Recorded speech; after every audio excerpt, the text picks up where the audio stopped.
want to call the meeting to order, the meeting of June 9th, State Board of Education meeting to order. At this time, I'd like to start our meeting by recognizing in our presence today, Senator Joyce Elliott is here with us, and also Representative Grant Hodges is here. I don't know if either one of you have any, want to have any words or would like to wait till later, or this one later? Okay, great. Okay.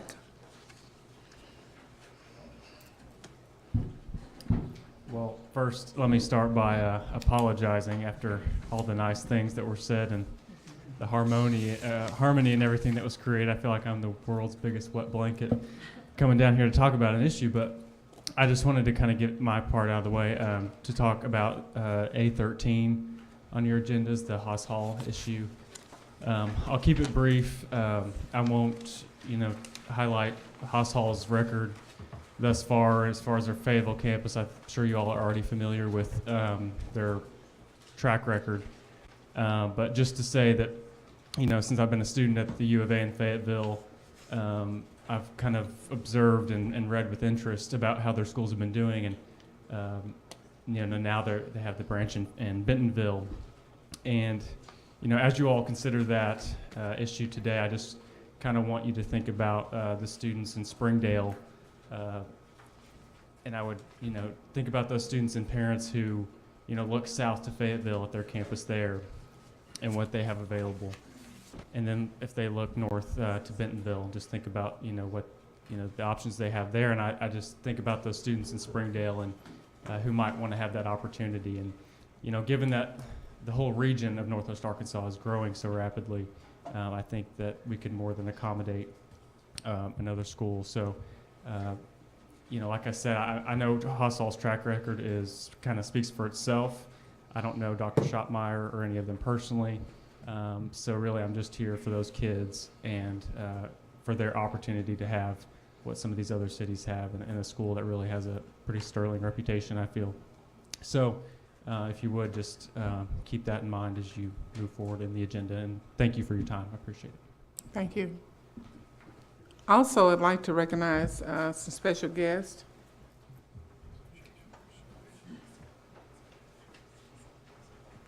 From the Arkansas Association for Supervision and Curriculum Development, new leaders received a national advocacy grant for this national organization. Part of this grant is to visit and learn from state policymakers by attending state level meetings. And our guests in attendance today are Dr. Mary Gunter,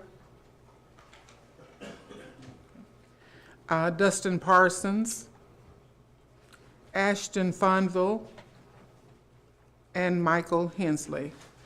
Thank you for your presence. Moving on to our agenda, and we'll start with a report from Mrs. Jimmy Roark. Madam Chair, this is recognition. Mr. Jimmy Cunningham, who's the superintendent at Hampton, is going to lead this, but we have a very special honor today for a long-serving teacher in the state of Arkansas. So with your permission, we'll let Mr. Cunningham. Absolutely. Okay. Thank you, Board. It's my honor to present to you someone really special to the kids of Calhoun County. Ms. Roark has taught for 60 years. 48 of those years have been in Calhoun, 48 of those years have been in Hampton. All four of her daughters are here with us today. Deborah, Cecilia, Cindy, and Wendy. It's quite an honor for us her school family and her family to honor Ms. Roark. She got her bachelor's degree at Henderson. She got her master's degree at the University of Arkansas at Fayetteville. She has 90 hours above her master's in math and science. It's a privilege. Let me talk to you a little bit about her teaching career. She started her career in 1955-57 at Tinsman, which is a small school just outside of Hampton.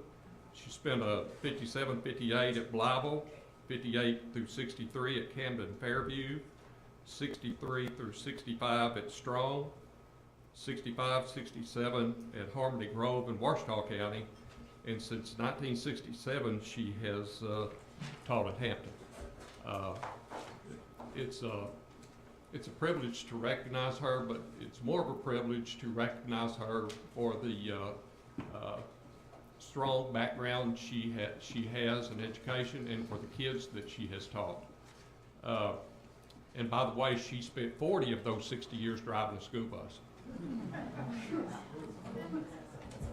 Her active memberships is the Arkansas Science Teachers Association, the Arkansas Teachers Association, the Parent Teacher Association, Regional Science Association, South Central Science Alliance, South Science Teacher Alliance, local and regional science fairs. She traveled 12 years with a science group that went from Camden to Canada and along the West Coast studying life science, mainly staying in national parks.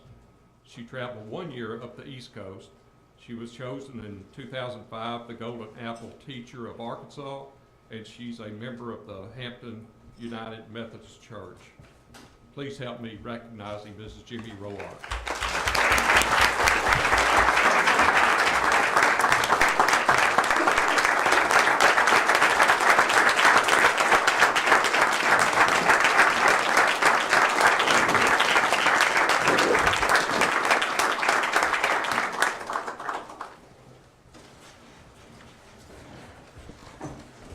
Thank you, Mr. Cunningham. Madam Chair, I mentioned earlier about legacies, and I certainly think it's appropriate for us to acknowledge the legacy of Ms. Roark, and glad that her family could be here and some of her colleagues from the school.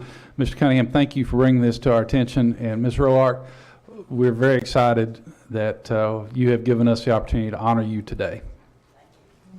Would you like to have any remarks? We can have someone to bring the mic to you, or just your presence here today speaks volumes, and we thank you for your service and your dedication to the students in the state of Arkansas. Would you like to have some words? Okay, you're fine.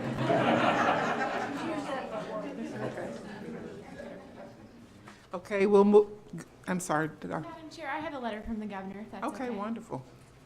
Ms. Roark, the governor apologizes that he cannot be here today, but he would like to extend his personal recognition of your outstanding contribution to the state of Arkansas and to its citizens upon your retirement. Thank you for dedicating 60 years of knowledge, passion, and service to education in Arkansas, including 50 years in the Hampton School District. Your dedication to the state of Arkansas for 6 decades is the very definition of exceptional public service. The longevity of your career demonstrates your commitment to students, their well-being, and future. I appreciate your efforts to advance the lives and educational growth of young Arkansans. I wish you very well, and I note your success with my personal congratulations. Again, thank you for your service to our state and for your commitment to the future of Arkansas. Together, we can make a real difference for the next generation. Thank you.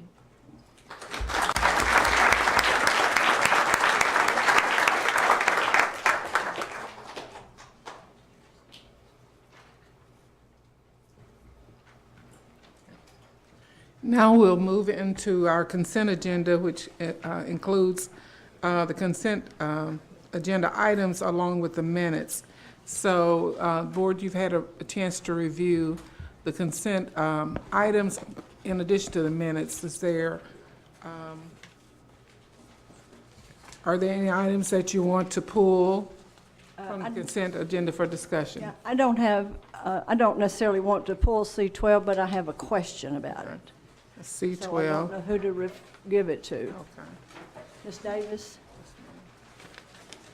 C12, we'll start with Ms. Davis, but, okay, are there any other items that any board member wants to pull, or any additions or corrections to the minutes? Well, then, I think what we'll do is I'll entertain a motion for accepting the consent agenda with the exception of C12. I just have a question, yes. Okay, go ahead with your question now. Okay, is this eliminating the norm reference testing for homeschool? Yes, ma'am. Okay, It eliminates all the testing requirements that when you enroll back into a school or testing in general. okay. All right, thank you. That's all, Madam Chairman. Okay. Any other questions? If not, could I have a motion to accept the consent agenda? So moved. It's moved by Ms. Zook. Second by Mr. Black. All in favor? Any opposed? Motion carries. Moving on then to the action agenda. A1, consideration of Arkansas Better Chance Enhancement Grants for Summer Services. Ms. McKinney.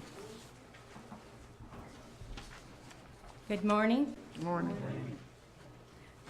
Madam Chair and members of the board, I'd like to present again, we are requesting, after looking at the end of the year or the details about the expenditures remaining from the 15-16 school year, we do have additional school districts and programs who have requested funding to be able to provide summer services to children in several different locations.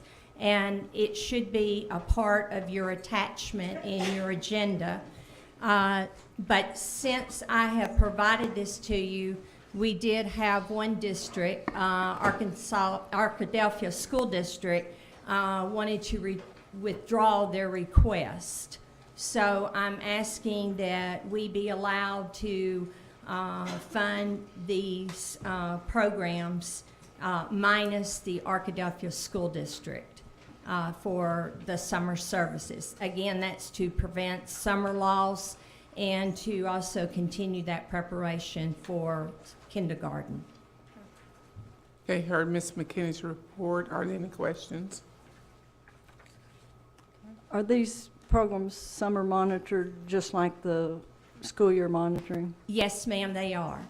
And I don't know if you've read the most recent research article that one of the concerns is the speaking grammar of those who are teaching the children. I'm not speaking about Arkansas, please note that. So do we have people who, when they interview them and think about those kinds of things as well? There are credentialing requirements for any teacher being hired to work in the ABC program, and most of the teachers that work through the school year will work in the summer school and continuing the services that they've been receiving throughout the year. Okay, thank you. Okay. Any other questions? Okay. What is the board's pleasure then in reference to A1? Move approval of these enhancement grants. Okay. Move to approve by Dr. Bart. Is there a second? Second. Second by Mr. Black. All in favor? Aye. Any opposed? Okay, the motion carries. Thank you, Ms. McKinney. Are you up again? I'm over here. Again. Consideration Arkansas Better Chance 2016-17 renewal grant revisions. Yes, ma'am. This is a recommendation. The OUR co-op in Harrison has been working with the Harrison School District, and they are requesting to release or transfer 40 of the slots that you had initially approved in the renewal grants for the upcoming school year for 16-17.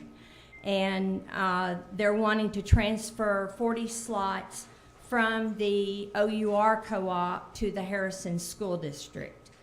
That is due to the location that the OUR co-op had services in was going up on their cost for their facility, and rather than trying to locate another facility, they approached the Harrison School District, and they were very interested in expanding their current services. So that is a moving of the money from the OUR co-op, transferring it to the Harrison School District. And that would be a change in the initial renewal grants that you approved in May. Any questions, Ms. Zook? Yeah. No, I would have a motion. Okay. Any question? If not, Ms. Zook has a motion. I move for approval, and I really like the idea of the pre-K program being on school campuses, because then the kindergarten and the pre-K teacher can collaborate and be sure the children are more ready than perhaps they might otherwise be when they enter kindergarten. So a motion by Ms. Zook, is there a second? Second. Second by Ms. Chambers. All in favor? Any opposed? Okay. The motion passes. Ms. McKinney, the third, A3 is consideration Arkansas Better Chance 2016-17 reallocation grant awards. Yes, ma'am. This was done through a request for proposal, and it went out statewide. Programs submitted a request to apply for these available slots that had either been relinquished or programs closed, or there were other extenuating circumstances from the monitoring that resulted in us pulling the slots from a program in order to either put them back out for competition. Any questions concerning A3? If not, can I get a motion for approval? So moved. So moved by Ms. Dean to approve. Is there a second? Second. Second by Dr. Barth. All in favor? Aye. Any opposed? Motion carries. Thank you, Ms. McKinney. Thank you. Okay. Next is action item A4, consideration of the Little Rock School District report of progress. Mr. Curris.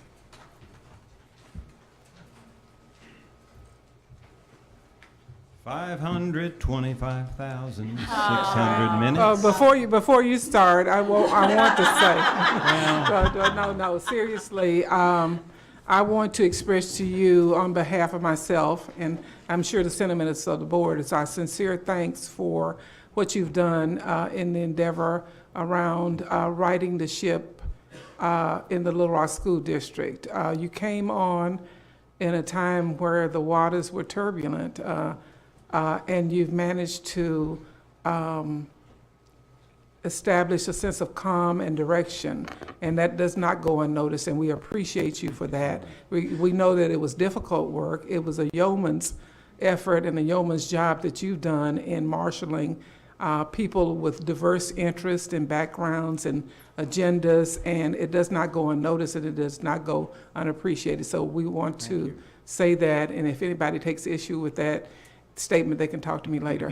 But anyway, so thank you again, Mr. Curtis. Thank you very much. Thank you so much. I'll address that maybe at the very end of my remarks. Okay. And I'll sing no more. Please. But it really, this is going to be sort of a how do you measure a year report, and that's where the song comes from, of course. Since high school, actually, I'd not been involved in the circadian rhythm of a school year quite with the depth and immersion that I have this year. And it's been a very fun, wonderful, marvelous blessing to me. And we want to talk a little bit about that. Next slide, please, Ms. Barbara. A couple of points of pride. Some of these things you know. Mr. Marvin Burton and I shook every hand of every child or student who graduated. Mr. Burton, raise that right hand. We shook every hand of every graduate or culturally appropriately acknowledged graduates who crossed the stage. It was just a blessing to be with these marvelous students in this moment of great joy, and what a blessing for me. We also, I went to so many pre-K programs. Do you guys realize we have, is it 1,700 kids in our P3 and P4 programs? Something you may not have known, but that's going to pay dividends. And I went to all those programs too and had a great time with everyone in between. A couple of things you might know. 80 LRSD seniors honored.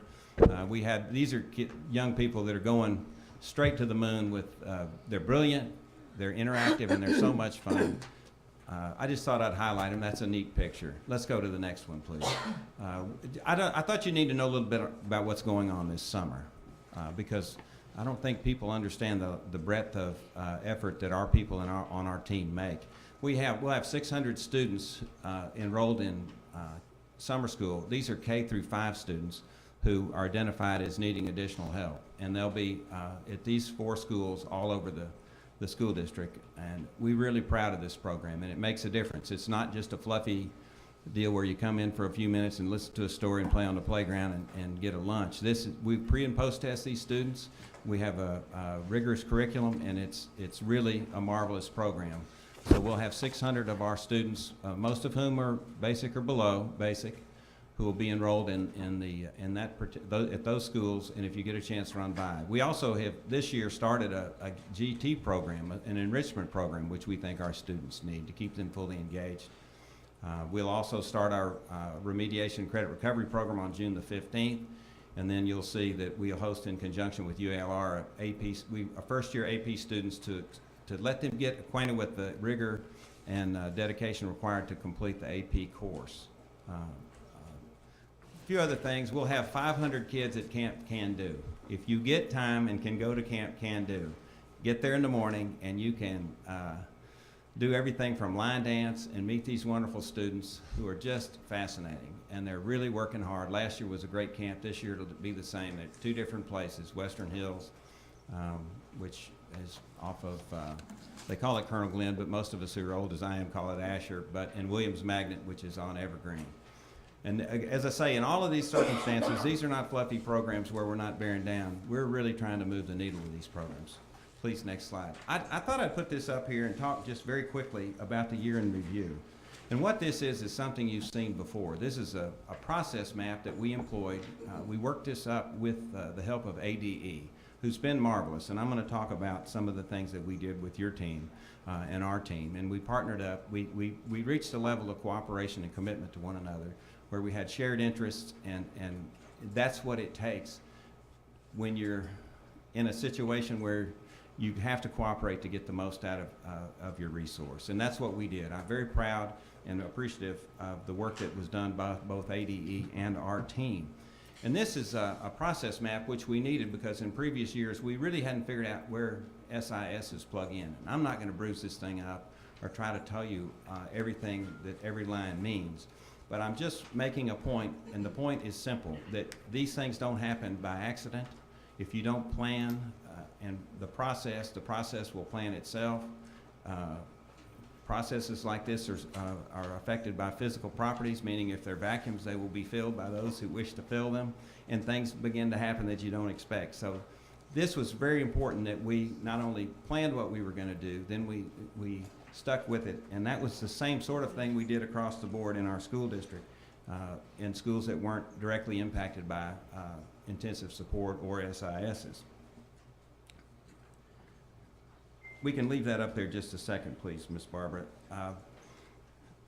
I want to talk to you about what we really did, because Mr. Key and I have been besieged with questions about what's the plan, what's the plan, what's the plan. Well, the process is more important than the plan. The plan was to have a process that was consistent, it was universal, it was scalable, it was replicable, it could be examined and improved, and could be consistently applied across a broad range of schools. And that's what we did. And that's because we focused on teaching and learning in the classroom. And I'm going to show you some results in a minute. But that's what we did, and you've heard me talk about it before. But it starts with a rigorous, and these are the best practices that ADE recommended to us, okay? This is not rocket science. This is not, they did it in Forest City. I heard their presentation and learned a lot from it. I went to the ADE conference last year, heard a lot about this. So we essentially got rid of or de-emphasized programs and special things and all the bells and whistles and said, let's take this thing down to the studs and let's rebuild it from that point of view. And what we did, we aligned the curriculum to standards. We had job-alike teachers to collaborate, and I'll make the point in a minute about how important it is to have critical mass of job-alike teachers to collaborate. If you have micro schools, small schools, and 2 people can collaborate, but 3 people can really collaborate. You have to get to a critical mass, and we'll talk about that maybe. We had a lot of that to develop the lesson plans after we aligned the curriculum. We pre-tested, we taught consistently bell to bell, focused on attendance, no shortcuts there, of course, post-testing.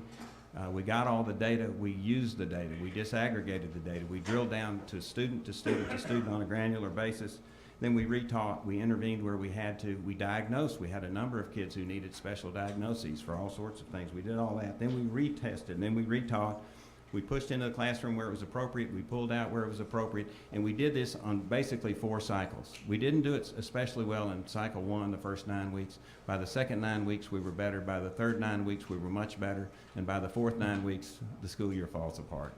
Let's be honest. After you test, it didn't really fall apart. We did it well in the fourth 9 weeks. But I'm just telling you, if you have a system and you have a process, then you can improve that process. And you've heard me say all this before, but I'm emphasizing it because it makes a huge difference.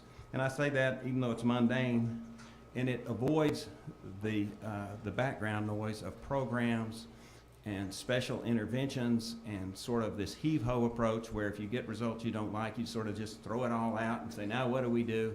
That didn't work for us for the years when I was on this school board, and I learned that if I ever had a chance, maybe we'd try a little something different.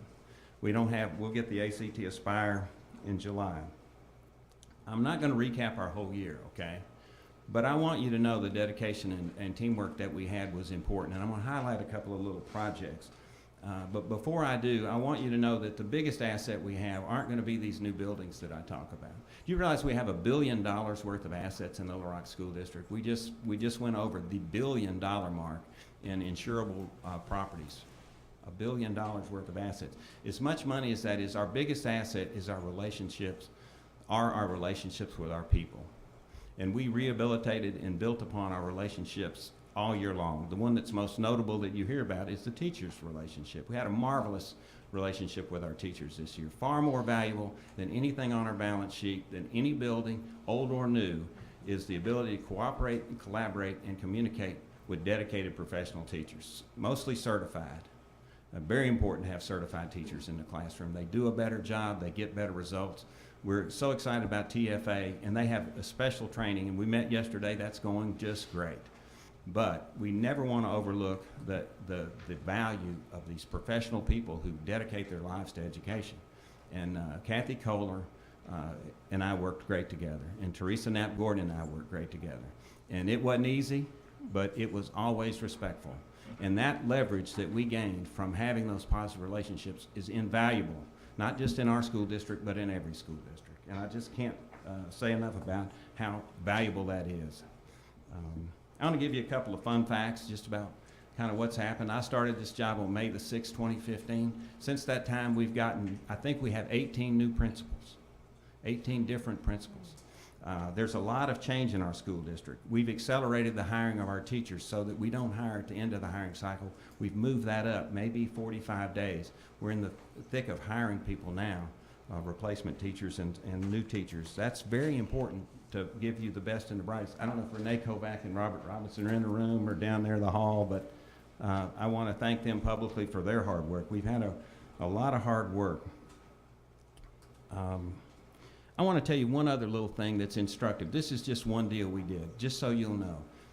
We identified real estate in West Little Rock as being appropriate for a school. You remember that? We didn't start that till the school year started. We did our due diligence. We analyzed the need for the school, the marketplace for the school, the available student population. We actually won litigation to keep the project going. We were sued and we prevailed. That was important to do. Then we closed on the real estate. We hired a principal, Jay Pickering. He's in the room. He's going to speak with you in just a moment. And I'll introduce him in a second. We designed the school. We're well on our way of constructing the school. We've enrolled 240 students in the school. Dr. Pickering will talk to you about the staff that he's hired, and it's a marvelous staff. And we're going to have school in West Little Rock in a new middle school. It's just sixth grade, but we did that in record time. It's unbelievable that our team could do that. It's not me, it's not you, it's LRSD's team. And it's unbelievable. I don't think anybody else in the state could have done that. I don't think anybody else would have been, had the bold desire to do it, the drive to do it, and work as hard to do it. So I'm so proud of our team for doing that. Unbelievable. We're not done yet. We got a long way to go on that project, but gosh, what a great project. We're going to talk about the Southwest Little Rock project too. In fact, I think I'm going to get straight to it because I know y'all got a long agenda. I'd like to introduce Deputy Superintendent Marvin Burton, who's worked hard, been at my side through thick and thin, not just shaking hands at graduations, but just like the rest of the team. Everybody on our team completely dedicated to the project. I'm going to let him walk you through very quickly a large number of slides. We don't have time to go through each one, but come on up, Mr. Burton. This is about our Southwest Little Rock School. And then Dr. Pickering will talk about the West Little Rock School. Then we'll get into a couple of rounds of test results, and then we'll sit down. Good morning, Madam Chair and State Board, and Commissioner Key. I have a few things I want to say in respect to the visioning for the Southwest Little Rock High School. This company, as you can see, the architectural firm Polk Stanley Wilcox, we've been working pretty much all spring in regards to developing a vision, an aspiration of description of a building that will best suit the needs of our students. The slide that you see before you is one in which we had a visioning session with various departments. And what we did, we looked at various schools in the state, outside of the state, that had exemplary type designs, like a cafeteria here, or an athletic facility here, or a band room here. And we took those various exemplars and used them and increased the size. So we basically did an activity, a gallery walk, if you will, and we took the various departments and we tagged each particular picture that we liked some pros and cons about those pictures. And I also shared this is the type of thinking that we will utilize with the public as well. We will work with the students that will be like the 6th grade students at Cloverdale and Mableville and in Henderson will be the group that will actually attend this school, the 6th graders there. And the 9th graders at McClellan and Fair will be the 12th graders that will actually attend this school. So we'll have those visions type sessions with them with a gallery walk type design as well. Next slide, please. From part of the visioning piece, the academic structure, of course, a fundamental piece that's very successful and that we want to continue that exists in McClellan and Fair right now is the 9th grade academy that has like keystone course design, and based on the CUDA assessments from the students that are in those various middle schools and other ancillary data and some programs that exist at Fair and McClellan now, we are recommending the types, and from student input as well as we go forward, 4 structured academies: the health professions, engineering and computer science. Health professions is at J.U. Fair now with an emphasis in sports medicine, which is going really well. We have about 7 different sections with about 100 students enrolled in it starting this fall. We have engineering at McClellan that's very successful, and computer science. We have system engineering at Fair as well. And the business model is more in line with programs of study, but we want to look at, explore more the digital communication, entrepreneurship, and a marketing type design.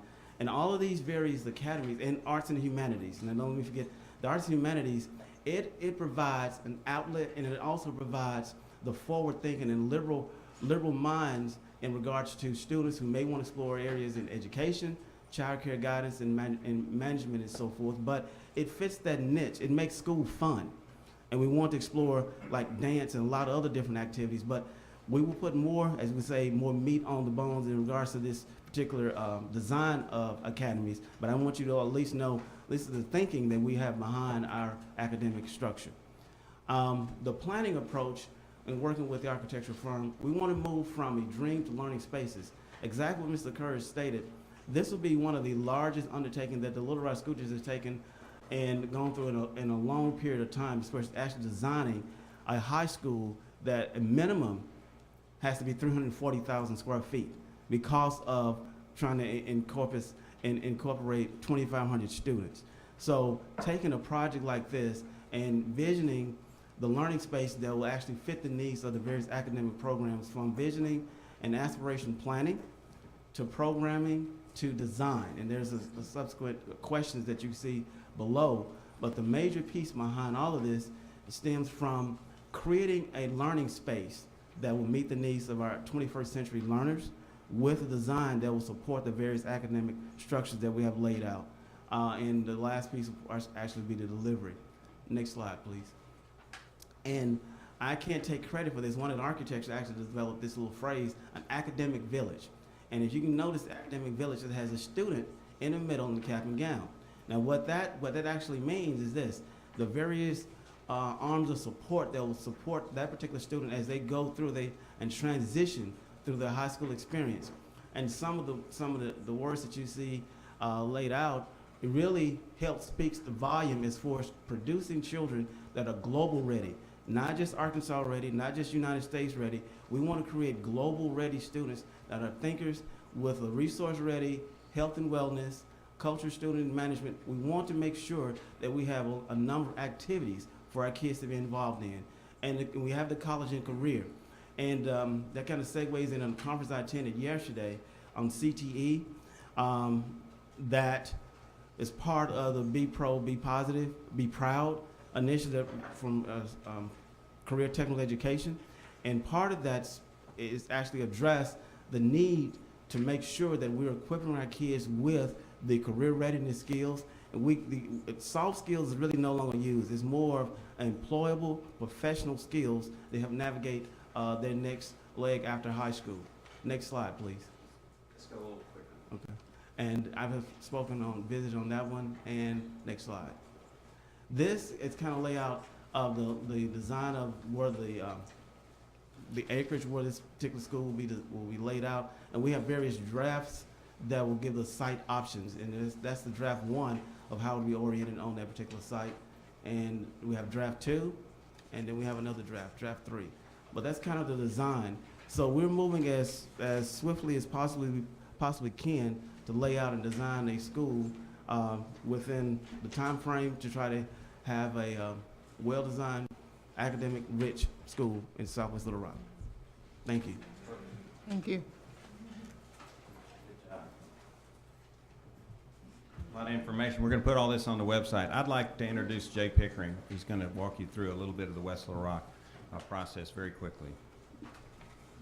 Thank you, sir. I appreciate you, sir.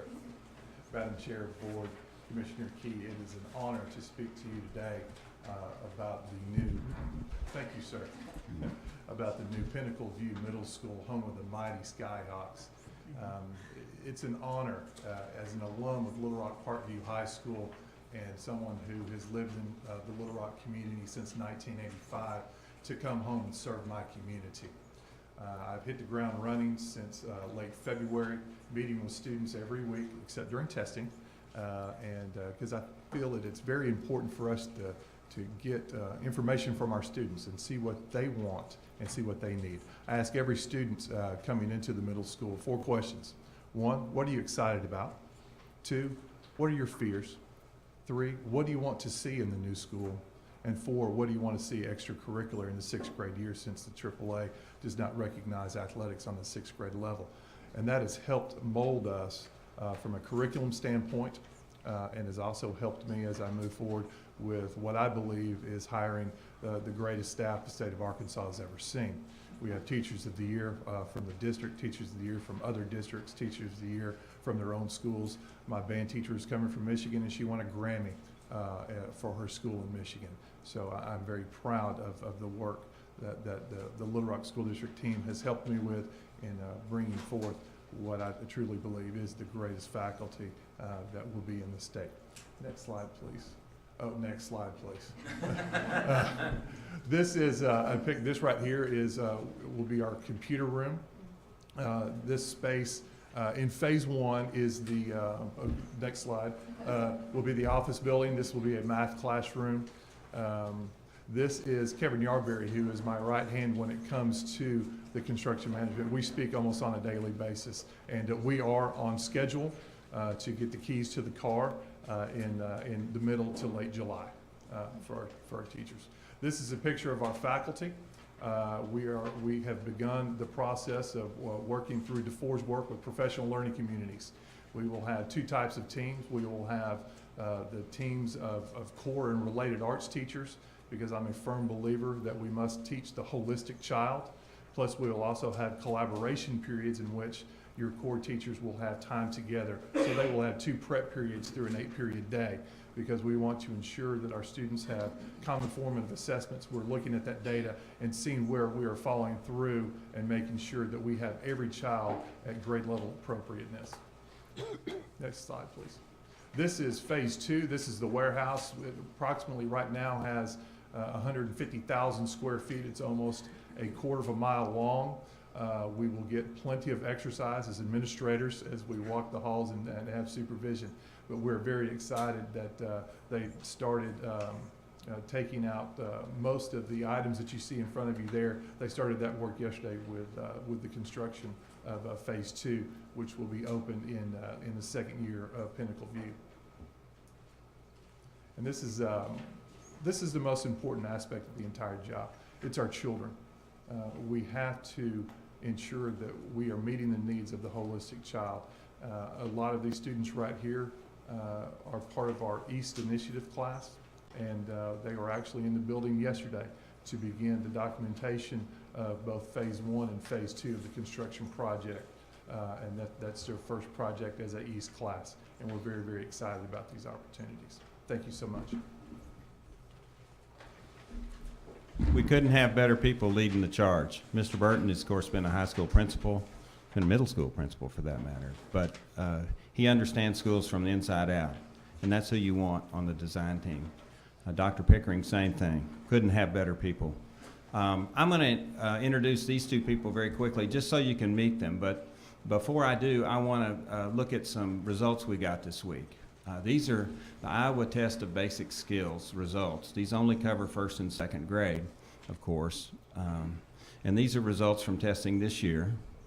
These are results from your school district that you control. And they're very interesting. And my goodness, I'm so proud. These are the composite scores. And these are national percentile ranks. This is not some test old Bake cooked up, a pre and a post test, and told them the answers, and then they took a post test. This is Iowa Test of Basic Skills, and these are the scores from 2015 to 2016. Again, I won't bruise these numbers up. You've got them somewhere. They're beginning to hit the street, but look at those math scores. Look at the first grade composite score, up 15.79%, 6 points on a 38-point base. The same is true on second grade, and it's even more dramatic when you look at second grade math. We broke the 50 percentile. Gosh, I'm so proud of this team. And this is just hard work. It's just simple, old-fashioned, sticking to your knitting every day. And I want to ask Dr. Erica McCarroll to come up just to recognize her and maybe say a few things about what they did. She's here. Could you come on up, please, Dr. McCarroll? She's the principal at Bale. You may not recall, but I told you last year, if you want to see the use of data, somebody asked me a data question. You want to see where they're doing it right, go to Bale Elementary. Bale Elementary's just west of University on, what, 28th? 32nd. Well, I know how to get there. I promise you. You've seen me, 32nd Street. I love it.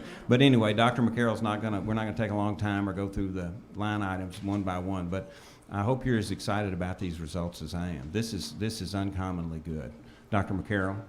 Thank you, Madam Chair, Commissioner Key and Board. Thank you for the opportunity to share the great news about Bale Elementary School, where we are the home of the Bobcats. And Bobcats stand for Believing Our Boys and Girls Can Achieve Tremendous Success.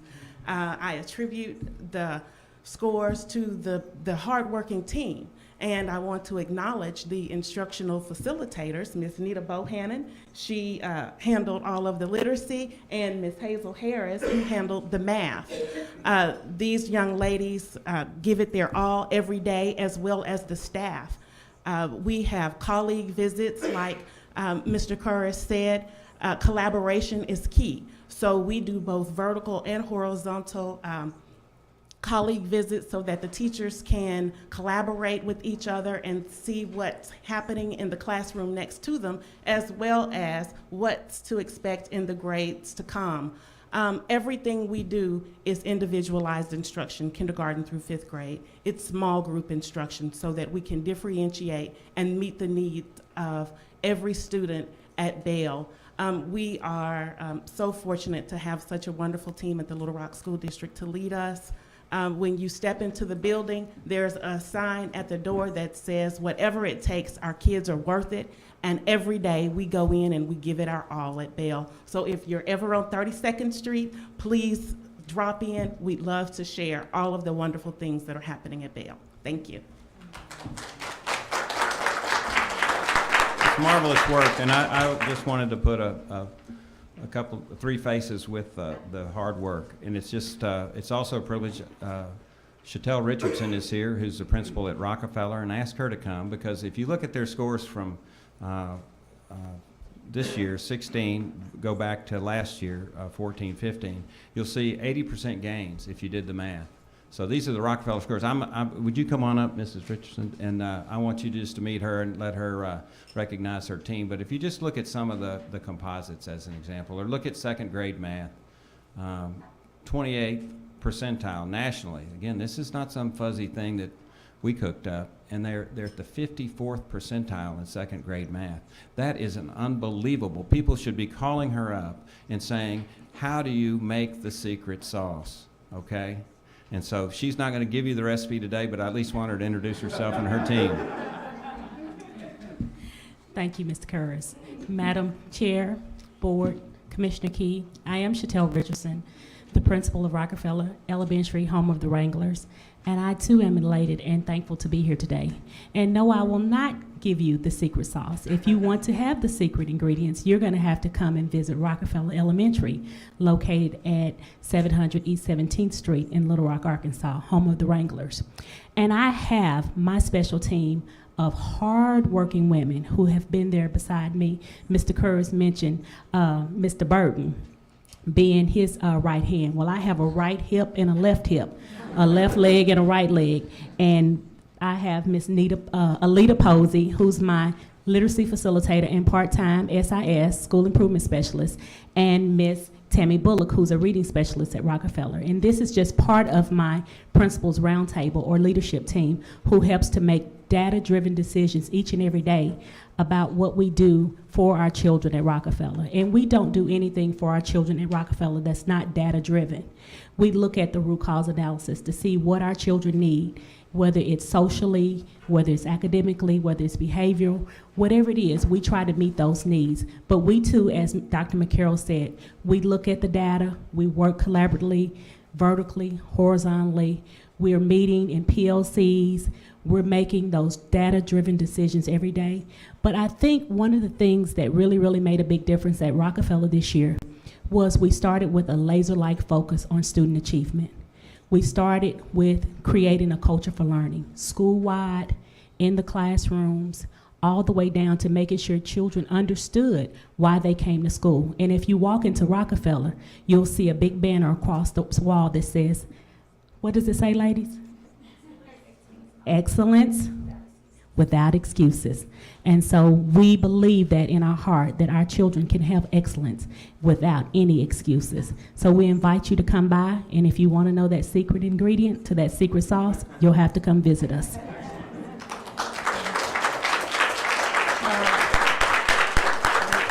To the principal, Ms. Zook has a question. Yeah, well, Mr. Curris can probably answer it. What middle school do these two schools feed into? Well, that's an interesting question. Not as simple as you might think. Some of them feed into Henderson from Bale. Some of them at Bale would go to Mann or Dunbar. Rockefeller would feed primarily into Mann and Dunbar, but some of those students would go to Pulaski Heights.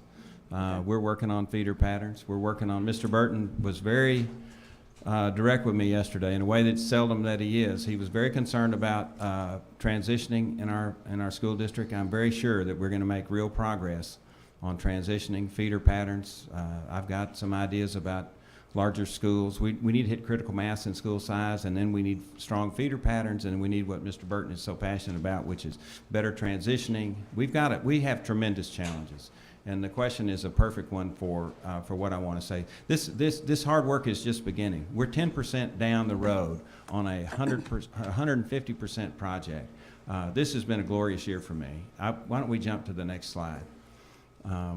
This is a little, and before I say this, I do want to emphasize, we're just in the woods. We're not nearly out of the woods. We have so much more hard work to do. But the simple answer is that if we are together as a community, we can accomplish anything, anything. There is nothing we can't do, nothing we can't overcome financially, educationally, if we're together as a community. By the same token, if we're apart, there's practically nothing we can do. Nothing we can do if we're apart. virtually nothing we could accomplish if we're not together. So the secret in the secret sauce this year is pulling together, commitment, real caring, having skin in the game, that sort of thing. But I want to talk about this guy, and then I'm going to sit down. This is a young man that goes to school at Washington, and I didn't nickname him. He nicknamed himself Spider-Man. He's a wonderful young man. He's just beautiful, and he's so exuberant. And I decided that I would get a Spider-Man shirt, and I got him one. And that's the look on his face when he got his Spider-Man shirt. And he's well supported at home. He's a neat kid, but he's the reason why this is important. He's a 4-year-old, and you know, whenever I got to the point where I just didn't know, I would find people like Spider-Man. And what a blessing to have been given a year to spend with these kids. Thank you.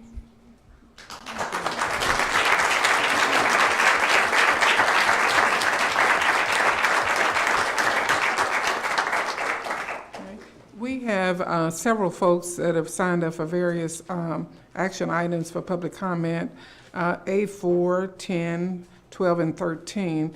I want to ask the board for a motion as to whether or not we want to hear public comment regarding those action items.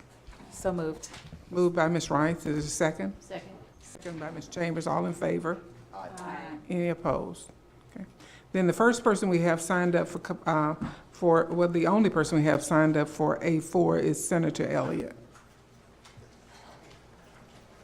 Thank you, Madam Chair. I promise you I won't be nearly as long as I was last time I was at this mic.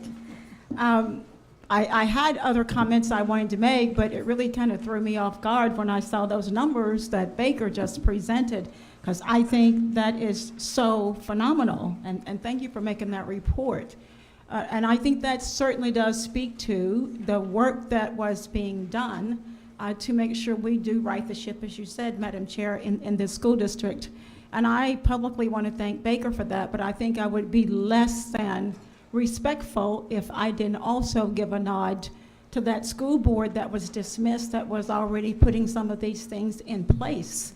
And so between what they had already started and Baker continuing and adding to it, I think that speaks volumes of where we are now. And just ironically, as he mentioned Rockefeller Elementary, I think I've said probably every time I've been up here that I have a granddaughter at Rockefeller Elementary, but she's in pre-K there, in the pre-K program.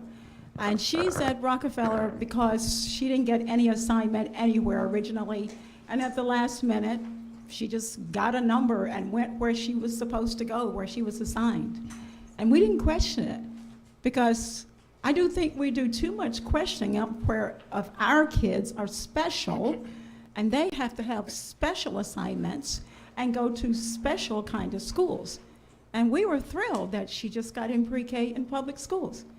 And lo and behold, it turns out we just took the number, and now look at Rockefeller. And I would really like for a lot of parents to think about the Little Rock School District in that vein. And for us to think about school districts as more than, and schools as more than data. Data is hugely important. But that little Spider-Man thing you just saw is something that kids need as much as they need us to look at them as data points. Because I think at some point, we have to recognize data points are perfect for business. They are imperfect when it comes to teaching. Important, but very imperfect. So that's what threw me off in the comments I was going to make, so that's over with. And I guess the other major thing I want us to think about, and for me to think about, and what I wanted to say publicly, is how proud I am of the teachers and all of the educators in the Little Rock School District who are working their hearts out every day. And some of them are getting a break. Most of them, that people don't realize, most teachers don't get a break in the summertime. I know when I was teaching, people will always say to me, oh, it's a great job, you get free time off in the summer. No, what most of these teachers will be doing is preparing themselves to be better when they go back to school in August. That's the way it works. Yep. And if we don't make sure we are thinking back, and people always say, let's move forward, but we have to think back sometimes to understand the clarity and the meaning of the present. And I think that's where we are today.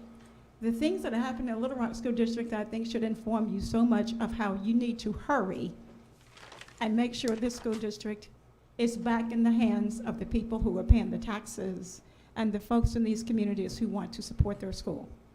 Because I will promise you, we are probably going to be in danger of losing some of that great support we have if we don't do something pretty soon to say to this district that when it was taken over, 87.5% of the schools were actually passing.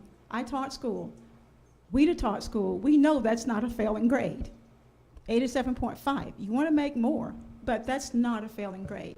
So people are looking at that and waiting for something from this board that says you honor the commitment that we have in our city to our schools and to our kids and to our parents.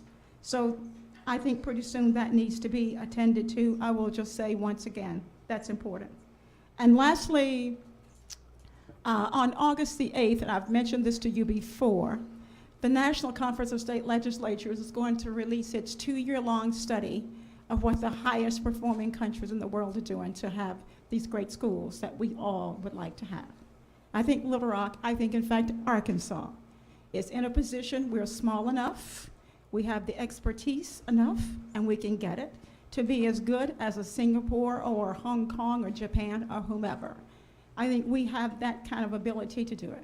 So on August the 8th, these legislators from all over the country, Democrats and Republicans, and some of us agree and don't agree, we're going to make our report to the nation about what we found over these 2 years of what we can be. And the interesting things that have popped up is kind of what Baker said. These schools are not using bells and whistles. They are not changing what they do every year. They are not reaching at the next boutique thing that comes along and sounds good. What they are doing is old-fashioned, stability-oriented work of making sure they have great teachers who remain. Teachers who are certified and highly qualified to teach. They don't even think about some other way of getting a teacher. I'm not saying we have to do that, but this is how they get their stability. And they make sure that they have high standards, but informing everything is equity. Everything is informed by equity. The high standards, an assessment that's tied to their great curriculums that they have. And then they use their assessments for something really unique and different to improve the schools. Not to evaluate teachers, not to put a label on the schools, not to do but one thing, improve teaching and learning. It is not a punitive thing. So I look forward to us knowing and learning much more about what that report's going to yield. We will have a press conference of education writers on August 8th in Chicago. And I look forward to speaking with you about it and talking with you about it and the commissioner and everybody else, because I think there will be a lot that we can learn from that. And I'm so pleased that I already see so much of what's in that report already happening in the Little Rock School District. Thank you. Thank you. At this point, any questions to anyone from the Little Rock School District, from board members? Ms. Savers? I have one quick question, and maybe it's for Mr. Burton, actually, if he's still here.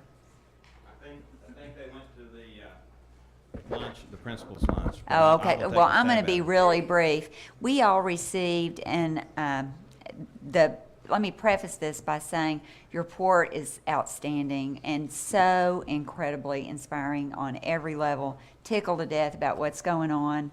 The numbers that we saw from Rockefeller and Bell. We receive 45-day reports on the schools in academic distress, and there's still troubling high teacher absence rate. And I know nothing about how to deal with that, but I'm sure you guys do. I think we'd all love to know what's going on. Well, if we could solve that problem, we would solve a lot of other problems. Mm-hmm. It's a difficult problem. It's not as bad this year as it was last year. Mm-hmm. It's a matter of morale. It's not a matter of illness. It's a matter of mental health as much as anything. And until you've lived through that stress and been in a high-stress situation day in, day out, been in that circadian rhythm of teaching day in, day out. It's difficult, and I'm not the one that appreciated that very early on, because that's not the way I'm wired up. That's not the way the Curris kids were raised by my wife. You know, we don't have time for that sort of thing in my family. My dad didn't, you know. But if you live through the rhythm of a school year, and you see and deal with the difficulties that people deal with, they have days. And most teachers, if you talk to them, and you need to talk to them directly, will tell you they have, those are their days. They're 10 days, state law provides for sick days. And a lot of those days are taken by people who don't feel well, no doubt, but have a choice to make. And our teachers have done better. But I don't have the answer. I don't have the answer. It's, but it stems from a deep sense of, I think teachers have to feel appreciated. They have to feel rewarded. They have to have the energy for their job. They have to feel like they're making a difference. And we've worked to that end, and I think the numbers are definitely better this year, but they're not going to move overnight. Yeah. They're not going to move overnight. It's a tremendous problem in urban districts because people are not supported. They're confronted with family problems, social issues, in addition to educational issues, and you have to walk a mile in their shoes to understand it. So I don't have the answer. It's not going to be found in a 45-day plan. It's going to be found in the sense of community and caring that only can be built over time. Trust can be built over time, a brick at a time. It can be knocked down with a wrecking ball. And so we'll see how it goes. But we're taking a big step in that direction by respecting and appreciating our employees. Well, I appreciate the work. I was just curious because it is a, you know, it's not Huge just in problem. Little Rock, but I mean, it's a problem and one that we as a board, I think it's important that we be aware of what works and what doesn't work. And I agree with you 100% on your comments, but thank you. Yeah, Dr. Barr. Thanks, Baker. We've heard obviously about what the future of what are now Farron McClellan will be. What's the other high school obviously that is Hall, and since this is your kind of last chance here, something I've been thinking about, what does the future of Hall High look like? And I'd just be curious if you're willing to share your perceptions after thinking about this for a year. What is the best way to move forward in that, you know, vitally important school in Midtown? Oh yeah, there are a series of things that could happen. I've had a good year. I would have been a better superintendent with a little more experience. But candidly, I've got ideas about what I think we could do to make Hall everything it can be. It has marvelous students. It has high-achieving students. I've got the data to show you, and I'm going to show it at the 29th, I think, is a meeting where we're going to talk about this South of the River Committee. It's a mistake to think that kids at Hall don't achieve. You may know, and we've said we had a Millennium Scholar at Hall. Gates Millennium Scholar gets tuition and books for an undergraduate degree and spending money, full scholarship for a master's degree, and anything they need to get a doctorate. Unbelievable kids at Hall. But what we've done at Hall and what we continue to do is we concentrate kids of great need. Some of those dynamics change when we build a world-class newcomer center down in Southwest. We stop busing students from Southwest to Hall to an environment that's not necessarily geared up from a physical or educational standpoint to really serve those young people. It's not about the busing, it's about having the program and the facility necessary in order to serve those students. So our newcomer center is at Hall. The other thing but here's what we could do. Here's what we could think about doing. Let's just assume we continue on the roll with the West Little Rock School, and it grows to say somewhere between 900, maybe even 1,200 students. And we're pumping out 1,200 students or 300, 400 students a year. Those kids could head to Hall, take the FH STEM kids that we've got in a world-class STEM program and build a world-class STEM program at Hall. and attract the students that give us the diversity that we need to serve all students well. It's a ticklish subject. You can be easily misunderstood when you talk about it, and all students can learn. We know this, but if you look at the research, you will see that in a diverse environment with a blend of students from wide and diverse backgrounds, everybody does better. That's why my kids were in LRSD. I mean, I'm speaking as a parent and a father now. My kids were in LRSD. They could have been homeschooled if I'd have had the patience. They're smart kids. But you know what they got that was invaluable? This sense of purpose and commitment and community that only comes from actually being with people that are different than you are. And so that was the invaluable asset LRSD gave me, my family. It also gave me huge tuition bills at very expensive colleges because my kids did so well. But that's what Hall could be. Imagine if a Hall where you have this beautiful student mix where every kid is bilingual when they leave the school. What an asset in the 21st century to be able to speak. And you know, y'all know I worked on my Spanish. Trabajo mucho en mi casa en la noche, pero no bien. That's the kind of thing, that's the vision you got to have. And you got to tell parents, quit segregating your students. Quit doing that to your kid. Quit putting your kid where there's nobody except people like your kid because you're failing your student. I can't say that. I make those decisions. Every parent must make that choice. But that's the beauty of Hall. And then you got to go there and you got to meet those kids, and they're marvelous kids at Hall. But that's what we've got to do. We've got to invigorate the school from the ground up. Great, thank you. In terms of, we've talked a lot about in the past about sixth grade and the transition to sixth grade. Obviously, we know about the new school out west. What other sense are y'all beginning to get about kind of the sixth grade numbers for next year, and has the district begun to kind of turn the tide on the loss of students at sixth grade? We think we have turned the tide in many areas. We've turned the tide in many areas. We certainly turned it in Fulbright, Terry, and Roberts, which that's the attendance zone for the West Little Rock School. Sure. And frankly, that's why those numbers look so crazy. If you just look at the data and you say, gosh, why is there such a drop-off in the sixth grade? Well, it's because a lot of the very highest achieving students, black, white, Hispanic, other, you name it, don't stay in our school district. So when you see a percent of kids that are below basic or basic, it's that drops precipitously in the sixth grade. A lot of that creep and that drop is just a matter of mathematics. Those kids go to Lisa, they go to East End, they go to Quest. They segregate themselves into those schools, the parallel dual system that we have created. So if we quit doing that, we wouldn't have such a fall off in sixth grade. But we can control what we can control, okay? So what we're going to have in sixth grade, if you just look at the global numbers, will be better numbers next year because we've enrolled a greater number of kids that are higher achieving. Now what we're doing at schools that everyone thinks about that are on the list, whether that's Cloverdale, whether that's Henderson, what we're doing there is we're working on the transitions. We're working on better employment of fifth grade transitioning. We're working on reading programs in 6, 7, and 8 that are integrated with the teaching style and the learning style of those middle school kids. But it's going to be a slow drag. I mean, what's going to fix the problem long term are the kids that show up at those schools ready to learn. But we're working hard. We're working especially hard on reading. Great. Well, thanks again for your love of this district. I also want to. I think we also need to although they're not, the co-chairs are not here today, I think as a board we need to voice our appreciation to the Civic Advisory Committee.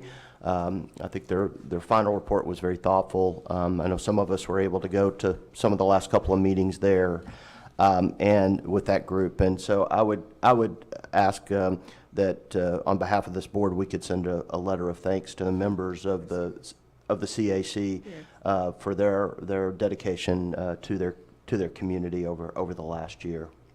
So if we Ms. could. Coffin, did you hear that recommendation from Dr. Park? Would you? Okay. Thank you. And I have a question probably from Commissioner Key about our special meeting late in the month. So what is that? What's your expectation of what that meeting is going to look like? Just so we can kind of get our heads together for that.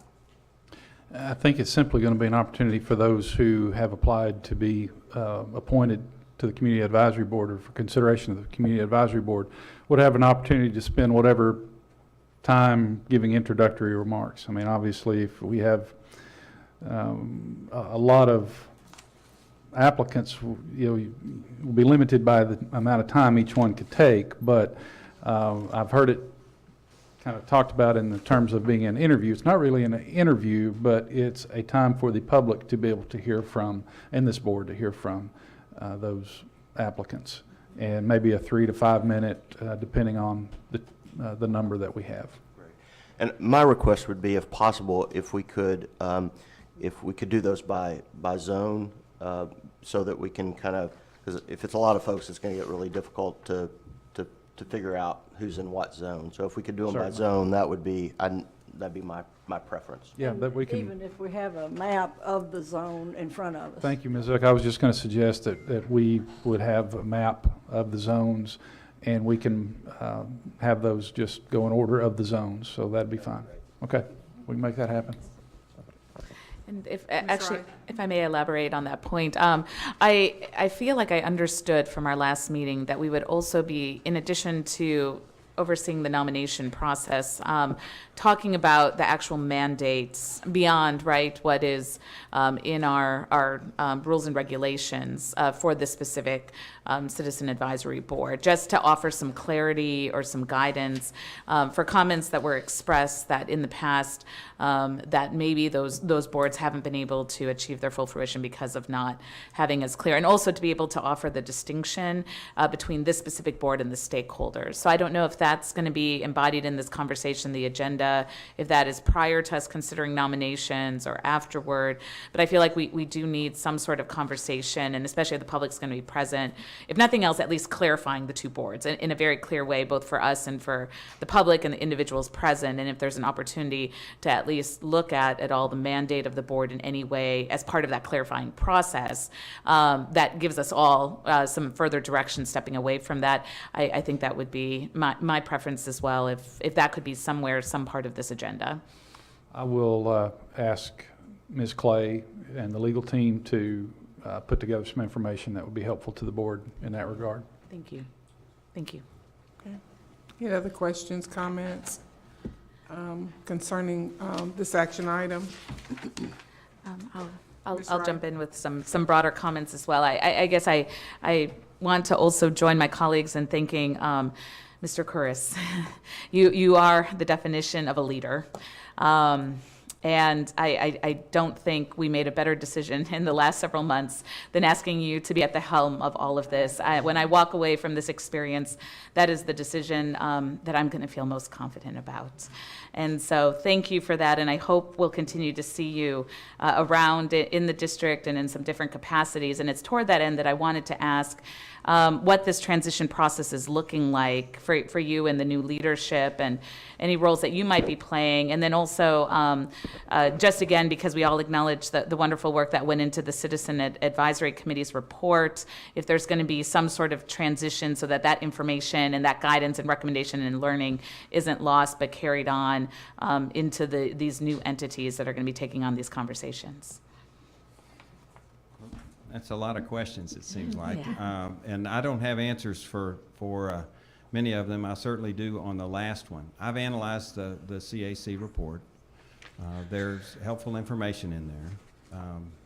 It's a compendium, so there's lots of things in there. And Mr. Poore and I have talked about it. I've got a memo in the works that I'll get to him, and we'll go through it sort of line by line, because a lot of it is very contextual. I mean, the comments ring true. I can almost tell you who made some of the comments, but they're all valid. It was a very effective exercise in terms of taking stock of where we were or where we are, and then so that work will not be lost. Likewise, I must tell you that without being at all unappreciative of all that hard work, the policy decisions drive the future of the school district. The decisions you make, the big picture decisions, will have more to do with what happens in the classroom than some of the things that most of us look at in moments of intense feeling, And that's a long way of saying that we have big decisions to make with respect to the number of schools we expect to run. And those decisions transcend a lot of the programmatic discussion in any report. It's impossible to deliver, and we've got scatter plots, and I've got some people in our office now that are really well trained on data-driven decision-making. And we're going to come up with a prototypical effective, efficient school size for elementary.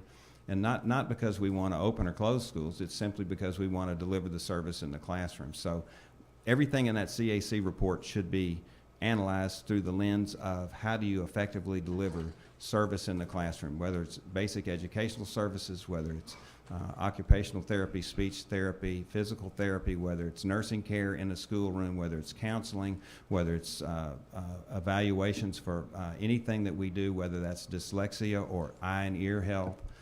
All those wellness and health things and nutritional services, all that stuff can only be delivered effectively and efficiently in a certain size school. And I can show you in our school district where it's effective and efficient. That's the high-end use of the CAC report, which is the policy decision, shall we or shall we not move boldly in a direction of world-class facilities of the right size so we optimally deliver educational services so every kid gets the most that we can afford to give them.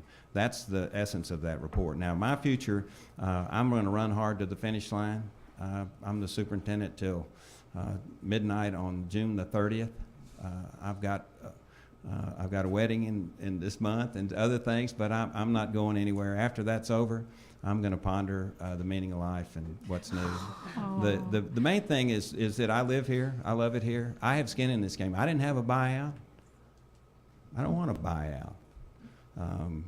I don't know why anybody wants a buyout. You know, I'm sort of editorializing here. If you want to come into a community and be a superintendent, I don't care if it's Hampton or, I don't know, New York. I wouldn't give anybody, I'm not giving anybody buyouts in the businesses I ran. I said, I want you 110% in the game. Skin in the game. I got skin in the game whether I'm sitting in the superintendent's office or whether I'm out at 10816 Crestdale Lane or anywhere in between. I love this town. I love these kids. I've appreciated the commissioner's confidence in putting me in this job and y'all's work and help. It's just been a pleasure. And I'm not going anywhere. I got nowhere to go in an odd way. So the future's just wide open. I don't know. We'll just have to see. Okay. Any other questions? Ms. Chambers? I too would like to thank you, Baker, for everything that you've done. And it's important that you have this momentum that we can feel, and more importantly, I think the district feels right now, which is that's what we'd all hope for as we're making a transition, that you've handed it off in such good shape to go where it needs to go. One of the things I'd ask you to do, if you haven't already, you're a process guy. You talk about process a lot. If you could hold up the mirror to us, based on what you've learned, because you might do some things differently if you could go back, and as we all would as we get wiser. But as you think about what's going to be required next for the district to take back ownership, and you think about what processes or communication or whatever that maybe we didn't have in place, and it's exactly what will be essential to going forward. If you could hold the mirror back to us as you contemplate over the next few weeks, I would hope that would be part of your transition, because we need that and want to continue to build on what's already been done. I would be pleased to do that, and I'm not going to do it now, although I have some thoughts just along those lines. So it's so nice that we think alike, and it's an interesting decision you have to make. I mean, shouldn't be misunderstood, but for example, if the ACT Aspire is not so reliable as to allow you to put schools in academic distress, is it so reliable and effective and efficient as allow you to keep a school district in academic distress? If you see that school district has institutionalized the policies, practices, and procedures that ADE recommended, because these things that Andrew Tolbert and his crew recommended are things we're doing, and they've now been institutionalized. And that's easy to say, and it's quick to undo, but I've thought a lot about that, because, you know, this is I know you have a lot of hard decisions to make. So I will be more than pleased to try to give you my perspective and any help I could give. Again, I'm as I told Mr. Poore, I'm here to help. I'm going nowhere. I love this town. I love this school district, and I love every kid here in different special ways. So I'm not looking to run out on anybody, and I also know in the corporate world, if you're in a fast car going down the interstate, somebody's got to have a hold of the steering wheel. You know, you can't have two people up there. We used to do that as kids, and it never worked out well. You know, you hit the clutch, I'll hit the gas, and we'll see if we can drive together. No, that's not going to work. So, but we're working well together. Talked to him this morning. I'll see him Monday morning. I'm going to do all I can to help him. His way will be different than my way. That's the way it works. But his way, it will be the way once he takes the job. And in the meanwhile, I'll do all I can to support and help him and encourage everyone else to do so. You can count on that. Okay, thank you again. Thank y'all so much. Thank you. What is the board's pleasure then as it relates to the progress report for Little Rock School District, action item A4? Move to accept the report. Move to accept the report by Dr. Barth. Is there a second? Second by Ms. Wright. Any further discussion? If not, all in favor? Aye. Any opposed? Okay, motion carries. We're going to hear one more item before lunch, and it's going to be A8, consideration of waiver request for teacher license. Nicole Annette Francis and Ms. Lee will understand that Ms. Francis is represented by an attorney. Her attorney is Richard Mays Sr. Is he present?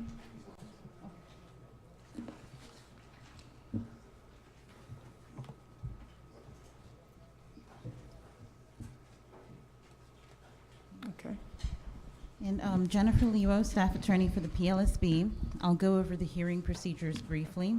The parties have 5 minutes to present opening statements beginning with the ADE. The parties have 20 minutes to present their case beginning with the ADE. The time limits may be extended for good cause shown. Any witnesses must be sworn under oath. Okay.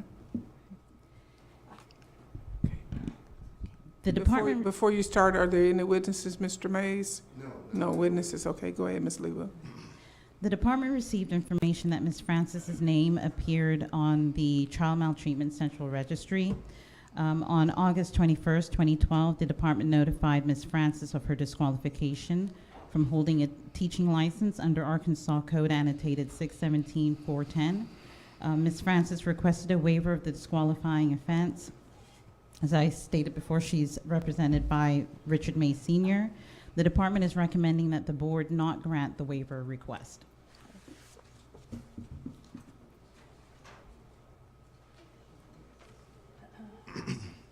Thank you very much.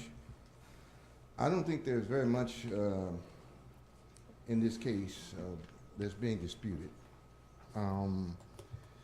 And I have a letter from the teacher, which I'll read into the record.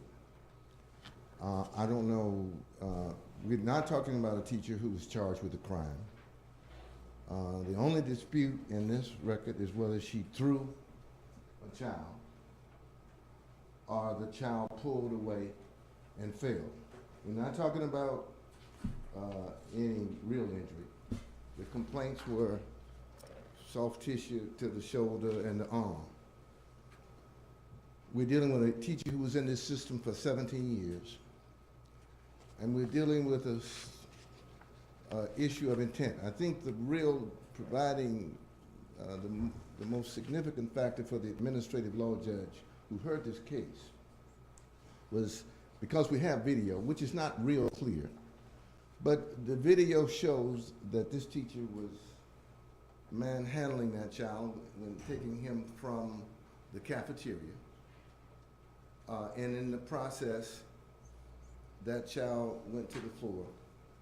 Nobody, no other teacher made any complaints. But when he got up from that floor, he got up with his fist balled and he came back at her. He's about 10. He was mad, and he may have had a right to be mad.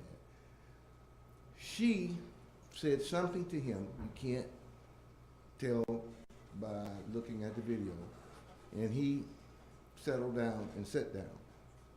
The fact that she did not go over to him and caress him and say, look, I'm sorry, you shouldn't have fallen, in my opinion, is what takes this lady's 17-year career and puts her somewhere else. other than teaching school. I can recall an incident somewhat similar when I was in school. And I still remember this teacher. I was in the 7th grade. Her name was Miss Parr. And fortunately, Miss Parr was a pretty firm teacher. And I had something that I should not have had in the classroom, and she asked me for it, and I didn't produce it. I gave it to another student. And she grabbed me the same way this teacher grabbed this young man, and she took me to that office. And I did slip and fall, and there may not have been a question about how that happened. I was no more injured than that child. My feelings were hurt. But the firmness of Miss Parr and her attitude and concern about me even after was a major factor in letting me understand the difference between adults and students and how you treat them. Now, what's moving, and I try to get through this letter, I have gotten letters of recommendation, which I will leave with you. We're asking for a waiver. She's being, her license is being taken because she's on the register. But now she's been on this register for 5 years. This incident happened back in 2011. And she left teaching, resigned from the school system, and went to New Orleans and is working in a rehab center without the use of her license, helping others.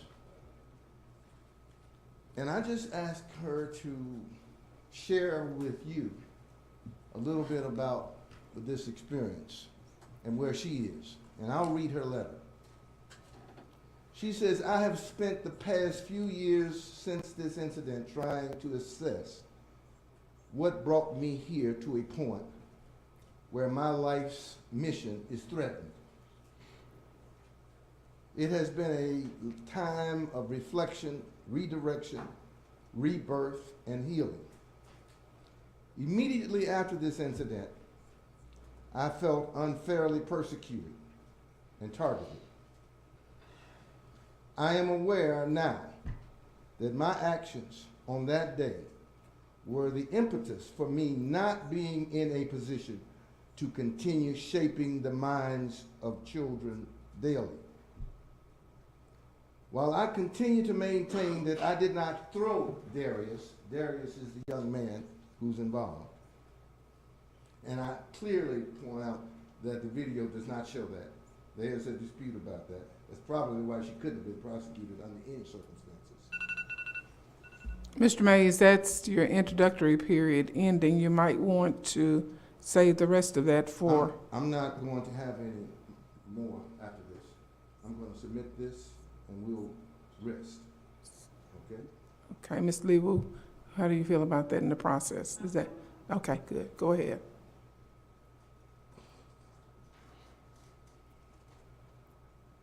While I continue to maintain that I did not throw Darius to the ground, I do know that my role as teacher, I mishandled that situation and did not maintain the level of professionalism and care that I expect to be given to my own son. And she has a 9-year-old son who's in school, who makes straight A's, has no decorum problems in school. And the many school-age children that I have taught, protected, and nurtured in my 17-year tenure in education. As a 3-time breast cancer survivor, the past 10 years have consistently been about the fight.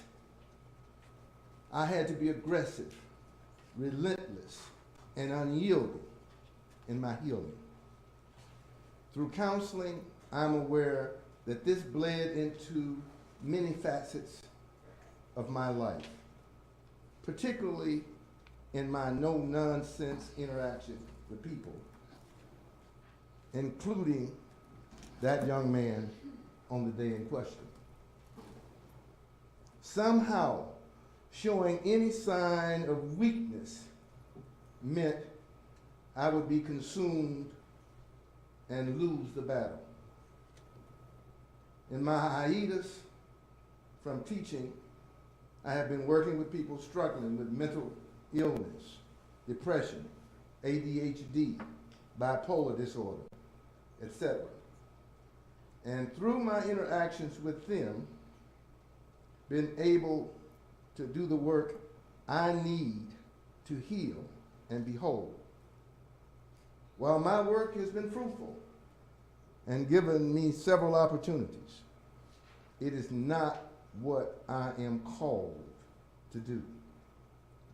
I mold young minds. I shape the future. And I can only do this in an organic way that feels natural to me by teaching. It is my sincere desire to once again be in a position to educate and make a difference in the lives of children in public education. It's almost unimaginable to me, after you go to school and prepare to be a teacher, and you go through that education, and you have no other event in life, and you're involved in a career, and on one moment, if you look at that video, this is totally what this life is about, and you have removed a person like this from the educational system and barred them from teaching. I recognize that the regulatory system has to look at a situation like this. When you put a person on that register, you have to review that conduct and determine whether or not she is a threat to those students. And that's appropriate and proper. Even though it took us 5 years to go through this administrative process because she filed an appeal when this administrative law judge ruled against her. But 5 years later, and remember, not one time before this period did she have any disciplinary issues with this district. 5 years later, the court ruled, improperly ruled probably, that in appealing it, it could not look at the record de novo. It could not make, the judge could not make his or her own findings. It simply, the judge looked to see whether there was evidence to support that ruling. And there it is. That tape, you can't tell whether she pushed or pulled. Their students testified that it looked like she pushed him, and it could look like that. There's really no real evidence of injury. But when you fall and there's trauma, legally there's evidence of injury.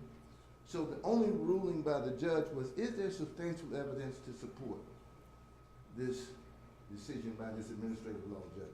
Can I substitute my judgment for this judge? And of course the judge said no. That's why we're asking for a waiver. We're saying we should not take this lady's career on the basis of this incident. Now we argued because of her cancer, there was so much force that she could use with that left hand. She took him out and was holding him by the collar.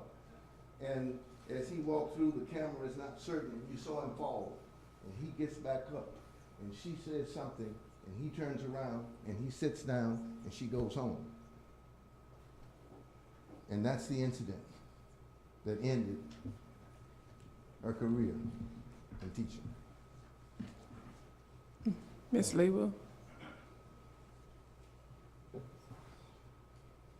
Before I begin my arguments, may I please submit ADE Hearing Exhibit 1 and 2? Yes.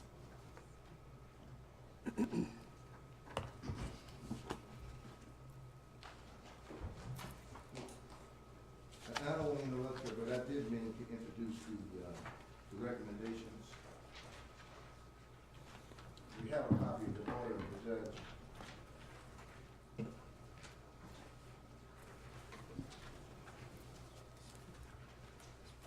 think I have 2 copies.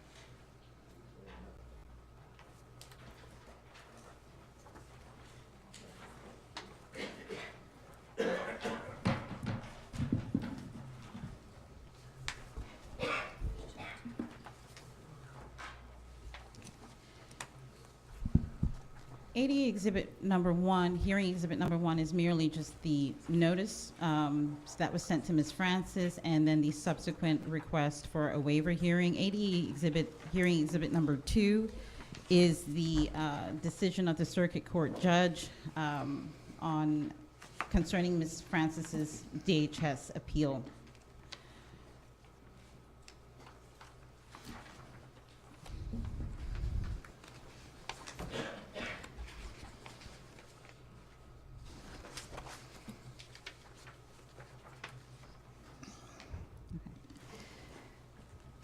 Listening to Mr. Mays read Ms. Francis's statement, what I missed was a simple, "I'm sorry."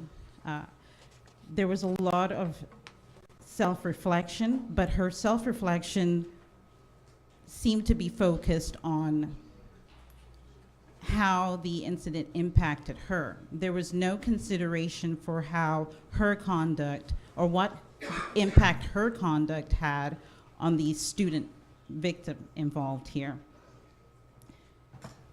There was no true acknowledgement of anything that she did wrong that day. There may be some question or dispute as to whether she pushed this student down, but if you read the order from the circuit court judge, what we do know is it is clear, and this was based on the judge's review of this case and the information in the record, the DHS record.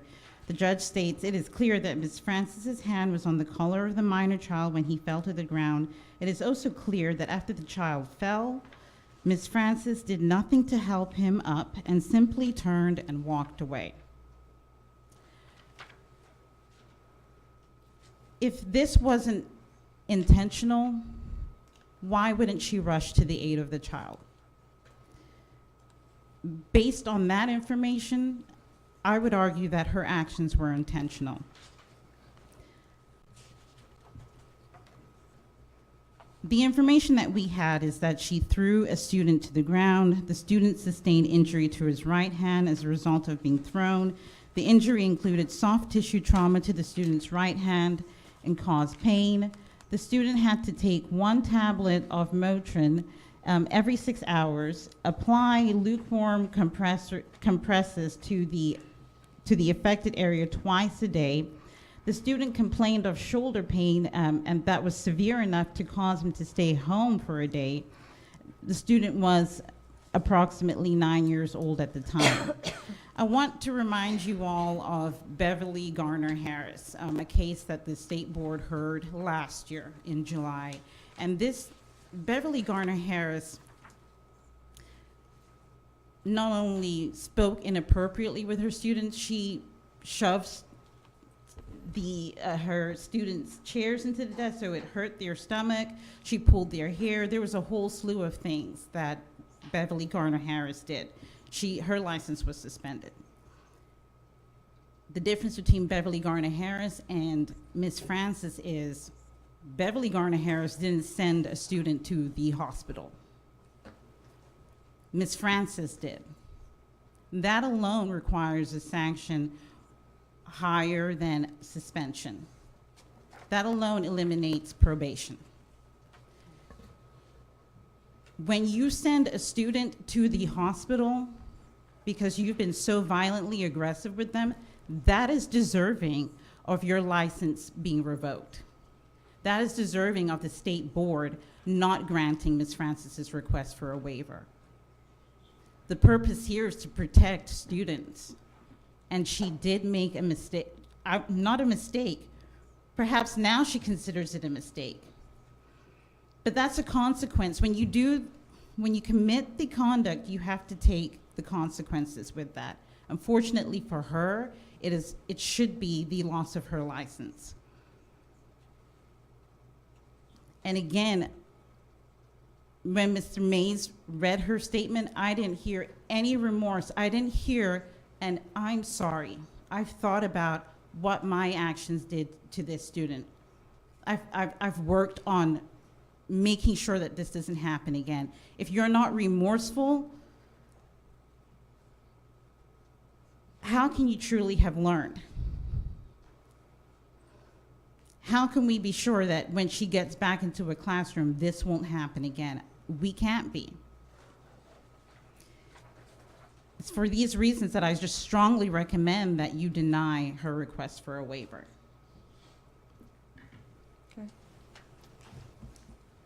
I think according to procedure, Mr. Mays has some time for rebuttal. Thank you. 2 points were made. One, the argument that she sent this child to the hospital. The grandmother took the child to the hospital. The child complained. Well, the child told her about the incident when she came to pick the child up. And if the child said he had pain, the natural thing to do was to take her to the hospital. They x-rayed. There was no evidence of injury. There was no indication of injury. But if there was a complaint, arm, hand, hurt, as a physician, you're going to provide treatment. The record will reflect that she held the child out. The child did not go back to school that next day, not because of injury, but for other reasons. Remorse, if you look at that video, that child jumped up within a half a second. That child hit that ground and jumped right up and came back toward her. And you quite obviously see he's not hurt. You don't jump up like that and come at her if you're hurt. So this is not about injury. And I understand that the state has a role here, but you got to not deal with form over substance. Even if I were arguing for the state, I'd have to take a look at who's the loser here. When you lose this teacher, the state's the loser in this public school system. This teacher's not a threat. This teacher's never had another incident in life in this school district, and she's been in that school district for 17 years. She's never had she's never even been charged with any kind of crime. The only crime she had is fighting cancer and trying to survive and losing to some extent her focus. Sure, what she is saying is, I should have, irrespective of how that happened, shown some concern about that child. I don't care how quickly that child got up. But we don't end a career because of that moment when there's no indication that there was any intent to harm. And the best way to determine that is to look at that history. You cannot shut her history out. The fact that she has never been charged with any kind of incident. And the reason I included in that record 3 recommendations from people who know her. You can read that record and see what those people are saying about her and get a better feel for the type of human being and the teacher she is. What moved me is the reflection does not indicate that she committed an intentional act to harm that child, because she's saying she didn't. And the record clearly does not show that she did. What the record shows is that she cannot prove that she didn't. The record is unclear. There is ambiguity here. And if you look at what the court said, the court is simply saying, I cannot say that she did not intentionally throw this child. What I can say is that I can't say that she did either. But an administrative law judge found that she did, and I'm not in a position to reverse that administrative law judge. And for that, I do not believe, I don't know what your system provides, but I do not believe, I think educators are far too important to eliminate them from the system on an incident such as this. If you have nothing further, Ms. Lee, we have questions from the board for either Mr. Mays or Ms. Liu. Ms. Favors? Let's start. No. And I guess this is maybe for Ms. Liwu and maybe Mr. Mays. Just looking at the observation one adult staff member observed Ms. Francis throw the student to the floor. Students made the same observation. So I guess it's for Mr. Mays. What does your client say about that? The two students were not in the hallway where this happened. The two students were in the cafeteria. So I'm not sure how they saw the incident, and I think they may be referring to whatever occurred that caused her to take this student out of the cafeteria into the hallway. There were three adults in the hallway, and one indicates that she couldn't tell what happened. If you look at the video, you could believe that that motion and the fall, whether he pulled away or she pushed him, I cannot say that it did not look like she pushed him. And I think what reinforces the argument that she pushed him is what Ms. Lewo points out after the fall, that she didn't go and caress him and pick him up. But I think, I'm not here saying that there was not some reason to be concerned about her conduct. I think the most important part of the record, if you look at the video, is that she said she tried to get him by the arm, but she had him by the collar. So, and I think when you move and manhandle a child like that, anything can happen. And certainly if something does happen, you have a responsibility. And so there I do believe that at the very least, if he had fallen and had gotten hurt, as a lawyer, I could sue for negligence. But I don't think the record shows intent, except for her failure to go to his rescue. And I think what negates that is the fact that he jumped up so quickly and it was apparent that he was not hurt. He was certainly not seriously hurt.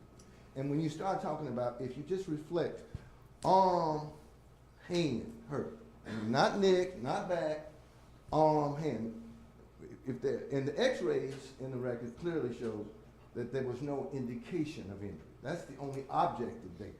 And the doctor's going to prescribe pills. They don't know whether he took a pill after he left, but medical professional treatment requires that you credit the oral statements about injury, and they did what they should have done professionally. So I don't see a real conflict except with the issue of did she push him, or did he fall accidentally? But she was negligent. We'd have to concede that. Ms. Wright, you have a question? If I may, I really don't see a dispute there. It's pretty black and white to me. If you have witnesses that say they saw somebody push a student, what else do you need with that? The other thing would be, you got to look at the motive too.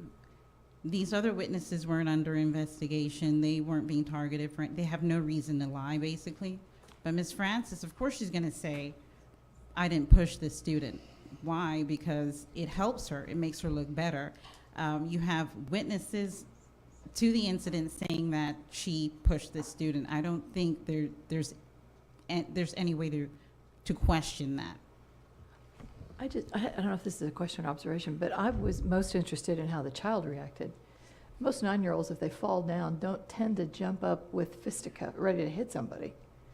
That seemed unusual to me. I know the point was made that demonstrated that he wasn't hurt all that badly, but that kind of a reaction seems unusual if you've fallen. I don't know if that's a question, or at least that was my take from this.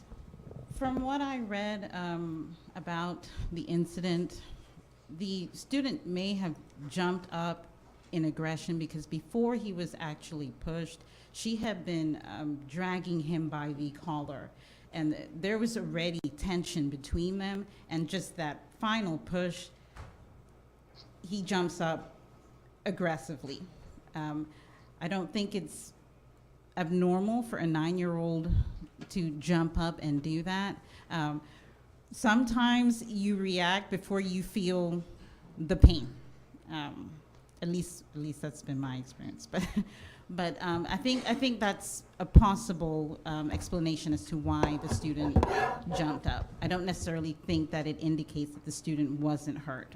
Obviously not, because he went to the No, hospital. my point was that the fact that he jumped up ready to hit somebody, whether he was hurt or not, didn't sound like a fall. It sounded like reaction to being pushed. That was at least my So take you from were it. arguing in my favor. Yes.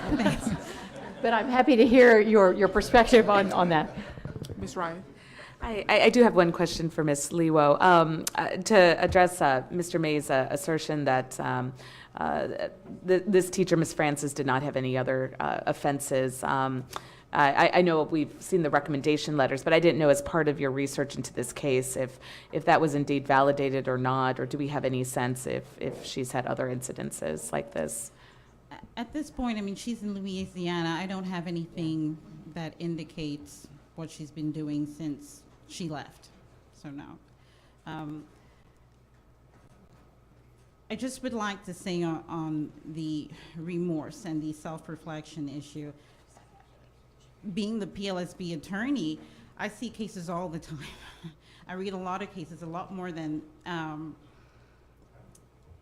necessarily come before you all. And most teachers, when they've made a mistake, they're quick to own their mistake. They're quick to say, here's what I did wrong. I've thought about the student. I apologize to the student. I apologize to the parent. Here are the steps that I'm going to take. I don't see this here. In the statement that Mr. Mays read, I don't see it at all. And that concerns me, and I think it should concern you all too. Okay, Ms. Zook? Who turned? Mr. Mays wants to refute or respond. The question was there any other indication or incident in her record, not only after, but prior to? And I don't think that question was answered. Okay. Just to be clear, I did answer that. I said I don't have anything that tells me what she's been doing since she left Arkansas and went to Louisiana. I'm saying prior to this incident, do you have any? Oh, history? prior to this incident. Do you have any history prior to this incident? No. Ms. Zook? Who called the hotline? There was no hotline. How did this get brought to the attention of DHS and the courts? The young man was sitting there, a security guard was there. This kind of happened near the end of school when the grandmother came. He stays with his grandmother. When the grandmother came to pick him up, the incident came up, and the security guard mentioned it to the grandmother, and the security guard wrote a report, and told the principal. The principal apparently called the grandmother, and that's how this got. Okay, because the teacher and the principal and the guard, if he's a school employee, are all mandatory reporters. So I'm just wanting to know how it got to DHS. And I also would like to know why it took 5 years for a judge to make a ruling.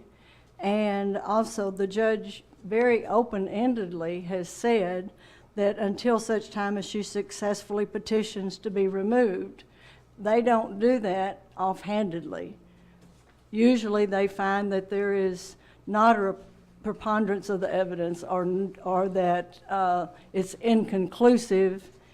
But if you have teachers who say they witnessed it and a principal who had it reported and none of them called the hotline, I want to know how it got to DHS.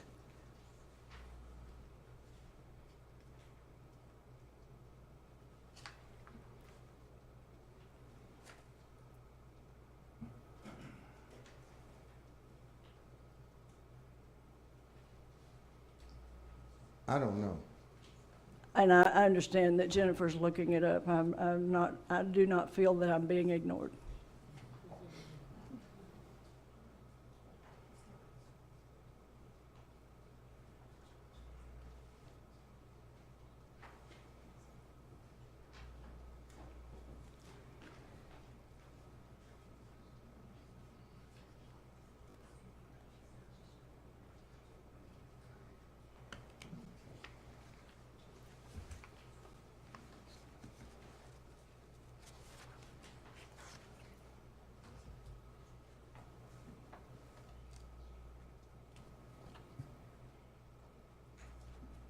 Mr. Mays, maybe you can answer this question while she's got it, okay.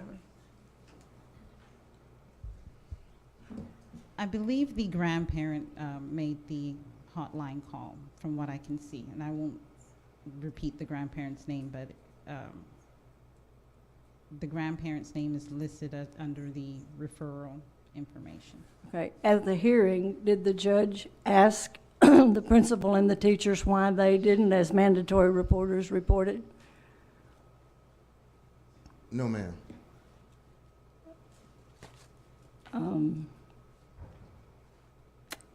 And since it took 5 years to get a ruling and placed her on the list, would you interpret that as no sense of urgency about placing her on the true finding list? Or I know it's a different judge because apparently Judge Moody was the original judge and this was signed by Judge Compton. Do y'all, either one, have any information as to why it took 5 years and why the judge changed? Well, Judge Compton, I think even before Judge Moody, I think there've been 3 judges, not 2. And Judge Compton just got the case about, I guess in January. I don't think that this was a case which showed any clear threat to anybody. So the priority of the case simply did not get to the judge's fall in line with many of the other cases apparently that the judge had to address. We brought this issue before the judge several times, and they committed to make a decision. But the record is relatively voluminous, and the video is indecisive,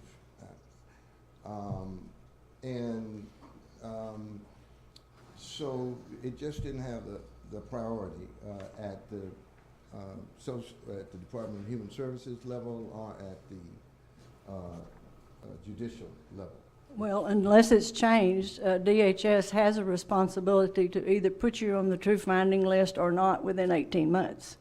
So everything about this case seems contrary to DHS procedure, contrary to court procedure, contrary to no person that's a mandatory reporter reporting. It's just very confusing because most people don't get 5 years to demonstrate that they are more like they were the 17 years prior, and the 5 years after it's a pretty quick thing, and then within 5 years they could have been requesting to get off the list. So this woman's waited 5 years, is now told to put on the list, and they will make her wait a period of time to get off of the list. So okay, if I may, I don't want the board to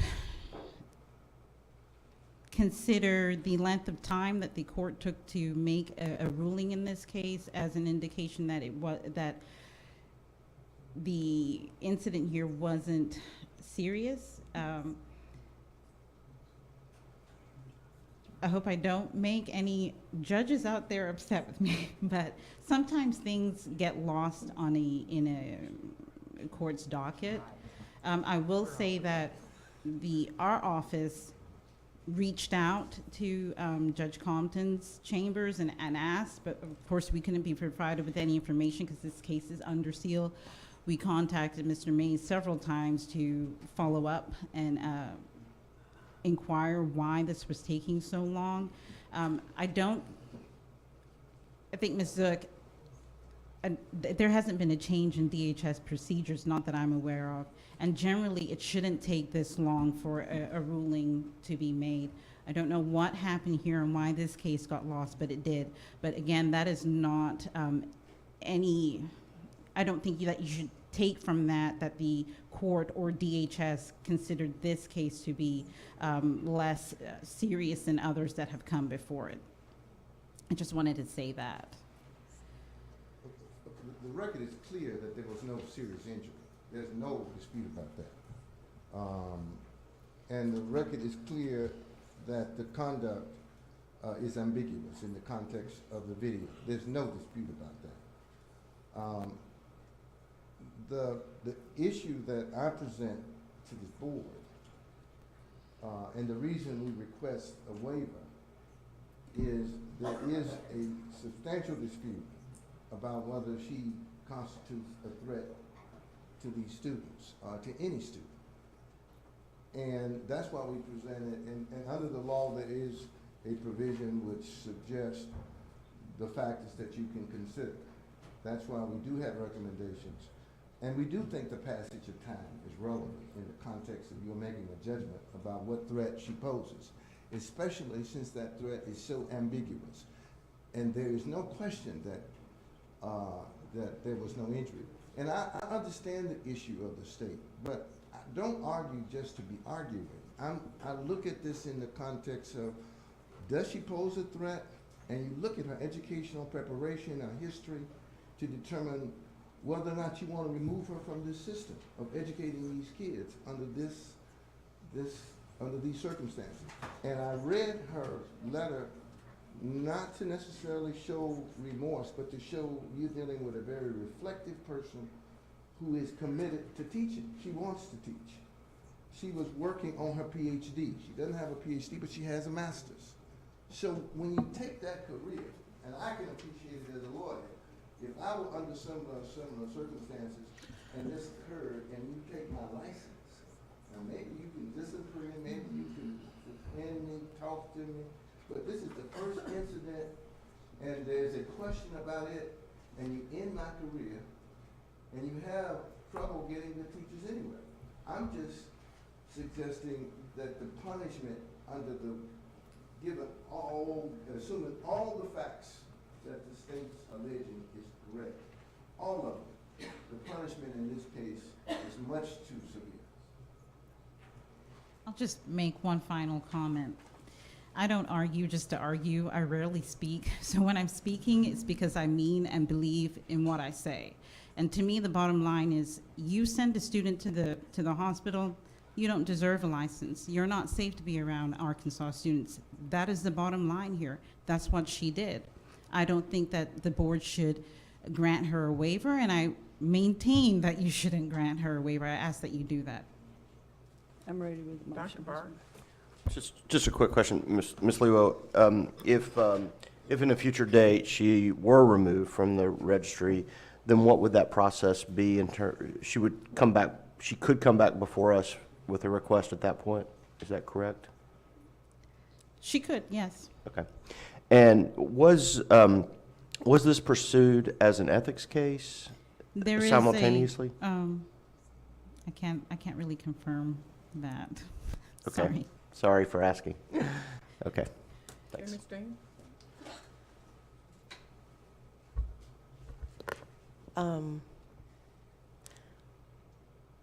My first question is what you asked, which is, that seems strange to me that he would hop up in that manner.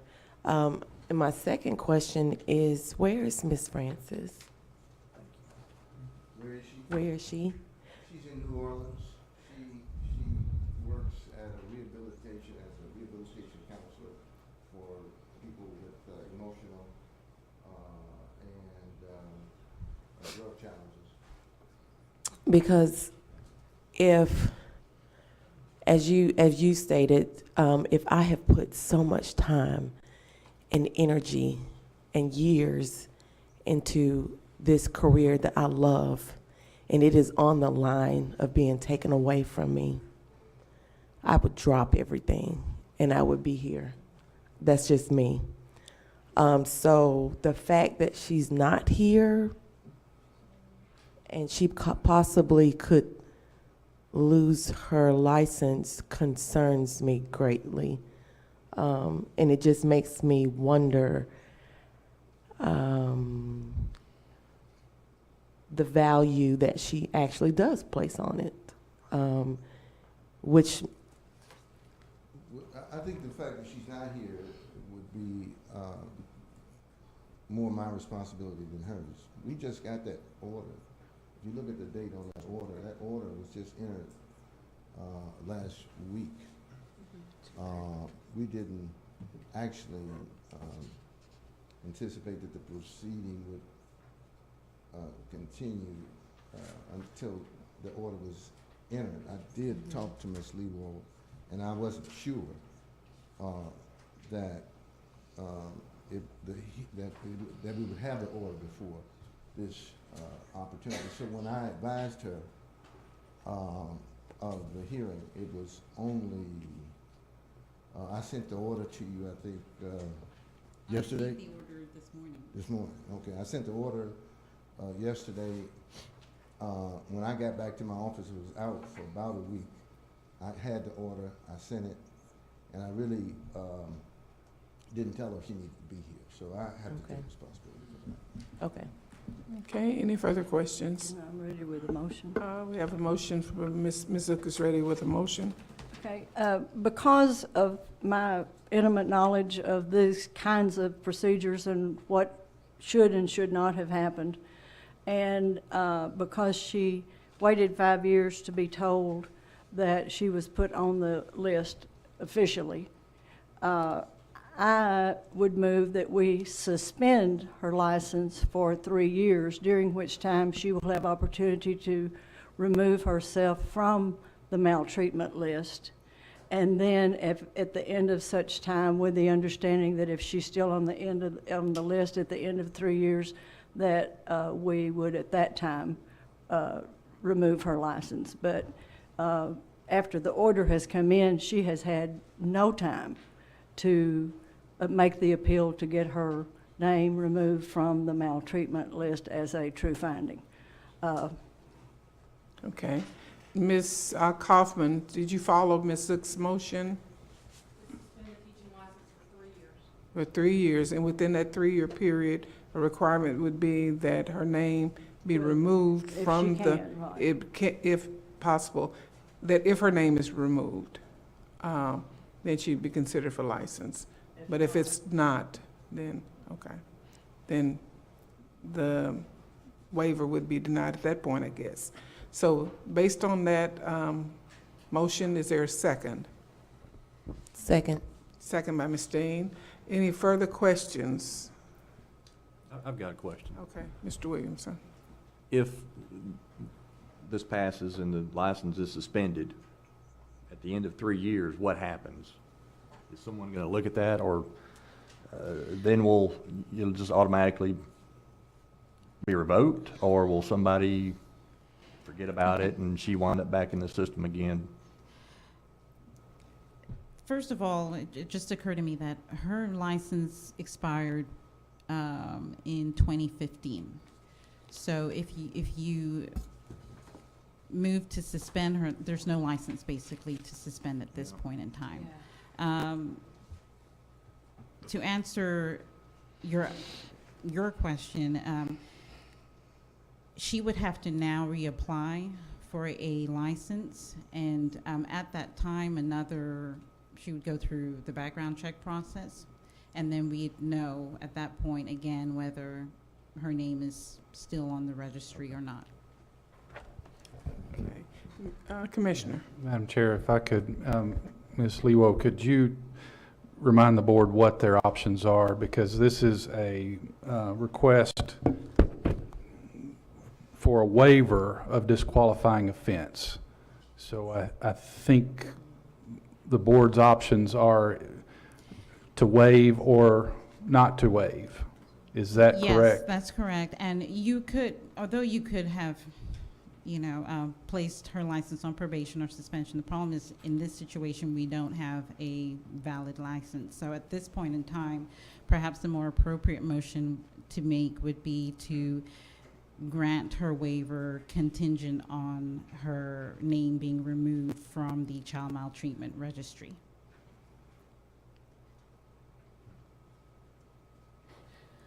Although your recommendation to us was not to grant the waiver, is that That's correct? So, given that information, are you want to proceed with your motion, or withdraw it, and then the second? I think it died for lack of a second. No, it didn't. Ms. Dean second. She second. So if she'll withdraw her second, if that's your pleasure. We can't suspend something that someone doesn't have. But you can either grant or not grant the waiver. That is correct, right? So the question is whether or not to grant or not grant the waiver. That's correct. And just following the line of conversation, it seemed that Ms. Zook was wanting to suspend her license pending a determination on whether her petition for name removal was successful. Right, because it's my understanding we cannot license a person whose name's on maltreatment unless we grant a waiver to do so. That's correct. And So okay. is this a non-issue then? Is this item a non-issue, given that she does not have a license? So is this a non-action agenda item? Because we come back to the fact that we are asked to take action on a license that doesn't exist. So would we wait, or would you wait until there is actually an application for Arkansas license again? I wouldn't recommend waiting, because either way, you would resolve it today as opposed to, for example, if her name isn't removed from the registry, we'd go through this entire process again. If you want to make the motion to grant a waiver contingent on her name being removed from the registry, then irrespective of what happened down the line, whether her name wasn't removed or it was removed, you wouldn't have to have Mr. Mays and I back up here again. You would have handled it today, and that's what I would recommend that you do. Okay, Ms. Goodwood, it's your motion, so what's your pleasure? Yeah, my motion is irrelevant. Okay, so we withdraw, So I and Ms. withdraw my Dean motion. withdraws her second, that correct? Okay, so we're back at square one, so what's the pleasure of the board at this point? Dr. Barr? Did you? You had your hand up first. Okay. I move to deny the waiver.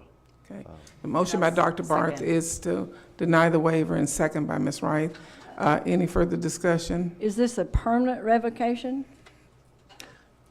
No, she could come back. If she was removed from the registry, then she could come back, correct? She could come back. Okay. How long does that usually take? Well, her license is expired now, so she could apply at any time. Or are you talking about the name removal process? No. It can take a while. It can take a while. That's correct. What's a while? Well, Five it could years? take 18 months to 2 years because they'll reinvestigate, they'll re-talk to the witnesses, they'll re-ask why they mandatory reporters didn't report it. It'll open the DHS won't be happy because they'll have to, if she makes the request, then they'll have to reopen this. So in a way, she still would be She suspended. is for 3 suspended years. until she's off the maltreatment list. All right. Okay, any further discussion? Not all in favor of the motion to deny the waiver, please signify by saying aye. Aye. Any opposed? And the motion carries. Thank you. It's 12:46. We'll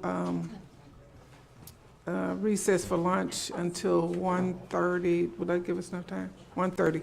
We'll reconvene at 1:30. But I don't want it, but I don't.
To order and resume our action agenda and resume it with action item A5, consideration of appeal from denial of school choice application, the Bopp family, and Ms. Davis, please.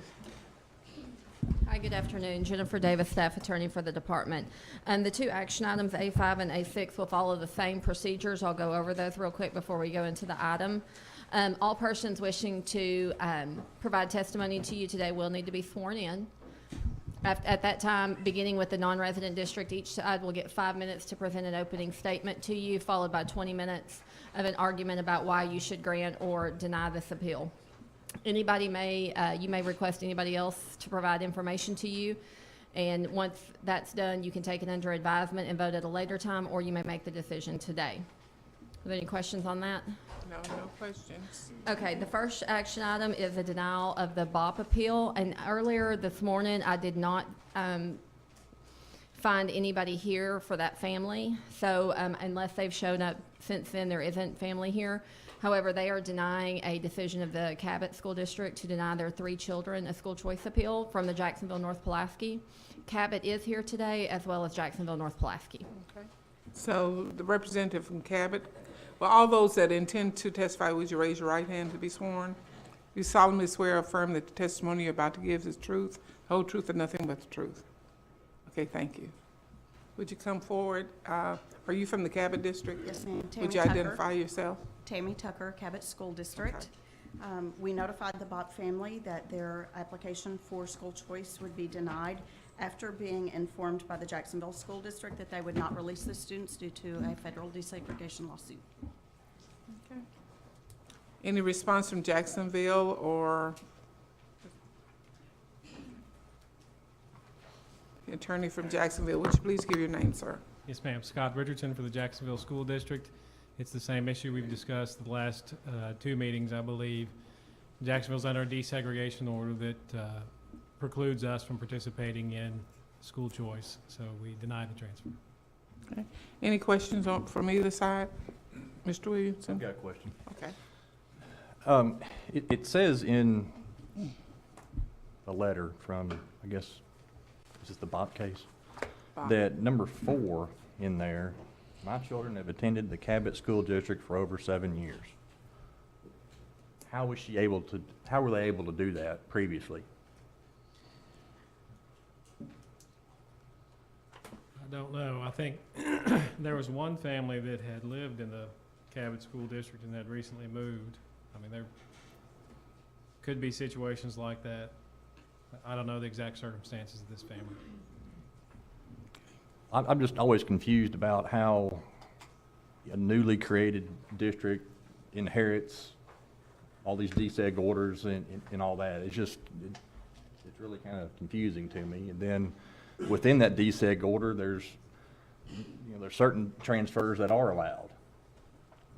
And it's just unclear to me really what's the right thing to do, or how should we treat this? Well, of course, because of the desegregation case for many, many years, Jacksonville was not allowed to detach, to have its own school district. It was only because in the final settlement agreement with the state that the parties agreed to allow Jacksonville to be created that the district even exists. Right. If that hadn't been in that final order from the court, there wouldn't be a Jacksonville School District. Within that final order also was a certain requirement as to transfers among the school districts. Mm-hmm. And that order was signed in 2014. So if this family has been attending the school for 7 years, I guess it predated that order. Right. So circumstances may have been different with PCSD then. But because Jacksonville's created by the order, it was required to abide by that order and PCSD's desegregation obligations. So we inherited a set of rules that we must abide by. And as we've discussed before, it's our plan to try and get released from the court as quickly as we can. It won't happen overnight. It'll take some time. But in order to do that, the case that we have to make is that we've complied with our obligations in good faith, substantially complied with them. And so this is one of the obligations that we need to demonstrate substantial compliance on. And the legal transfers, have y'all had any of those? I believe we've had one. Because I think you got, what, 20 or 25% of the 30 cases that were mentioned in the court order, is that right? I mean, like, I know you got so much percent of the money based on Pulaski County as a whole and what percent your district was, and they got 30 spots to take in people and 30 spots to let people move, and I assume you got a percent of that. Is that correct for legals? Okay. As far as the transfers under the final settlement agreement, I don't know. I don't have information on those. I don't know if we've had applications under that provision or not. Tony, do you know whether you have or not? Okay. Okay. The parents from Jacksonville who are thrilled, you know, that they're getting, and I promised them I would say this. The community worked for almost 3 decades to get a district. The community voted in huge numbers and an overwhelming percent to have a district. The state board voted unanimously to support the creation of a district, and the community voted, unlike any other election in Pulaski County, for millage. And those parents feel like they voted to get you a district, they voted to give you millage to fix the buildings, and the few parents who are asking to, and many of them we feel, or I feel, are very valid concerns about their child for like the 7 years in Cabot and or a special ed, or the parent works there or whatever. So they have expressed to me their frustration that they supported this and they supported this, and the board unanimously agreed, and then they supported the millage, but then when they asked for something for a child, that they were hearing no. And I promised them I would pass that along, and I'm not here to argue with you, you know, but that is some of the sense of frustration, and I'm not saying it's the majority of people, because I don't like it when people come and act like they're speaking for everybody in the whole district when they were speaking for like 10 people. But I did promise these parents that I would express that frustration to you. Okay. Any other questions or comments? Okay, as it relates to this action item, do we have a motion? A5. Dr. Barr? I'll move to deny the appeal of the denial. Move to deny the appeal by Dr. Barth. Is there a second? Second. Second by Ms. Wright. Any further discussion? All in favor? Aye. Any opposed? No. No. 2 noes. Okay.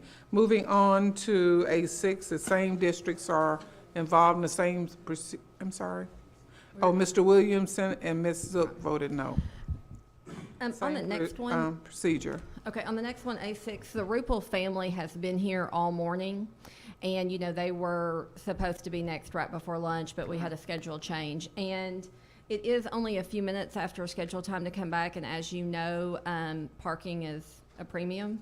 And if there are no objections from Cabot as well, could we maybe move this, you know, at least maybe wait one agenda item later just to give them time to get back? They have been waiting all morning. Absolutely, absolutely. Okay, we'll move then to A7, consideration of waiver request teacher license, Christy Lynn Prophet. Ms. Lewo? Do you want me to go through the waiver hearing procedures again? I don't think so. Okay. Christy Lynn Prophet is seeking a teaching license. On January 11, 2016, the department notified Ms. Prophet that she was ineligible for licensure and employment in an Arkansas public school based on a disqualifying offense enumerated in Arkansas Code annotated 617-410. Ms. Prophet requested a waiver of the disqualifying offense. As Ms. Prophet's disqualifying offense occurred 10 years ago, and there is no other information indicating that she is a threat to the safety of students or others, the department is recommending that the board grant the waiver. Okay. Does the board want to hear from Ms. Prophet, or are we ready to act on Ms. Lewo's recommendation? What's the pleasure of the board? Move to grant the waiver. Moved by Mr. Williamson to grant the waiver, second by Ms. Savers. Any discussion? All in favor? Aye. Any opposed? Motion carries. Thank you. Thank you. Okay. Our next item on the agenda is A9. It's consideration of revocation of teaching license for Breonna Nicole Eddings. Ms. Lewo.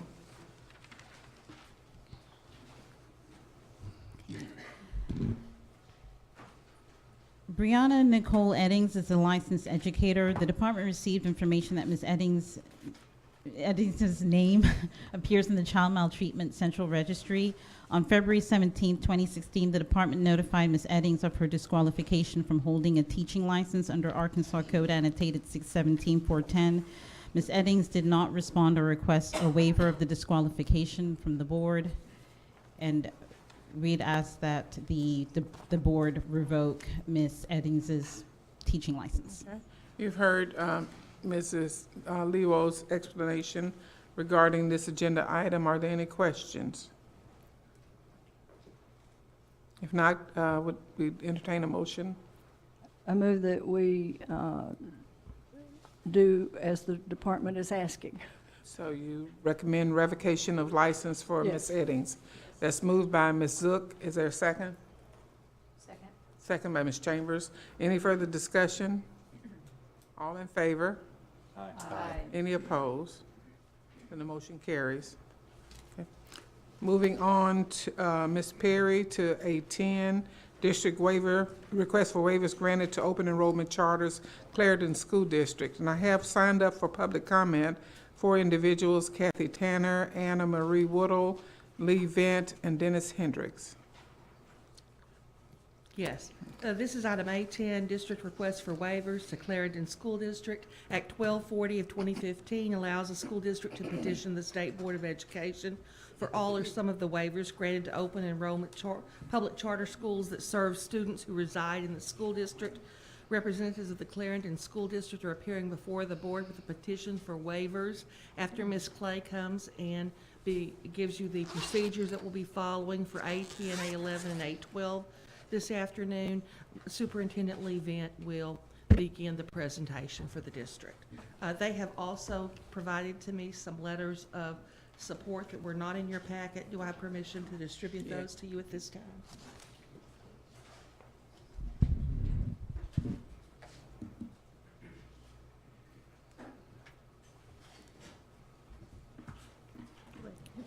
Good afternoon. Kendra Clay, General Counsel for the Department of Education. As you know, on these Act 1240 district waivers, you do not have procedures set out in rule. However, you have followed a certain set of procedures in the past, and I would recommend that you follow those again today.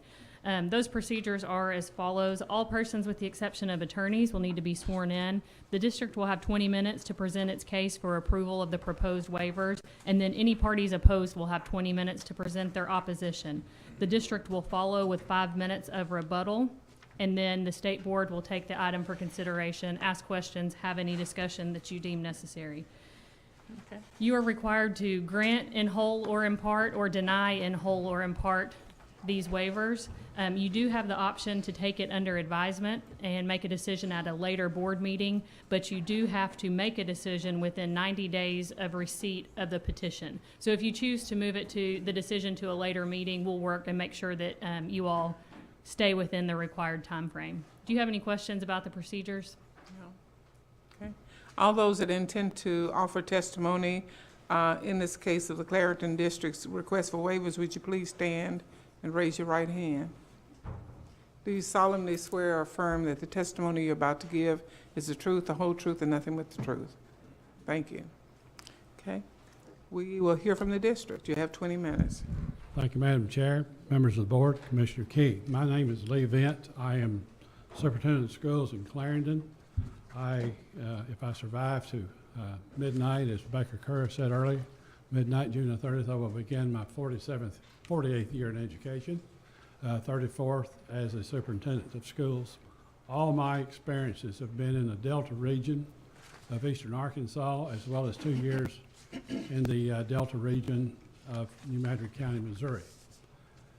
we come before you today asking you to grant full waivers on 3 different items for a school district that's nestled on the White River at the stepping stone into the Pure Delta region of eastern Arkansas. We have experienced all those things that have placed our district into some very dire, bad positions or different places, different ways of. It's very difficult to articulate how difficult it is to educate our kids. We need these waivers. We're asking you to please grant these waivers. Our high school co-principal will articulate the 3 waivers in just a moment. I have often said that if we could all work together in Arkansas for the benefit of our kids, regardless of where they're located, and you're to be commended for that as a Board of Education, we could really, I think, resolve and make a major difference in the lives of these children. We are, at this point, 92% free and reduced lunch. We have lost 37 students this year, which drops us to 510 students, yet we maintain a strong physical balance. And we want to maintain that strong physical balance, yet we have to have waivers and some re-engineering of some of the things we're doing in order to better address the needs of our students. We cover our district covers the bottom 2/3 of Monroe County, one of the poorest pockets of poverty in eastern Arkansas. We were the biggest losers in the 2010 census. We lost 20.5% of our population. On the other hand, our county has the largest percentage of native-born Arkansans in the state of Arkansas. 86% of the people who reside in Monroe County were born and raised in Arkansas. And that's unlike different regions of the state, especially northwest Arkansas. So our roots run deep. We want to do what is best for our children. We have many things in place. We're not here asking for a handout. We're asking you to seriously consider helping us to help ourselves. We have many things in place to help ourselves. We're going to be taking advantage of a vast resource next door to us, about 100,000 acre Dale Bumpers Wildlife Management Area. We're calling in some folks to help us look into our environmental science offerings and hopefully come up with something new that the entire state can share with. So we're here with head in hand, asking you not only to grant us a waiver, but to be with head in hand, so to speak, to partner with us. And at the end of the day, and I think you'll see the seriousness of which we are trying to approach this, our kids will be winners. It'll be win-win for our children. It'll be win-win for the State Board of Education. It'll be win-win for our district. It'll be win-win for our region. Yet, it will not cost the state a single penny for our waivers if are properly granted. I am going to now turn it over to Kathy Tanner, the co-high school principal at Clarendon, and thank you for your time. But again, we are very serious about this, and we want you to look at it very conscientiously, as I know you will, and we appreciate the opportunity to come before you with a little different approach than probably most of the waiver hearings you've had. We are looking more into career and technical education to help a population who is in the second generation of a population that transpired over the years due to poverty, where over 50% of that population who are parents of children in school had a poor school experience themselves. And now we've moved beyond that to a next generation. So it becomes more and more difficult, more and more challenging for us. And I think you will see with our waiver request the seriousness with which we approached it. And again, thank you for your time and consideration this afternoon. Good afternoon, Madam Chair, Commissioner Key, and board members. I am Kathy Tanner. As Mr. Vent mentioned, I am a co-principal of Clarendon High School. I'm representing Clarendon School District, which is in Monroe County, and comprised of communities of Clarendon, Holly Grove, Ragtown, Pine City, Blackton, Rowe, Monroe. So there's many little communities, and all those little communities comprise a very small school. It's a very small, very rural, but very proud. The population of our school today, as he mentioned, in grades K-12 is 510 students. On the first page of your waiver document, you will see the projected decline in enrollment of our district. This is the data that we study very closely to plan and make cuts that will allow our district to remain fiscally strong, as well as provide our students an advanced learning opportunity, which will maximize the learning of each individual student. As Mr. Vent mentioned, this past year we were 92% free and reduced. We're 90% high poverty. I did a survey before I wrote these waivers, and 80% of my 8th graders that are going to 9th grade, 80% are from single parent or single guardian homes. I know those statistics seem pretty bleak, but I promise you that's some of the best kids you'll ever meet. The previous students from our area, have taken their education provided and become leaders in many areas of the world in many different occupations. But we realize in today's world we have to do more. It's getting harder for us to provide the opportunities for our students that are provided by other school districts due to the data given, but also because of the lower teacher salaries, teacher turnover rate, and the lack of qualified teachers in the areas that are needed. At the high school, teachers and administrators wear many hats. I'm a co-principal, I'm a school improvement specialist, I supervise all curriculum plus all the management duties, half of the management duties. My co-part, Mr. Meek, is the other co-principal. He's an ALE director, head coach, teaches classes, and all the other management. So we have many hats that we wear, but the real heroes are our teachers. None of my teachers have less than 3 class preparations per day, not less than 3. Some of them have 5. And when we interview someone, we have to look for that personnel that has many certifications, because being in a small district, you're not really able to teach something the same thing all day long. There's many different facets to meet the ADE state accreditations that we have to meet those, and so we have to find people that are certified in several different areas. We have to become innovative in preparing our students for entry into the workforce, also in post-secondary. Currently, we're a 1-to-1 high school, we're project-based, and our goal in 2017 is to become a school of innovation. I want to mention at this time, though, that all high school students belong to what we call a pride group. These students are divided into small groups with a mentor teacher who not only teaches materials such as character ed, but also becomes a direct link between the home and the school, their classroom teachers in the home, and we found this to be very successful in improving the parental involvement at the high school. Mentor teachers also provide career counseling, encourages students, becomes an advocate to the students. Pride adds minutes to our school day. We stay an extended period of time, but it's a critical element that is a part of the vision of our school. This information given to you now lays the foundation for the reason that we are here today to present our waiver request that will allow us, first of all, to provide our students a more meaningful and more relevant education and allow us to be more efficient. Requests for these waivers will be until 2021 or until such time we would be granted the School of Innovation. In an effort to prepare our students to be both college and career ready, the Clarendon School District requests the ability to employ 4-year degreed individuals who do not possess teaching licensure as teachers and blended learning facilitators in non-core classes.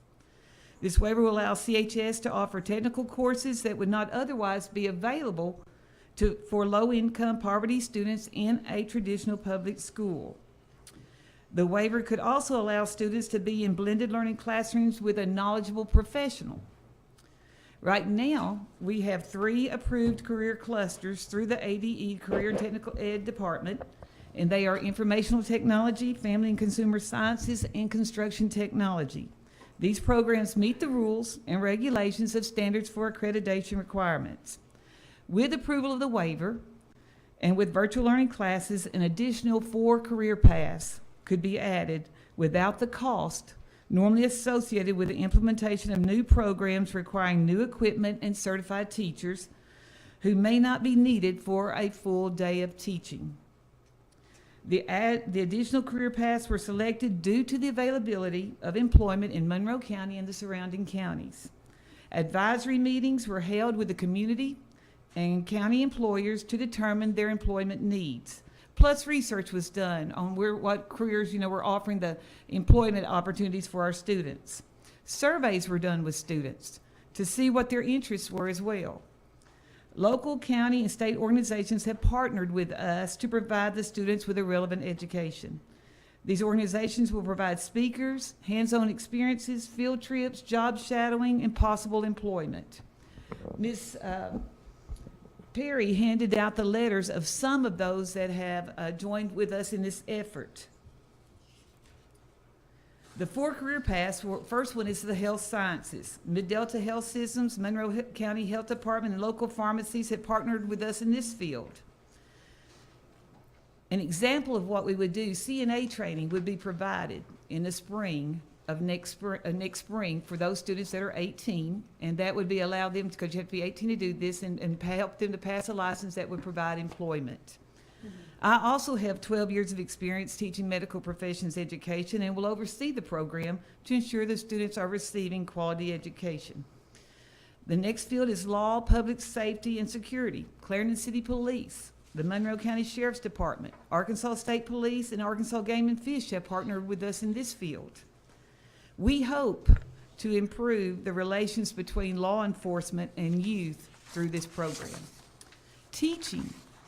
The Clarendon School District and the local and state universities have partnered with us with this program. We know we have to grow our own teachers due to the scarcity of available teachers in our area. We currently use peer tutor programs in lab classes and after school, and students love this program. Teaching already falls under Family and Consumer Sciences, which we already have in place. We offer all the prerequisites besides just the actual teaching classes, which is our goal for next year. I'm happy to say that we just recently hired 3 teachers who want to return home to teach. Having roots in a school makes a big difference in the outcomes for a district. I'm from Holly Grove.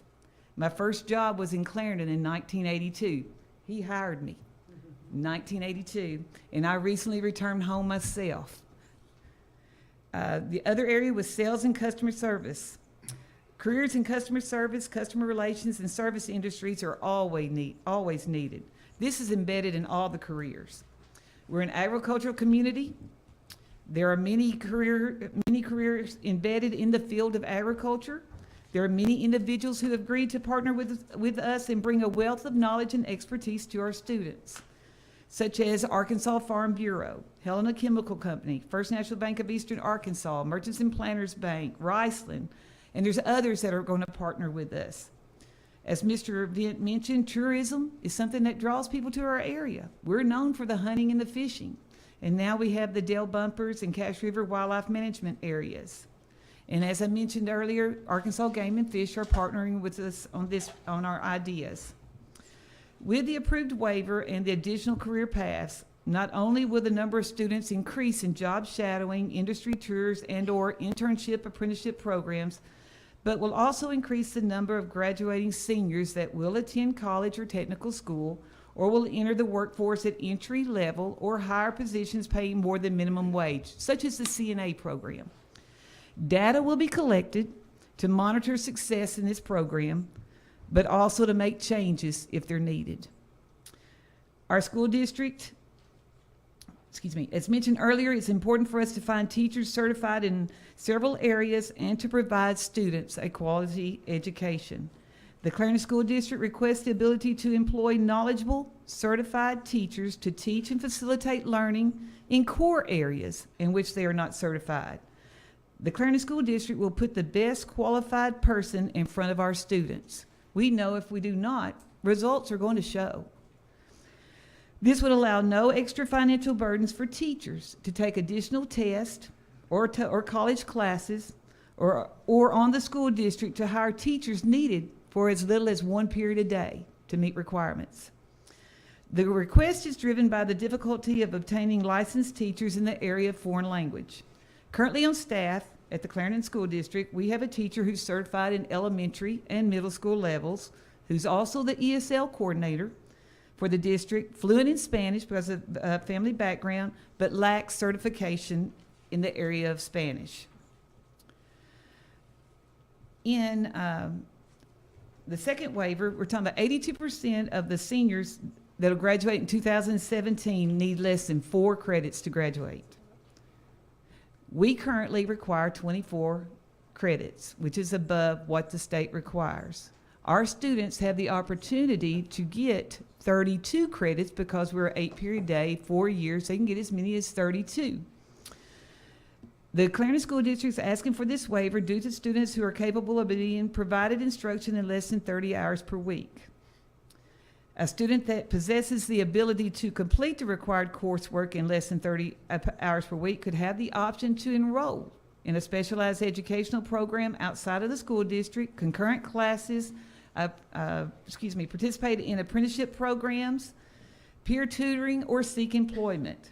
This would prevent these students from being placed in classes with underclassmen or in classes where they have no interest. This waiver would only affect about 10% of our students due to the reasoning that less than 10% of our students actually drive to school. Vehicles are not prevalent on our campus. Most of ours are brought to school on buses. But again, parents can provide transportation for their students, which would allow the seniors to participate in this program. We're not asking for any waivers from graduation requirement. We're just asking for the waiver of the 30-hour week requirement. At the present time, we have no students enrolled in concurrent credit. We're moving in that direction, but since internet is not a luxury in many homes, these students will remain on campus for the concurrent credit. The JAG program, which is the Jobs for America's Graduates, was implemented last school year, and this was added as a means to introduce students to the workforce and decrease the number of high school dropouts who have to quit school to enter the workforce due to financial hardships. This was prevalent even this year because I was told by seniors that with all the costs that are involved and also with the help that they need to provide for their families, that JAG gave them an opportunity to find work that they did not have to leave to help provide for their younger siblings. If you view the ESEA reports that are in your package, you will see the graduation rate has played a big role in labeling the high school as a school in needs of improvement. Several students leave school each year to assist with the family income. Granting of this waiver will allow students who cannot enroll in the JAG program due to the enrollment in required graduation courses the same opportunity. JAG students are monitored by the JAG teachers to ensure students are working or in an apprenticeship program, peer tutoring, or seeking employment. Students who are not in JAG will be monitored by the administration or assigned professional and will be required to provide the same documentation as the JAG students. Each student affected by this waiver will have a personalized learning plan. It's not going to be where their day is over. It will vary per student. The next waiver requests the Clarendon School District requests a waiver to allow non-licensed individuals to teach keyboarding at the 7th or 8th grade level, which would allow additional information technology focus path class to be added in the areas 9 through 12 and taught by a certified teacher. Keyboarding has been implemented in the upper elementary for several years. And as I mentioned, we're a one-to-one school. Students are familiar with keyboarding. And this would allow us to open it up to where we could have a higher level class in the areas of information technology. The last waiver pertaining to gifted and talented is being withdrawn. Crystal Nail, program advisor at the ADE Gifted and Talented Advanced Placement, notified the school district that all of our waiver requests fall within the parameters of the law. We appreciate the opportunity to share with you how we are planning on changing the Clarendon School District and to better prepare our students for the future. We believe Act 1240 was written for us, allowing us innovative ways to make education more personalized and more innovative. By granting these waivers, we are beginning our first step of our 5-year plan to move toward a school of innovation.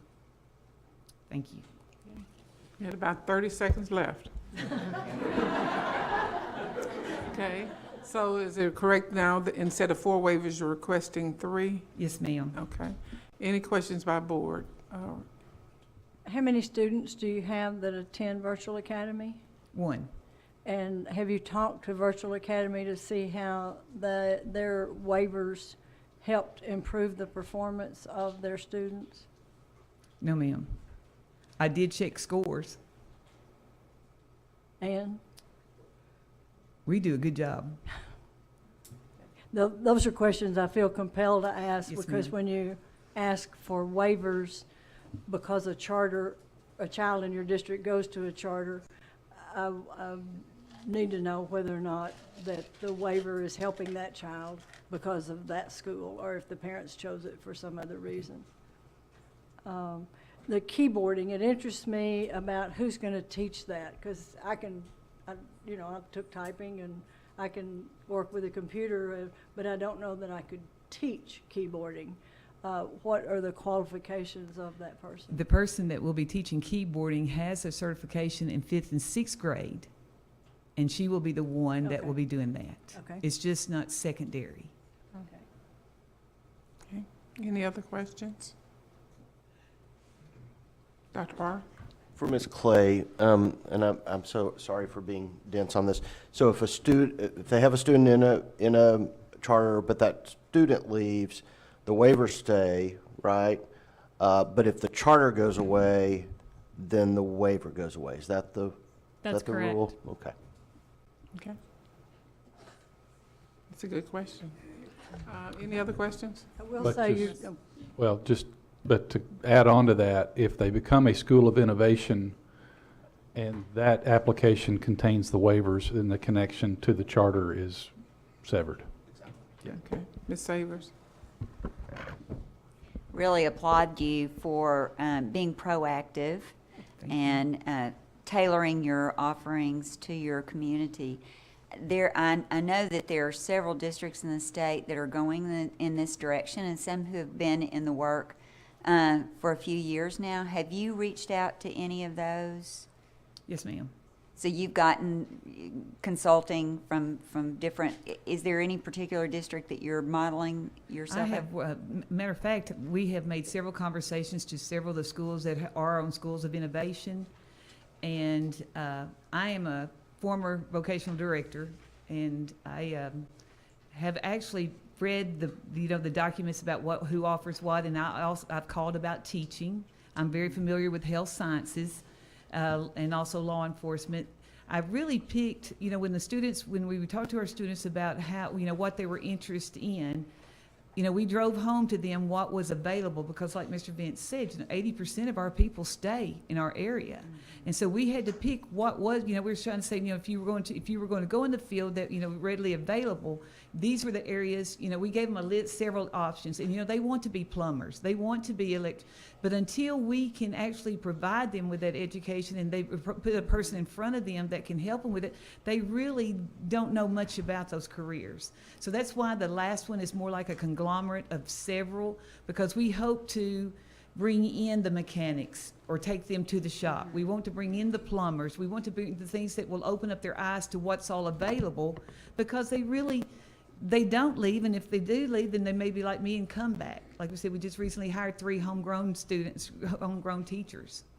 Well, and that's great, but I really hope that you will stay connected to these programs that have been doing the work, because what I sense is from the different programs is that their vision is pretty broad about what the future might bring.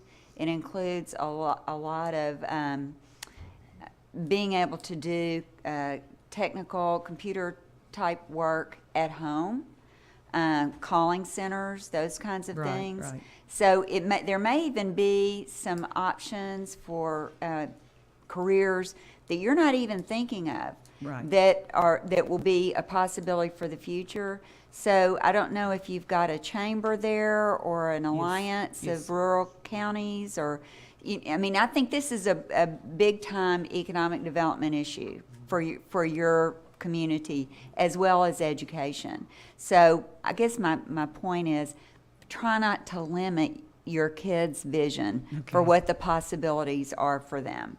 I agree totally. And give them make sure, and I think this is what we all struggle with, we want to make sure that these kids all have an education to be able to leave and do whatever in the world they want to do. And if they decide after a year of being a plumber that they want to go back to school and be a lawyer, they need to have the skills to do that. So we just want to make sure that the education is there for them to go do that. So, and we're hoping with these career paths and what we're moving toward is that it makes the literacy in math and science more relevant to where they'll struggle. They won't struggle. They will go out and they'll try harder to do in those classes because they see a future. And this was one of the reasons for that. But until we can put something out there for them to work toward, they've got to be able to see it, feel it, touch it, all that. And so that was another reasons for us moving in this direction. We think we'll see the kids want to do better because they know they need to do better in order to be successful in whichever career that they choose. Dr. Barth has a question. I just want to pick up on Ms. Saver's point, is that I think it's great to think about identifying a future for students, and I think that's an important first step. But I think we have to think about helping students see their futures, because it's going to not be a single career. It's going to be a variety of careers. We know that's reality. I'm probably one of the last human beings in the world that will have the same job his whole life. But it's also being able to be ambidextrous and find one's changing passion across time. So I think it's an important point. Any other questions? A couple of different things. One, contact Andrew Parker with the State Chamber of Commerce, and they have set up a big trailer that they will come to your school, and it exposes kids to 7 to 9 different occupations, plumbing, electrician, welding, on, and it gives some interactive so that you can quickly give them experience and knowing what that's about. They're traveling all over the state. And secondly, I worked in a similar district to Clarendon when I started, and we did a program called 7 Areas of Living, and it's doing what you're talking about. If you expose them to how they're actually going to apply these skills and what you'll use that math for and what you'll use that whatever the skill is, then we had terrific results once they understood why it was important or how they were going to use it. So I'm greatly encouraged by the fact that you're going to give them the application opportunity as well as just the knowing how to do it. Thank you. And I do commend your presentation. We've had districts on the early end of this, which it's to be expected, that came in that were not as thorough or quite as well prepared as you, and I do commend you for the preparation that you've put into this. Thank you. Okay. Any other questions? Are we ready for a motion? I move that we grant the waiver. Moved by Ms. Zook. Moved by Mrs. Zook that we grant the waivers requested by the Clarendon District. Is there a second? Second. Second by Ms. Dean. Any further discussion? All in favor? Aye. Any opposed? Good things are happening at Clarendon. I'm waiting to hear about it. I'm waiting to hear. Let's, on A6 on acquire, if the Rupel family has made it back. We had someone who signed up for public testimony on this item. Okay. I'm sorry. I thought that it was included in 20 minutes, so I'm sorry to have excluded you. I'm going to make it really quick. Davis Hendricks, Arkansas for Gifted and Talented Education. And every time I've come before you before, it's been to oppose a waiver for gifted and talented. And today I wanted to use this opportunity to address the board on a much more pleasant approach, and not having to oppose something, but to endorse the process. When we became aware that Clarendon was asking for GT waivers, I contacted the Office of Gifted and Talented and asked Ms. Stein if she would pursue that with her superiors, which she did. And to the credit of the department, they allowed Crystal Nail to call Clarendon, and that was the conversation that initiated the fact that there was no need for the waiver in the first place. So this seemed like a wonderful opportunity to endorse that process, and that if there's a protocol that allows for when waivers are recommended, especially in gifted, we don't want to be perceived as an organization just the watchdog over waivers for gifted and talented. We want to be a resource to be able to help districts to make whatever modifications in gifted and talented they want to make without depriving students of the services that they're entitled by the law. So that's all I really wanted to say today. Besides, Agate does want to extend our appreciation and congratulations to you, Chair Newton, and Ms. Saviors for your work on the board, and we appreciate your time and service there. And thank you. Excuse me for the oversight. I had included you in the mass of the 20 minutes, and I'm sorry. So good that you didn't. It makes sense that there oversight. would be an assumption that there would be an opposition. Well, There's no opposition. There's no opposition. Great. Thank you. Thank you. Back to the Rupel family. Right, Jennifer Davis, staff attorney. The Rupel family, I did talk to Mr. Rupel, and during the lunch break, one of his children became ill, and so they had to leave, and so he said that he apologizes that he will not be able to come back. He did submit a letter, which was in your packet. So he did apologize to that, and I do want to thank the board and both Cabot and Jacksonville North Pulaski for being patient to allow them time in the event. It was just a simple timing issue to get back. So we're ready to proceed with this when you are.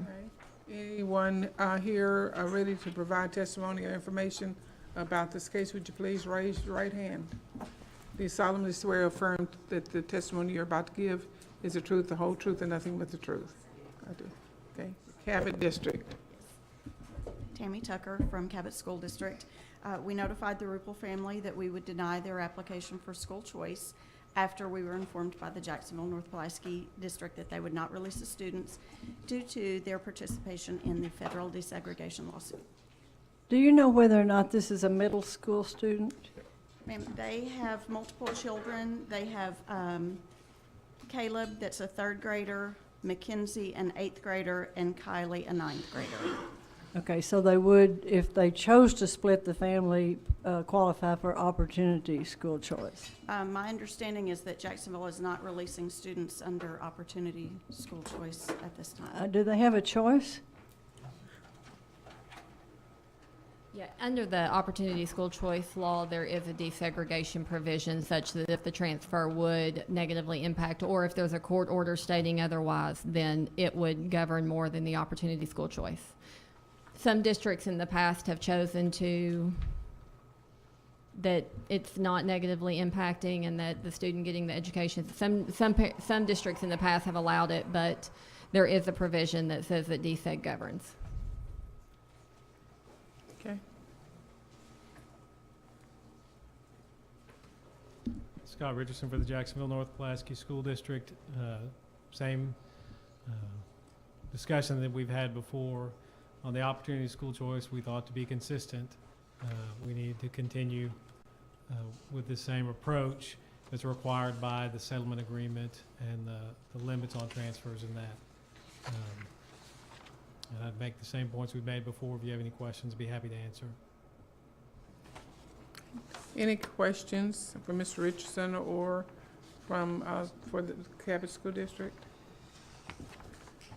Okay, are we ready for a motion?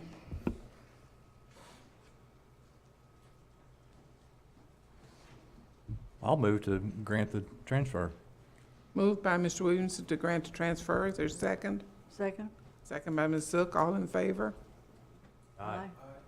3. Any opposed? No.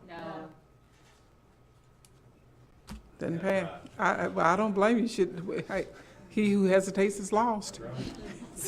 So is there another motion? I move to deny the waiver. I'm sorry, it was moved, you got it, okay. Okay, Ms. Wright has another motion. I move to deny the waiver. Move to deny the waiver by Ms. Wright. There's second? Second. Second by Ms. Chambers. All in favor? Aye. All opposed? Aye. 2 opposed, okay. The motion passes. Thank Okay, you. excuse me.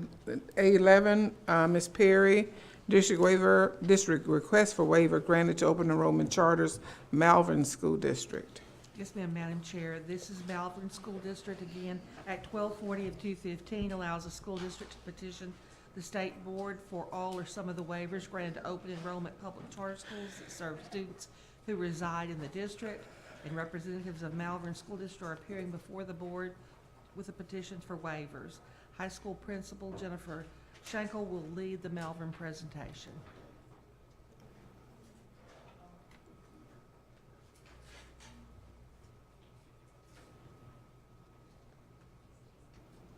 Okay. Those that intend to testify or offer information, would you please raise your right hands? Be sworn. Stand, please. Do you solemnly swear or affirm that the testimony you're about to give is the truth, the whole truth, and nothing but the truth? Yes, ma'am. Thank you. Good afternoon, Board, Madam Chair, Commissioner Key. I appreciate you taking the time to hear us today. We're excited about this opportunity that's been put before us with Act 1240, and I would like to ask for an additional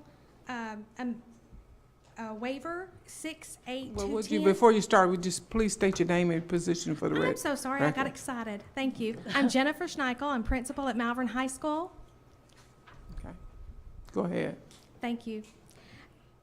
I'm asking, due to legal counsel, a recommendation from legal counsel at ADE to add 68210 planned instructional time to go along 618-210. Thank you.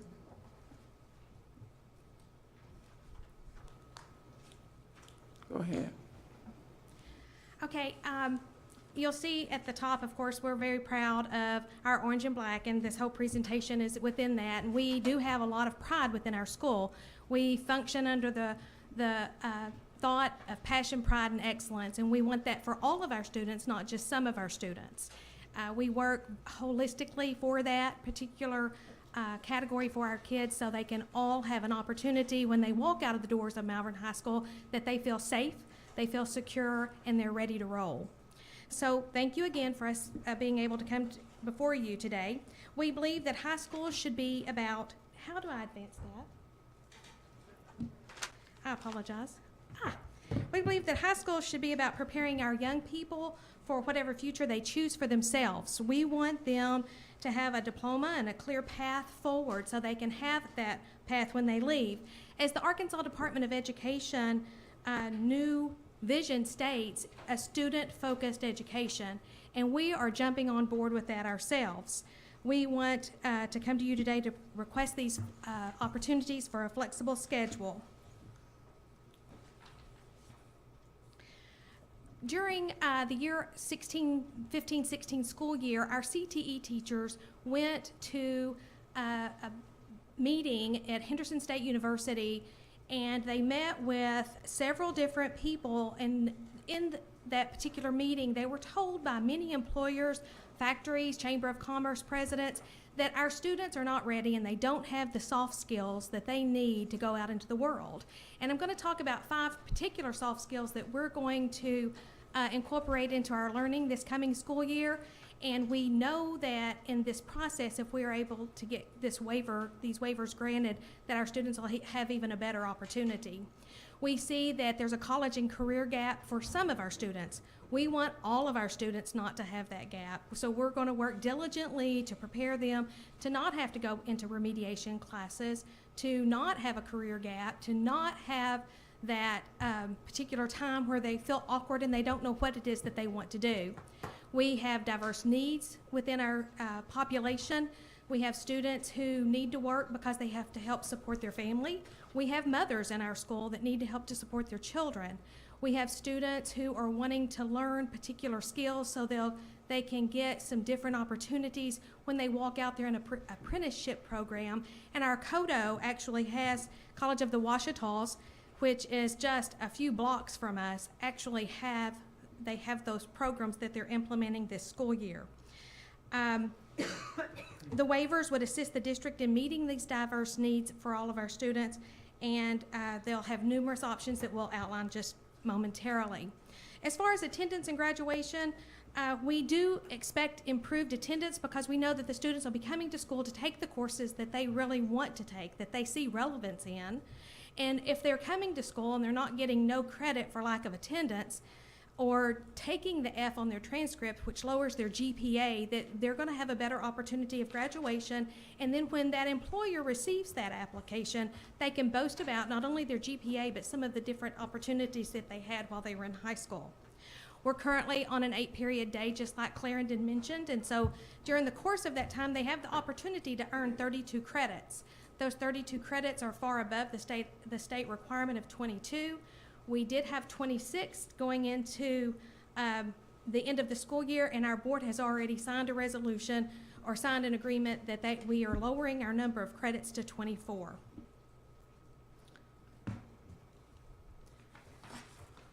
And the implementation of this flexible schedule for our juniors and seniors, it'll only be for those students who have a 2.5 GPA and that they're on track to graduate. The goals, as I mentioned earlier, are to increase that attendance, maintain or increase our graduation rate. We're currently above the state average at this time, but just barely, and we would like to maintain that or keep that going. Though I attribute that good graduation rate to one of our school improvement specialists who stays on top of our kids constantly.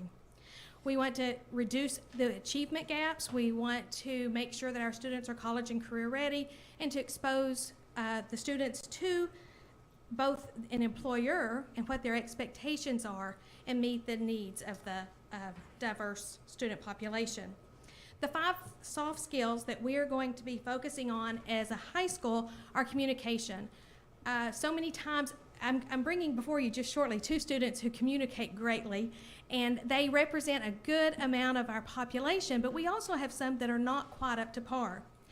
They lack maybe the confidence, and so we want to increase their confidence, and thus that will increase their communication. We want them to be professional, have a positive work ethic, and teamwork. Even the University of Arkansas for Medical Sciences have jumped on to the teamwork idea, and in that teamwork, they'll also have some adaptability and conflict resolution. We see with our teenagers, that's also a big problem. So in a recent survey that we provided to our students, we did one just asking would they be interested and would they take that opportunity if they met the criteria, and at 96% they said yes. But with a more detailed opportunity when they were asked for some input, they answered the question, if you were eligible for flex scheduling, which of the following would you be interested in doing, and to select all this that would apply. And they selected, you can see several there. Employment was their favorite, internship at 53%, job shadowing, college coursework, homework. We also wanted to provide some community project opportunities. And there are all the details are there in your packet.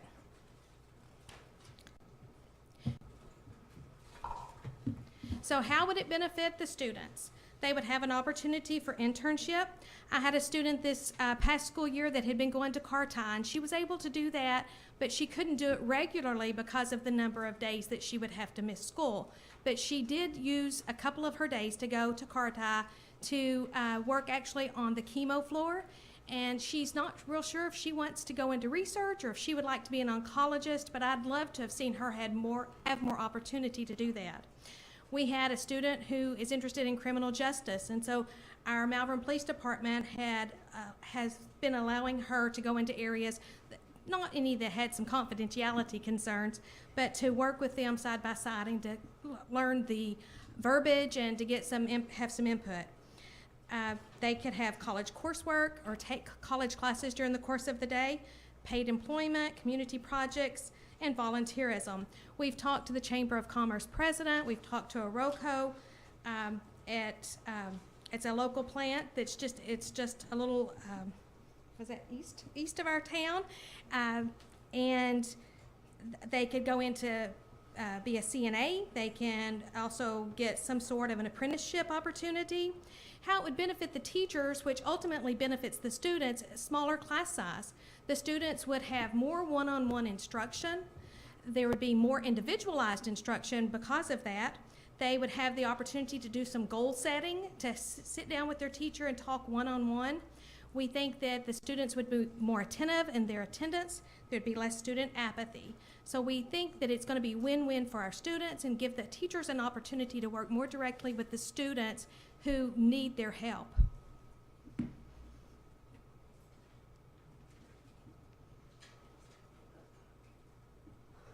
Hello?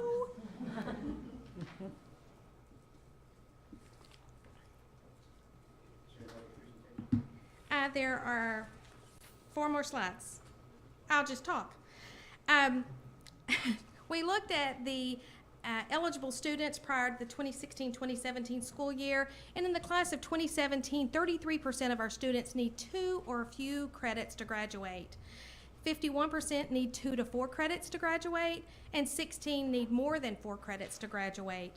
90% of the students in the class of 2017 will have a 2.5 GPA or higher, so they are prepared to go into this opportunity if it's something that would interest them. It does not include all students. There are 7 self-contained students, but those students do attend Abilities Unlimited in the afternoon, which is an opportunity for them to be in the workforce and work together. And so some more of that's there.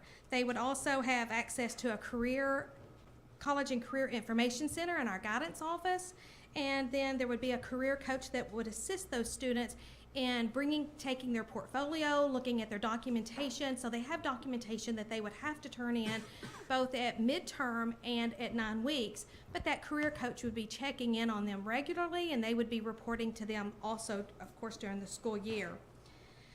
As far as the implementation, if this is something that we would be granted, there would be like I said, the contracts, the evidence, the portfolios, and there would be follow-up. If a student failed to meet all of the criteria during the course of that first semester, we would be prepared to enroll them in an additional class for the second semester.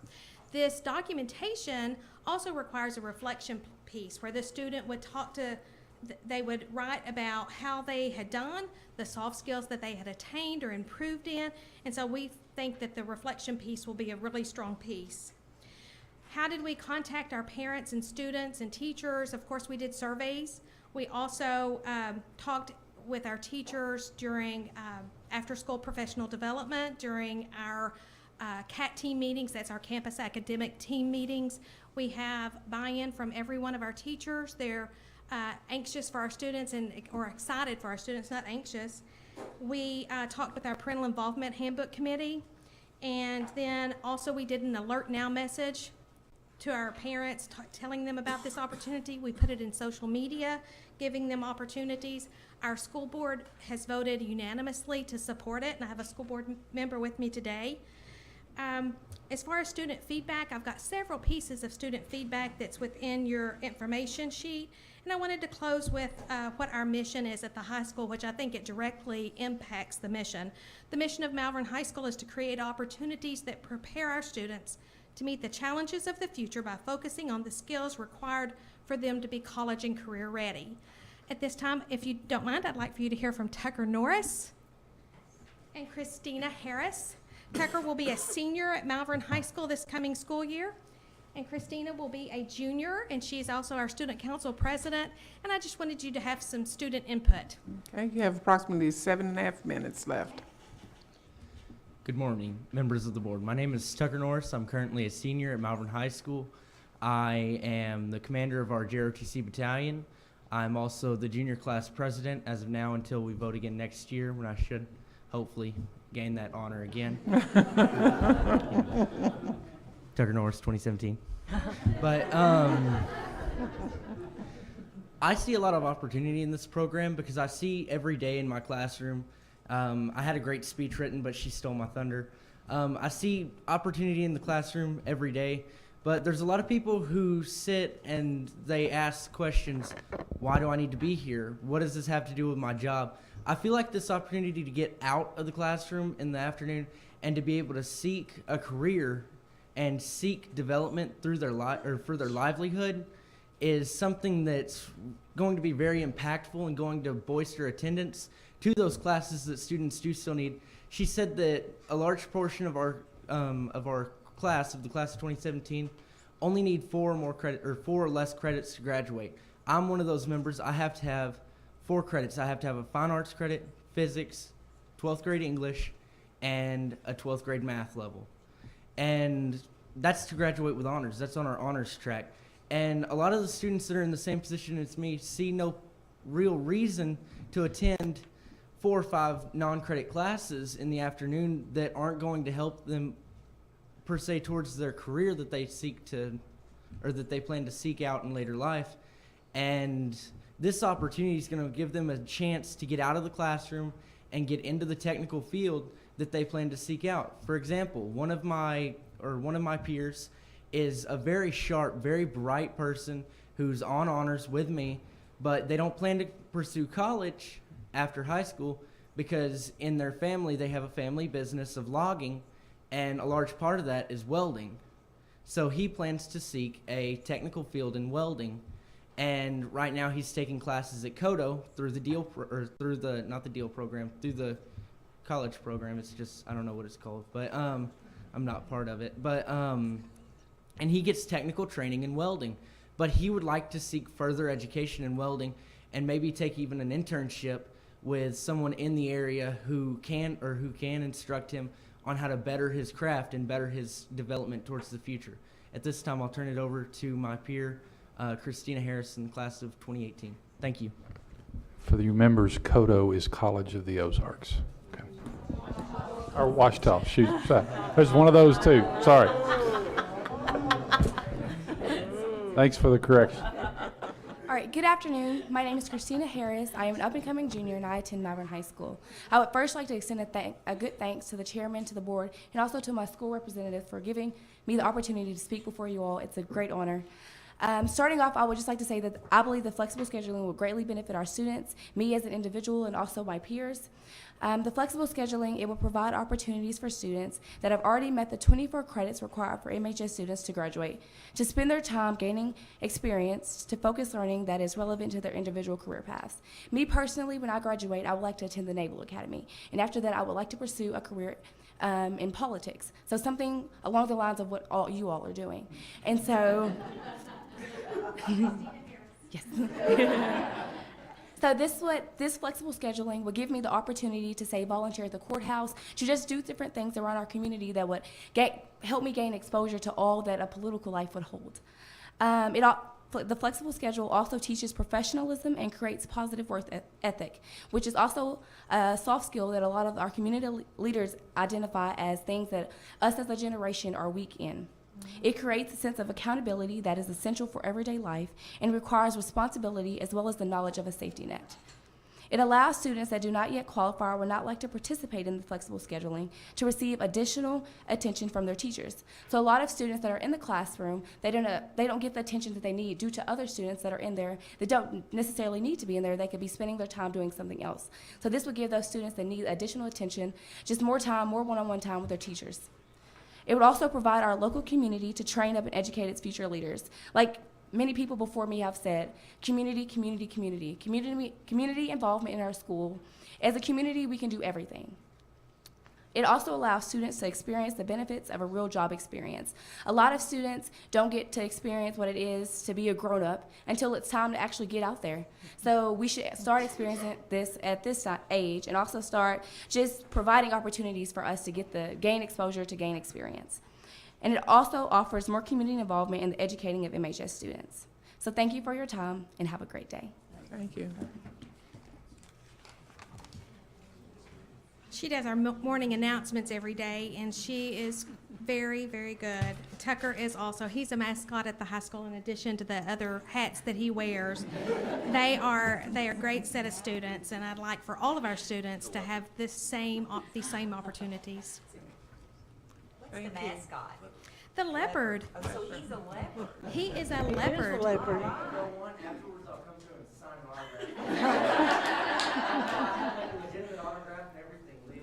All right. You sure it's not a ham? No. It's certainly refreshing to have the request for the innovation that waivers allow, but it's very impressive also to have the student voice and their perspective in how the waivers will make the difference. I think that is an added plus for us. So are there any questions? Dr. Barr? Just what is the additional waiver that was not listed here? It's for planned instructional time. Okay. That was 618-210? Thank you. Okay. 618-210 is just the definition of planned instructional time, and it just is one that goes along with the others to complete the flexible schedule Right. packet, basically. Got it. Thank you. Any other questions or questions of clarification? Mr. Black? Give me some clarification. I'm kind of working with a group in Newport, my hometown, to do something similar, but we're going to partner with the vocational education campus that's out there, and they will offer welding, truck driving, plumbing, carpentry. Your deal that you're working on is internship, job shadowing, Paid employment. community projects, volunteerism. Explain to me how that's, can you send these people into direct employment versus welding, truck driving, plumbing, cheap jobs that are already there? The business owners and the plant managers, human resource managers, Chamber of Commerce president, they stated that the students are lacking some soft skills. I'll give you, for instance, our Bull House Museum in Hot Spring County. It is a museum that is open several days a week, and they are eager to train students in being able to show others around. They have 2 log cabins, and so they're looking for some people, not necessarily to be the museum curator, but they're looking for some students that are capable of climbing up and down those stairs. And so we believe, we know that the students who have gone there before to do some work, be it community service or a project, that they're going to be learning some soft skills by being able to go and visit with not only the patrons of the museum, but also working with the volunteer ladies each day in the afternoons or on Saturday.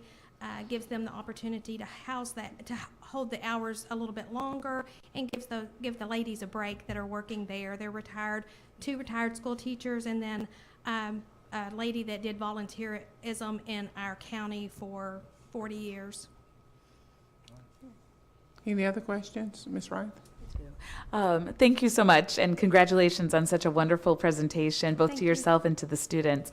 I just wanted to make sure, just because I do see some difference between this application and the one we saw from Clarendon, in that they have a School of Innovation application in the pipeline, and you all, if you can clarify, do not. Is that correct? We do not right now. That was our original thought process. And the actual waivers that we need to these, we think will satisfy what we need to do rather than going for the School of Innovation, even though I know that every 5 years, assuming Arkansas Virtual School is still there, that we will have to reapply. And if they go by the wayside, we probably will need to go back into the School of Innovation and look more deeply into that. We have done a lot of research on every application that's out there, from Pea Ridge to Mountain Home to anybody that has already gotten those waivers, and we've looked at those and we've talked to some of those folks to see, what they were doing and how they were implementing it. And in that process, we determined, after visiting many hours, that we thought this would take care of what we wanted to do for our students, to make them ready and to give them all those same opportunities. And so you all are putting that 5-year sort of request in. Okay. Yes, I ma'am. wanted to be clear on that. All right, thank you. Mm-hmm. Any other question? Ms. Chambers? It's a general question, but I'd like to take advantage of you being at the podium and the students if they feel compelled to respond. And my question is really on behalf of all careers. I'm really excited that so much is being done to ensure that students see the application of what they're learning in school to a career, and that we're doing things to accommodate them in the day. Are there things available, though, that continue to also demonstrate, because you tend to be excited about what you know about. I'm worried about the careers they may not have a chance to be exposed to. Maybe it is law school or medicine or science, be a scientist, be an astronaut. And my son went to the Naval Academy, if you'd like to talk about it later. I think I recommend it. But the point is, we want to make sure that as we're looking at jobs that are around us, we're also looking at jobs that are elsewhere in the world. Does the school day, does the community afford exposure to that too, while we're broadening in this regard? I don't know how much community it would, of course, we could not provide exposure to being an astronaut. I mean, I do know that we have some limitations for sure, but I do feel very confident that a lot of our students, either through people that we have had guest speakers coming in, the young lady who has been that went to Carti and that would also give up some other afternoons to have that opportunity. We don't have an oncology center in Malvern.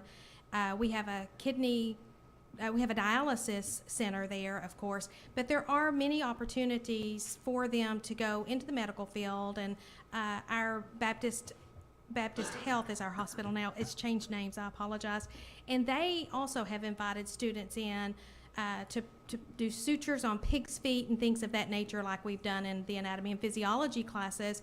But yes, there are many other opportunities besides what I mentioned, and I highlighted a few of them within our packet, but you are correct. It needs to be student-focused. They are given opportunities to explore in different classes, and I know that career orientation is a class that happens along the 7th and 8th grade, and they've already done that, and what their interests might be. They want to be a pro football player at that time until they learn what a Division I school requires, actually, or how hard of the work is over the summer. With that being said, I know that's not what you're talking about, but yes, we want the students to, of course, explore any avenue that they might be interested in, and I think that with our senior guidance counselor and the other administration in the building and teachers that have a wealth of knowledge just amongst the staff, we probably can find them a placement that would be able to assist them in making their future better. You're welcome. You want to go, Commissioner? Ms. Zook? At your school district, is civics and economics one of the electives that they will be skipping? No, they still will have civics and economics. Okay. And also, I know you're focusing on the 2.5 and above students. I understand that. I'm wondering if at some point a district will come forward and ask for a waiver so that they can offer reading and practical math as electives for the high school students who may drop out because they don't have those skills. So just for all this compelled reading, all these compelled people who are out there live streaming us, who are hanging on every word, you know, I'd like to see that you offer electives that will meet the needs of those kids that we're not meeting their needs because they're not ready for those other courses and they're not the 2.5 student, or if they are, it's a miracle. And also not providing opportunities for these kids to get out to support buying a new truck, but in fact exposing them to occupations where they realize that there's a lot of things better than a new truck at 16. I totally agree with that. I do want you to know that we are on an 8-period day, and the reason we're on the 8-period day is to provide opportunities. We have a math skills class that is associated with that correlates with our math classes. So if they're in Algebra 1 and they had not scored well on, we use an NWEA map to watch that data, and I'm not putting data on the kid, and we just look at the skills that they may be lacking in, and so they have a skills class that they hone in on those particular areas. And then we also have reading, writing connections, and those are local credits only, and in the reading, writing connections classes, they focus on particular skills, both reading and writing, that a student is deficient in, to give them the opportunity to get up to grade level. Terrific. Yes, ma'am. Okay. Any other questions? Commissioner? Well, Ms. Zook just asked my question, but I want to clarify. Do they know the difference between the Ouachita and the Ozark mountain ranges? And I know that I will hear from my friends at Kodo about that slip up.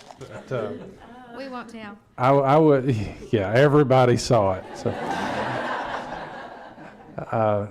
the one thing I want to say is thank you for your recognition. This is the first time I think we have actually heard the new vision coming back to us in one of the presentations, and certainly appreciate that. Helps us to know that all the times we're out there talking about it, there are actually folks listening. So thank you for doing that, and thank you for also recognizing that student-focused isn't just for those that are 2.5 and on track, but we must have a student focused as well on those students that need that extra help, that extra time to get them to that point so that every student can succeed. So Right. thank you for that.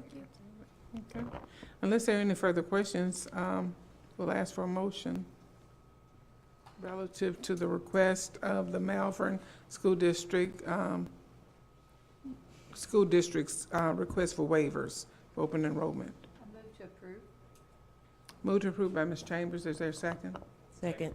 Second by Mr. Williamson. All in favor? Aye. Any opposed? Okay, the motion carries. Thank you so much. Thank you. Okay, do we need a break? We do need a break. Let's break for 3:05. Come back with what number did you?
If we can start to reassemble, we've got a tight schedule this afternoon. Yeah. Oh, yeah, because they skipped you. It's the only problem with the break, it's hard to unbreak. Vicky, is that what you said? Yeah, it's her last day. Thank you for the gift, Vicki. Yes, thank you. Did you mean to miss me, or was it? Don't give me anything. This is from Vicki.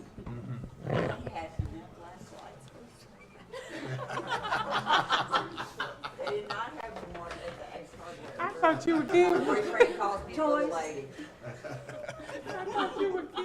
which I think is code for you are so old. Don't you hate it? You'll notice I now. just regifted people it call last you little night. lady. But I think they don't really mean well. If they look at me, they don't mean little. No, you can have mine. I do too. I don't like it. Now, if they go, now, listen, little lady, this is probably bad.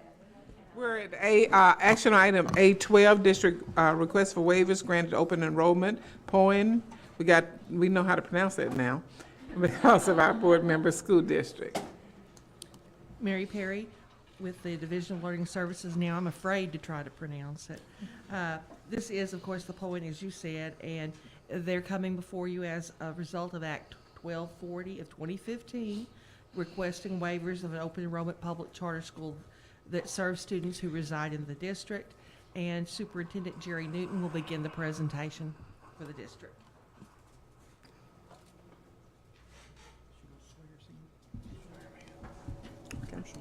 Those that are intending to offer information, please stand and raise your right hand. Do you solemnly swear or affirm that the testimony you're about to give is the truth, the whole truth, and nothing but the truth? I do. Okay, thank you. Go ahead. Good afternoon. I'm Jerry Newton, Superintendent of the POEN School District. POEN is located in parts of Grant and Hot Spring County. POEN is a small rural district with about 600 students. Our district, staff, and community are dedicated to providing a quality education for each and every student.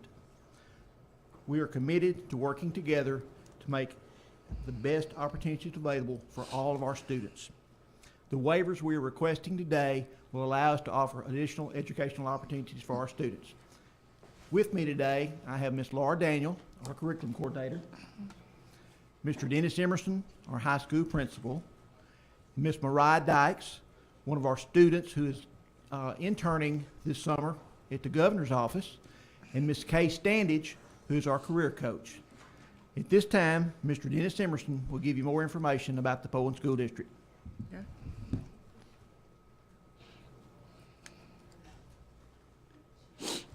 Good afternoon. My name is Dennis Emerson. I'm the principal of POEN High School. POEN Elementary School serves about 285 students in grades kindergarten through 6th. Approximately 60% of these students are economically disadvantaged. POEN High School serves about 290 students in grades 7 through 12, of which approximately 52% of these students are economically disadvantaged. We are very proud of the accomplishments of our students.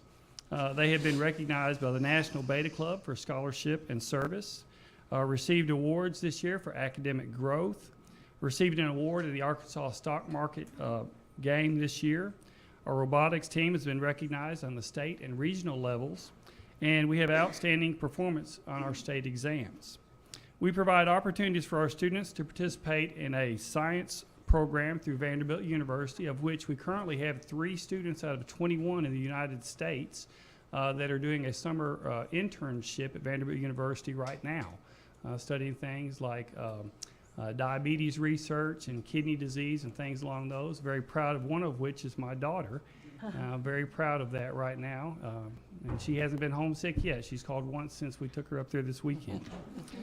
We also have an Explore research opportunities. Some of our students at the Institute of Marine Mammal Studies in Gulfport, Mississippi. One of our former students recently completed his master's degree in renewable energy at the University of Oldenburg in Germany. He has also served as a research assistant at the United Nations in Switzerland. Just because our students are from rural Arkansas, their abilities to succeed are not diminished. We are constantly exploring opportunities for student success. In addition to our students receiving recognition, our teachers have also been recognized for their dedication to students and learning. We've had a teacher named as a Presidential Award winner for science and a teacher chosen as Arkansas Teacher of the Year. At this time, I would like to turn the presentation over to Ms. Laura Daniel. Thank you. Good afternoon. I'm Laura Daniel, and I would like to explain the EXPLORE program to you. EXPLORE stands for Exploring Potential Learning Opportunities and Resources for Excellence. We feel like we have done a great job serving our college-bound students. However, our mission is to prepare all students to become responsible, productive, and contributing members of society. We want to work to provide a more personalized learning path for our students through the EXPLORE program. For the 2016-2017 school year, 82% of seniors will only need 1 to 3 required credits to graduate. The EXPLORE program will be for students in grades 11 and 12 that are on target to graduate. Students participating in the EXPLORE program will be required to take all of their core classes on campus. Through the EXPLORE program, students will have the opportunity to enroll in post-secondary training, participate in community service projects, job shadowing, internships, apprenticeships, and paid employment. An additional part of the EXPLORE program is our partnership with College of the Ouachitas. In the past, we have partnered with College of the Ouachitas to offer concurrent credit for our students. But now we also have a cooperative agreement with them to provide a career coach that is housed in Poen High School. The career coach will work with students to explore personalized learning opportunities as well as monitoring and managing the EXPLORE program. After consulting with Ms. Davis, we would like to amend our application for the waiver request. First, we need to remove Arkansas Code annotated 6-18-1001 Public School Services Act. Next, we need to add the Arkansas Department of Education rules governing educational licensure. We also need to change section 16.01 to 16.01.3 of the Arkansas Department of Education rules governing standards for accreditation of Arkansas public schools and school districts. The waivers we are asking for today are school day hours, teacher licensure, library media services, and counseling services. These waivers would be for 5 years and give us the flexibility we need to provide all of our students with personalized learning opportunities. Students participating in the EXPLORE program will have flexibility in the school day hours in order to take part in the opportunities available through the program. As part of the EXPLORE program, students may have an opportunity to learn from professionals that may not hold a teacher licensure. The career coach will work with students to explore various college, career, and community service opportunities, and these are many of the same duties our high school counselor would do on a daily basis. Poen School District would continue to maintain a full-time certified counselor, but if given the waivers, any additional counseling staff that would be needed for the district could be a staff member working in the capacity of the career coach model. With the evolution of technology, we want our students to be technologically literate and prepared to utilize technology in real-world situations. Students participating in the EXPLORE program will be required to submit a culminating project utilizing technology. To assist students, we would like to have a staff member who is an expert in the field of technology but may not hold a teaching license. We would continue to maintain a full-time certified library media specialist for the district, but this technology person would work hand in hand with the library media specialist along with classroom teachers and K-12 students using technology to research, solve problems, and to communicate solutions.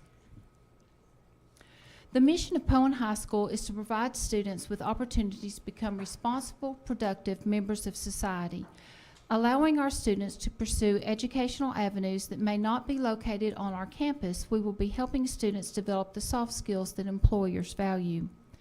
We strongly believe that affording students the personalized learning opportunities through the EXPLORE program, they will develop real-world, lifelong skills that our students need to become productive citizens. There are many benefits afforded students in the EXPLORE program. Students will be exploring career opportunities and gaining real-world experiences that will prepare them for future endeavors. By participating in a personalized learning path, students are more apt to stay engaged.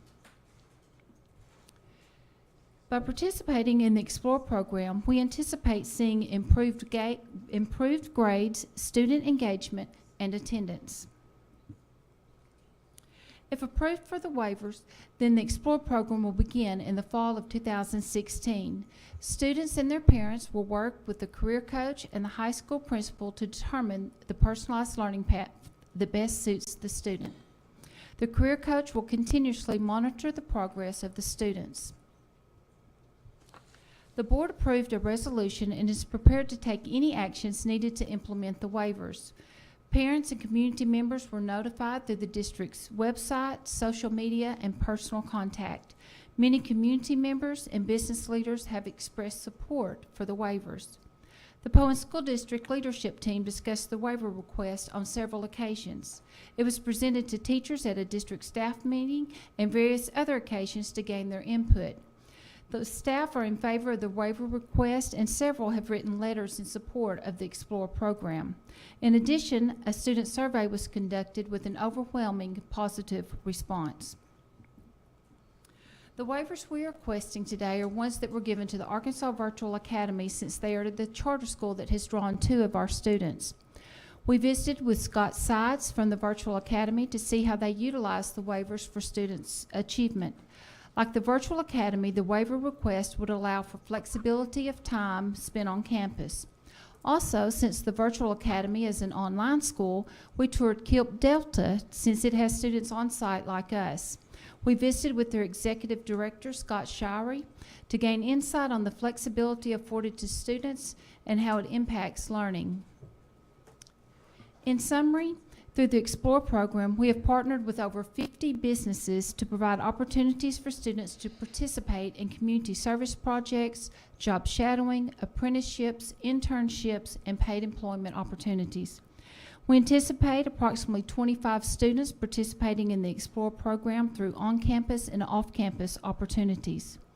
The career coach will work with all of our students to explore various college, career, and community service opportunities. Students in the Explore program will keep a daily log that will be signed by the student and the partner to show active participation. The career coach will manage and monitor progress of students throughout the school year, as well as make visits to the partnerships. Student exit surveys and culminating projects will let us see the successes and areas of the program that may need to be improved. Students will have the opportunity to be on campus working on workplace, computer, and technology skills when they are not doing one of the Explore program opportunities. In conclusion, Poen High School has a high graduation rate, but our mission is not just to graduate students, but to provide them with the necessary skills in life to be productive citizens in whatever avenue that they choose. At this time, we'll be happy to answer any questions that you may have.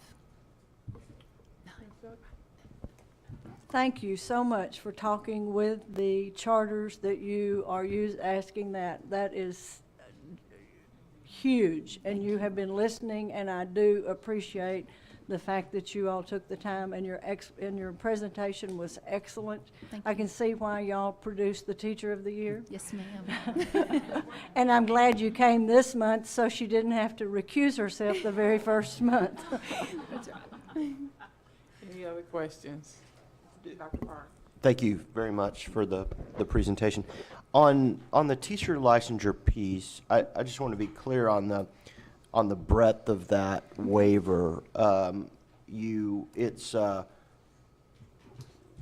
Which teaching position or which set of teachers would you be requesting, or is it an open-ended request?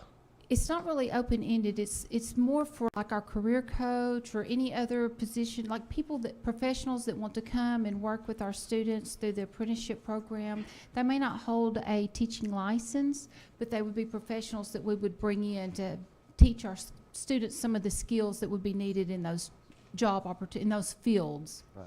And I understand the intent, and that's super clear, and I'm in favor of that. I just worry that the waiver is maybe more wide open than that.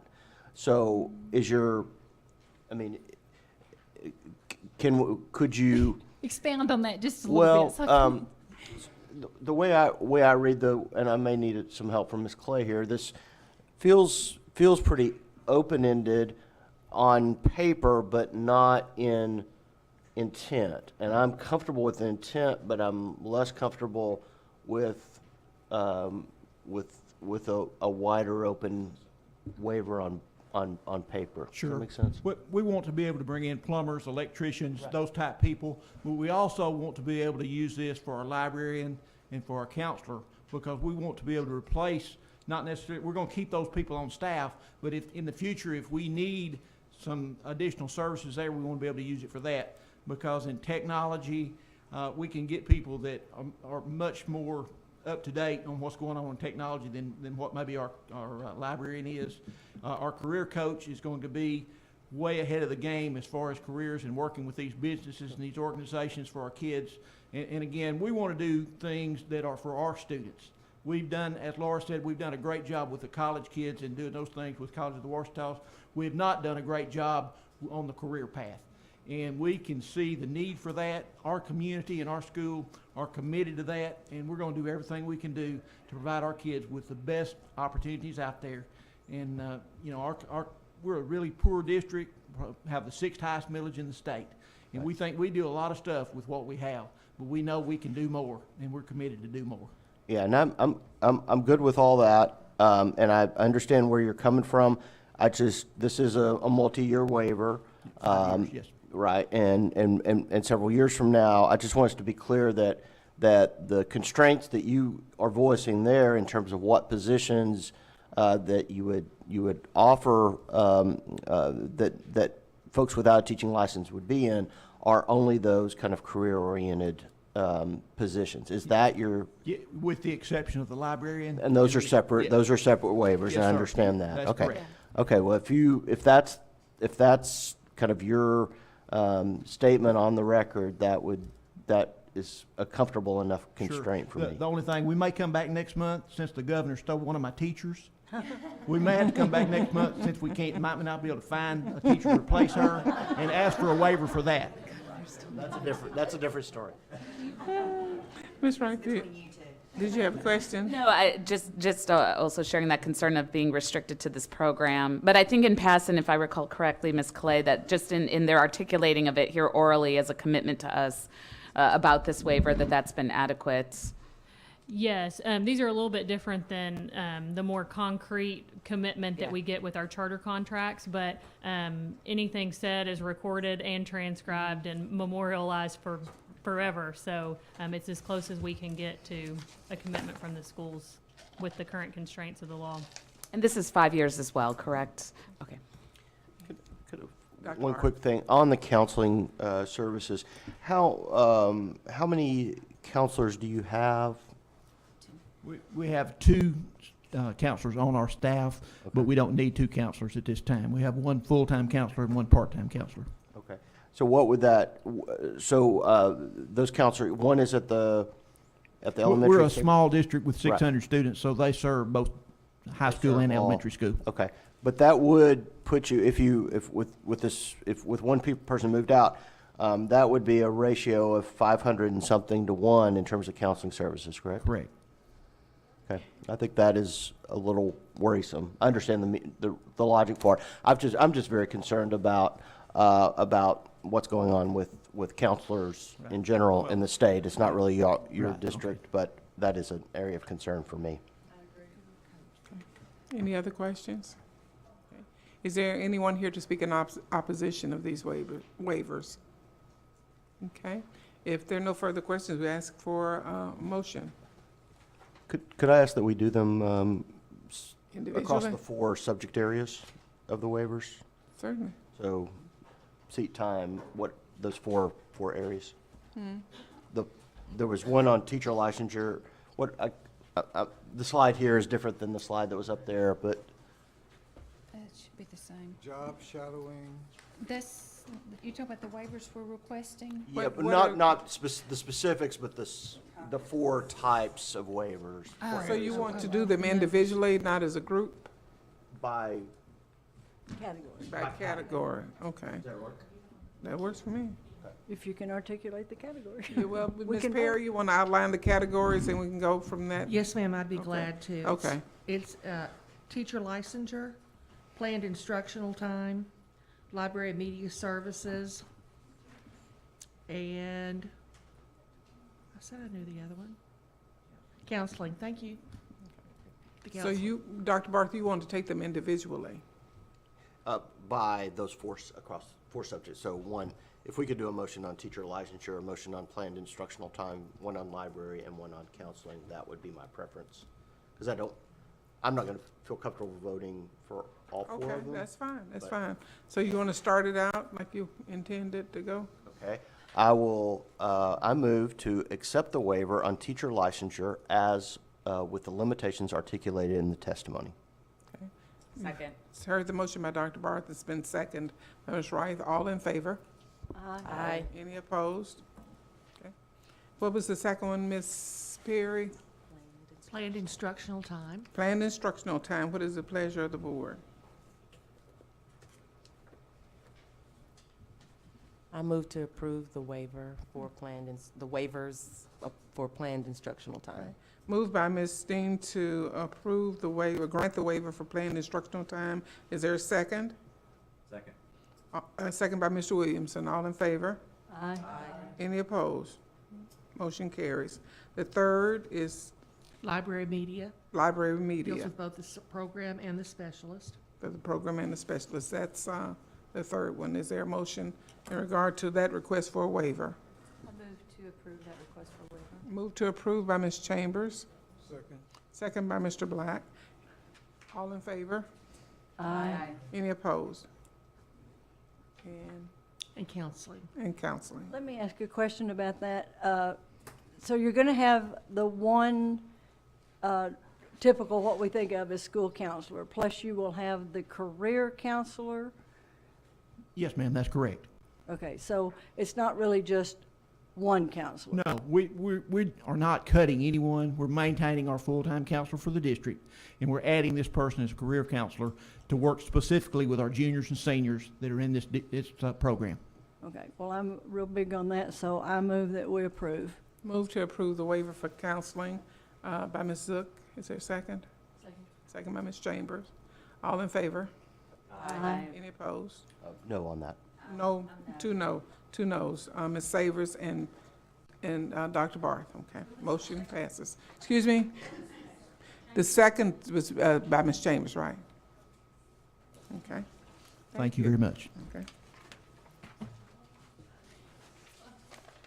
Okay, then A13 is the charter authorizing panel action on open enrollment amendment requests of Haas Hall Academy, Fayetteville, and Bentonville charters. Ms. Boyd. Thank you, Madam Chair.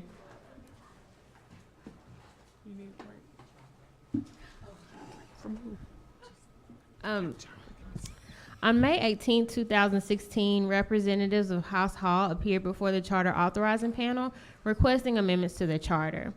There were 3 separate votes taken. By a 6-to-1 vote, the panel denied an increase in the enrollment cap for House Hall Academy, Fayetteville. By a 5-to-2 vote, the panel approved a sibling enrollment preference for both Fayetteville and Bentonville charters. By a unanimous vote, the panel denied the Haas Hall Academy Fayetteville license request for a new campus in Springdale. Haas Hall has submitted a request for the State Board of Education to review the denial decisions made by the panel. The State Board may exercise a right of review and conduct a hearing of the charter authorizing panel's determination at the State Board's next meeting. Because we have a written request for review, we have some mini procedures for this, and Jennifer Davis is going to go over those with you. Hi, upon the request for a review, the party requesting a review, which in this case is Haas Hall, will have 3 minutes to talk to you about why you should grant their request for a review. Any parties in opposition will also have 3 minutes to to talk against it with 1 minute for the applicant to rebut any statements that were made. You can always allow any additional time at your discretion. Upon that, you will need to either vote to review or not to review. If you choose to review, either, I believe that they're asking for just, there are 2 items to be reviewed, but upon your vote, if you choose to review, you will need to state any additional information that you need, either from the affected districts, from the applicant itself, or from the department. And then you can either have a review at a full hearing, which will either be at the next regularly scheduled board meeting, or a special board meeting called at a later date. Okay. Any questions?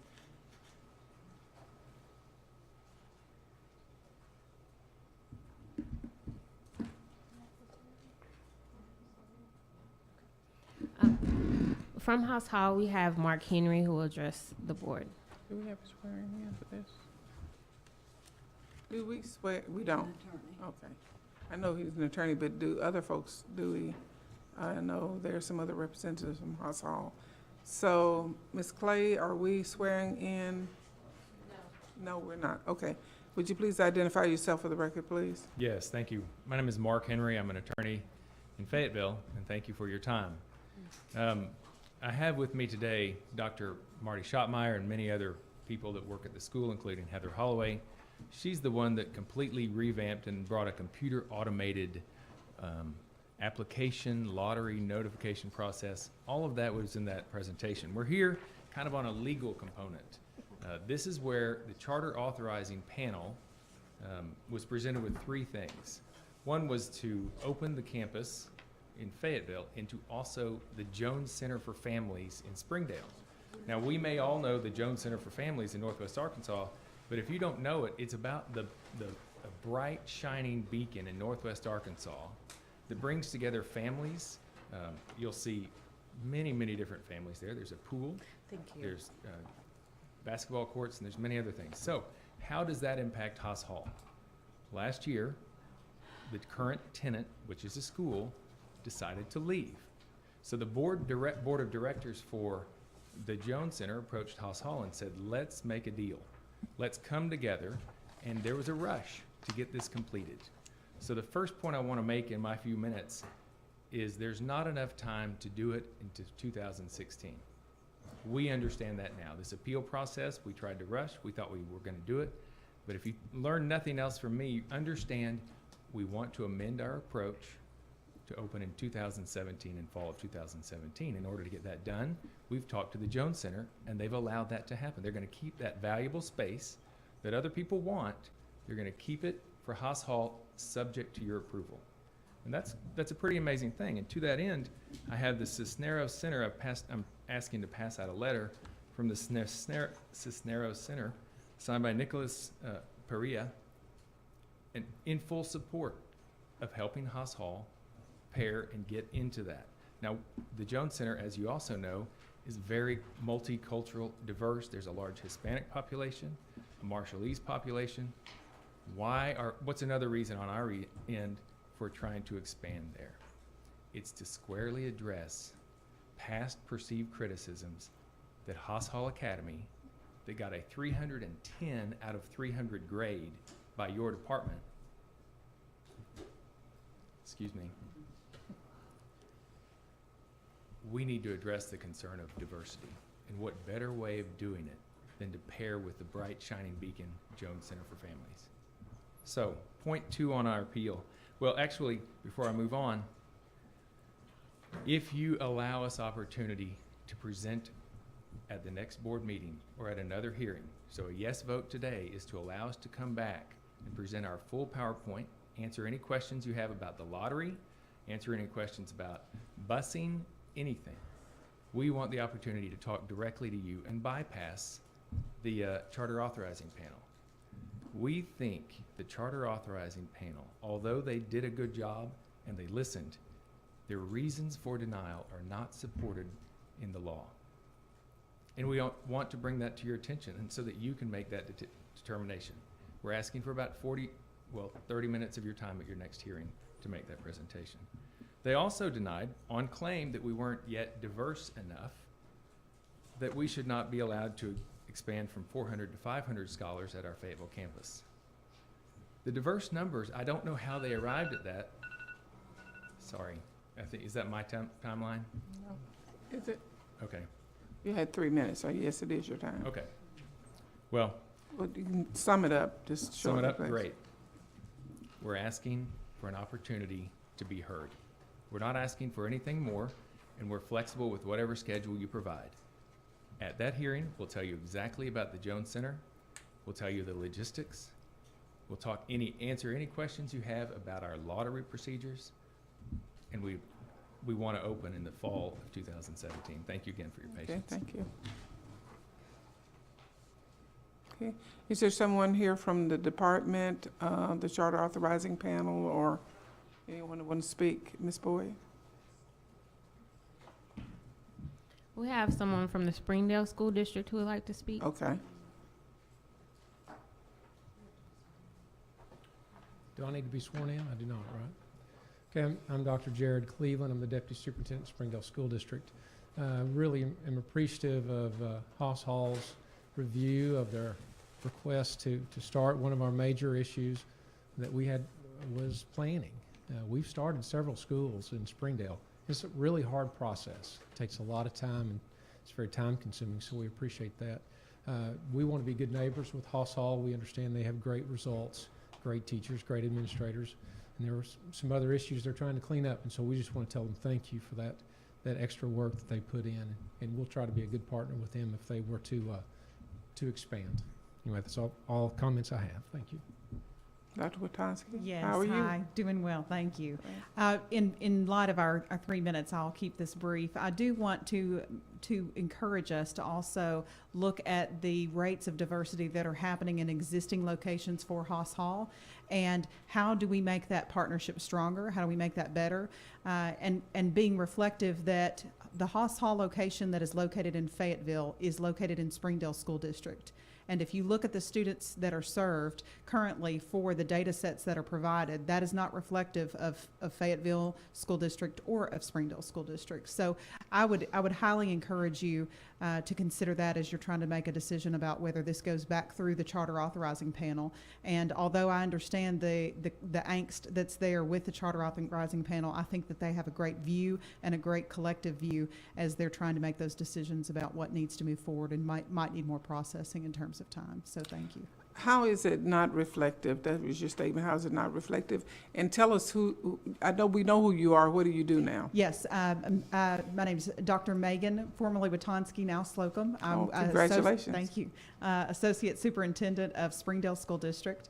My comment was in response to what the attorney was saying about him feeling like maybe there was an unfair and I don't want to put words in his mouth, but the stance that was taken with the reflection on the charter authorizing panel's action.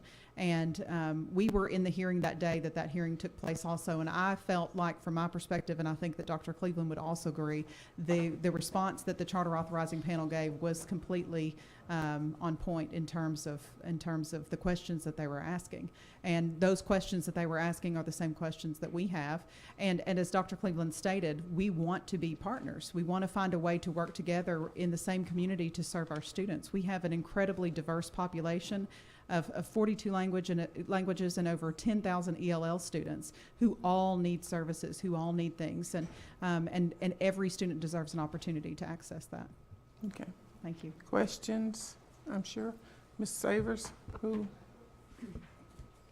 And these are just comments, because I feel like we don't need to get into the habit of asking questions, of extensive questions, if we're going to review. So I guess what I would like to say is we set a little bit of a precedent with a couple of charter schools that wanted a review from Little Rock. Felt like it was important to give them an opportunity to state their case. And I am encouraged by what I hear from Dr. Slocum and Dr. Cleveland as well, that they're willing to partner. I think this is what we've been asking for, what we want to see, traditional public school districts partnering with high-achieving charter schools so that there's a win for everybody. So I would be in favor, although I won't be here, but I would be in favor of giving them an opportunity to review. Okay. Is that a motion? No, Well, wait. I thought there might need to Well, be some more before, if We we need can to- have some more discussion. Well, yeah, we need to finish the procedures. The Right. Haas Hall will still get 1 minute to respond and rebut to any statements that were made before we go into that. So, Okay. Any other comments or questions by board members relative to? no, they need to get their 1 minute Oh, to okay, respond to okay. any opposition, and then you can have some more The discussion. attorney then, I think, is the person that we look to hear from. Thank you. So I do appreciate how the Springdale District has come forward and invited to work together. And that's what we should learn today. In response to their main criticism was time. How can you do this so quickly? We already have a plan. This is a surprise to us, and we get that. And the answer to that is to start in October or August of 2017. So we believe we've listened to them, and they listened to us, and we hope to work together. I saw them talking in the hall as well. Thank you. I won't use all my time. Thank you. Okay. Now we can have questions, right? Discussion. Well, Got a question or discussion? Are I'll you just ready? jump to a motion. works for me. Okay, Mr. Williamson says he's ready with a motion. I move that we review the application. It's been a motion to review the application by Mr. Williamson. Second. Second by Ms. Zook. Discussion? Question for Mr. Williams. Are you also asking for a review of the sibling, there was a vote. So there were three different, Only asking for Yeah, I believe the request two. was just to Just for review the the two two. denials. Right. but you were only you're only wanting to review. Two denials. Two denials. yeah. Okay, I would offer a substitute that we review all three, the sibling and the other two. So Dr. Barth has a substitute motion that all three items that are listed be reviewed, including the sibling waiver, correct?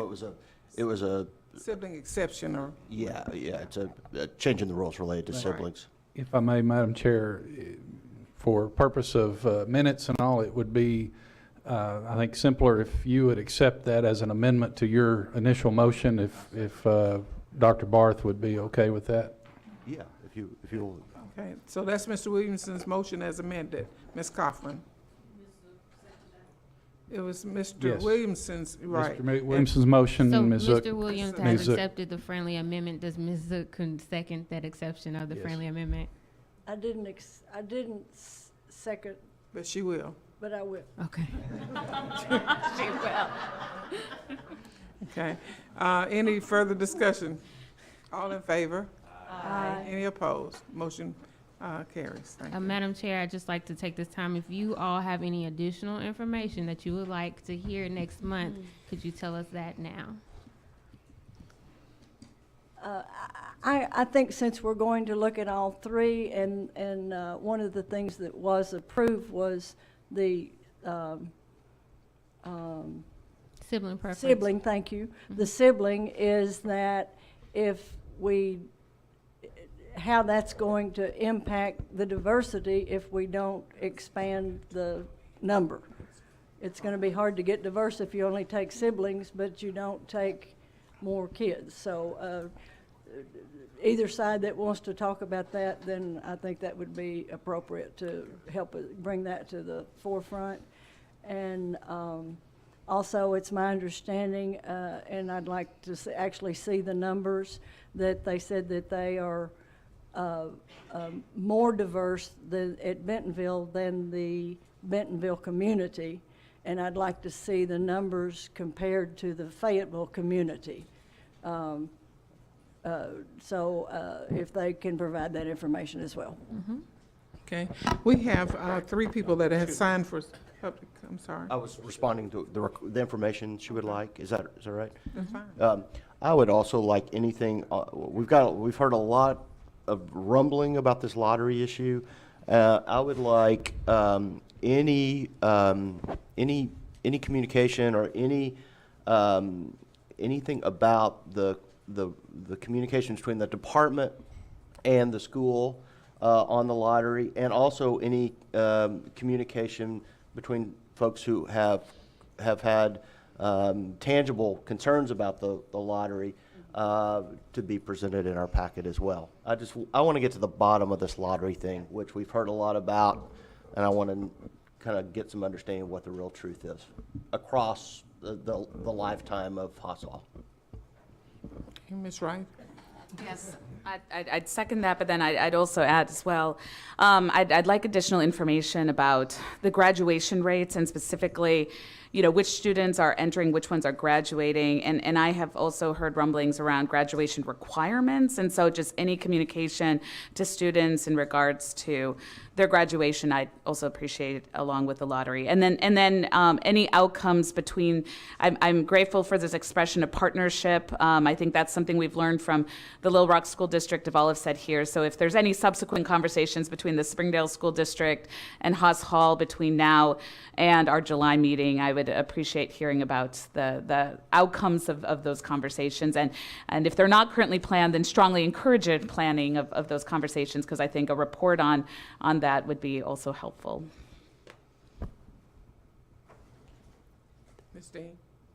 Did you mention the Springdale, the information as far as the enrollment with Springdale? I don't think you did. Did you? Well, they don't have a school there yet, so there's no way for them to say Springdale's percentages or the community is this, because they don't have a school, so we can't compare.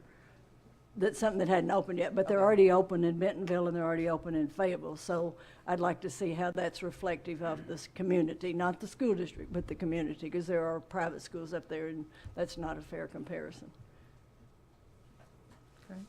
I was, One question. Did you say that the Fayetteville campus was in the Springdale district? Right, so the Fayetteville campus is located within the city of Fayetteville, but the address is attributed to the Springdale School District. Okay, that's Could what we get a breakdown of how many students come from Springdale into that campus? So you want a resident district report? I had a similar question, because I thought that's what you said, which is interesting. And if we could, to the earlier reference to this it's encouraging to start with the fact that you're already communicating that there's a willingness to work together. So hearing prospectively, whether it's where the facilities are, in addition to the projections of growth of students and where they're going to be, it would be nice to approach this very thoughtfully about how you want to address, not just that there's an opportunity to expand a school at the Jones Center, which is great, but if you thought about optimally what you're trying to do to serve that community and the students, are there any concerns, or this lines up beautifully, or it's a temporary solution? But hearing your perspective on that, especially collectively, would be great. Does that question make sense? Very wordy.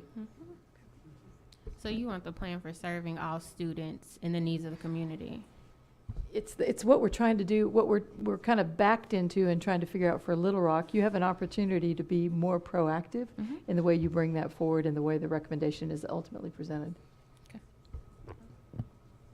anything else? I wanted to note that there were some individuals that had signed up for public comment. I don't know if that's still relevant at this point, or if that's something that you want to defer to next month. Mark Henry, Kim Gibson, and Loretta Mansell. Mark Henry, Mr. Henry? He was the presenter. Oh, I'm sorry. May I ask a question? Will the hearing be a separate meeting, or it'll be on our next agenda? Okay. Then, I think does that wrap up this item? It does, because we had the vote. Yep. Okay. Had the vote. Lost myself. Thank you. Thank you. Okay. On 8/14, I have noted here that we have two individuals that were calling in. Mr. Bradbury told me that we had two individuals calling in. Charter Authorizing Panel Open Enrollment Amendment Request, Arkansas Connections Academy. Ms. Boyd, do you know? Okay. Okay, Teal's ready. Yeah. Okay, great. We're All right. ready. All right, thank you, Madam Chair. Charter authorizing panel action on open enrollment amendment request for Arkansas Connections Academy. On May 18, 2016, representatives of the Arkansas Connections Academy appeared before the charter authorizing panel requesting amendment to their charter. By unanimous vote, the panel approved the request. No request for the State Board of Education to review the decision made by the panel was submitted. The State Board may exercise a right of review and conduct a hearing on the charter authorizing panel's determination at the State Board's next meeting.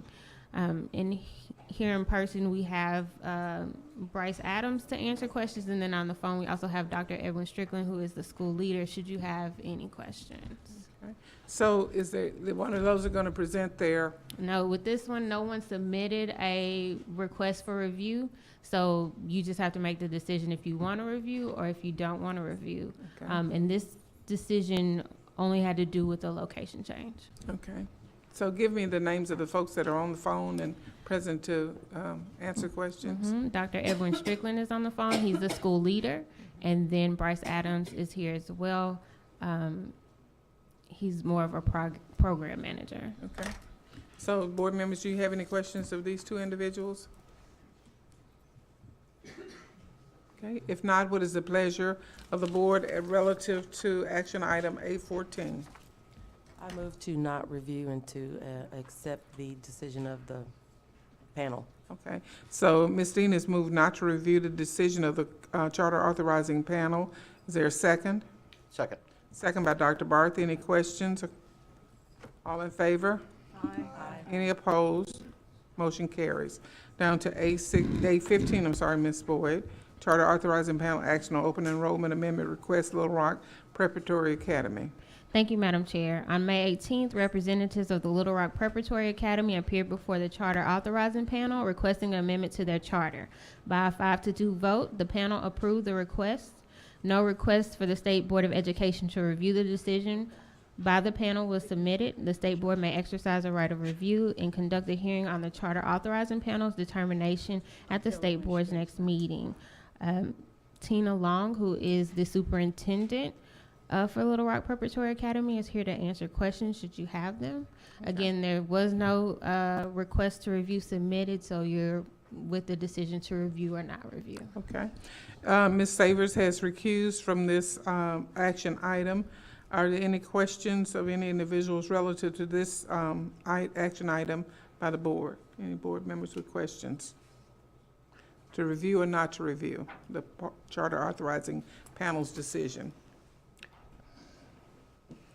I move to review because of our unique situation with state control of Little Rock District and the fact that we recognize that changes in locations can have an impact on student patterns. So I would move to review. Okay, been moved by Dr. Barth to review the authorizing panel's decision. Is there a second? Second. Second by Mr. Williamson. Any questions? All in favor? Aye. Any opposed? Aye. You opposed? I do. Okay. One opposed. Ms. Zook opposes. Ms. Kaufman. Okay. Motion carries. Okay. Now we're down to A16, understanding that we have a call-in for that action item also. Is Teal, did she leave? Okay. We charter authorizing panel action on district conversion amendment request, Mountain Home High School Career Academics.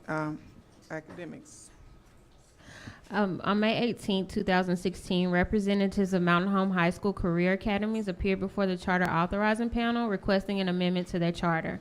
By unanimous vote, the panel approved the request with the provision of including a written summary report describing the impact the waivers have on 9th grade students to be submitted by June 1, 2017. No request for the State Board of Education to review the decision made by the panel was submitted. The State Board may exercise a right of review and conduct a hearing on the charter authorizing panel's determination at the State Board's next meeting. And I believe we have on the phone Superintendent Dr. Long and School Leader Dr. Brown to answer any questions should you have any. Okay. Are there any questions relative to this agenda item? I do. You want to speak to? The superintendent. They're Dr. Long and Dr. Brown. Dr. Long would be the Dr. superintendent. Long. Okay, hello, Dr. Long, this is Diane Zook. I was at the charter panel meeting, and did I understand correctly that this includes the ninth graders? Yes, you are correct that this does include the ninth graders.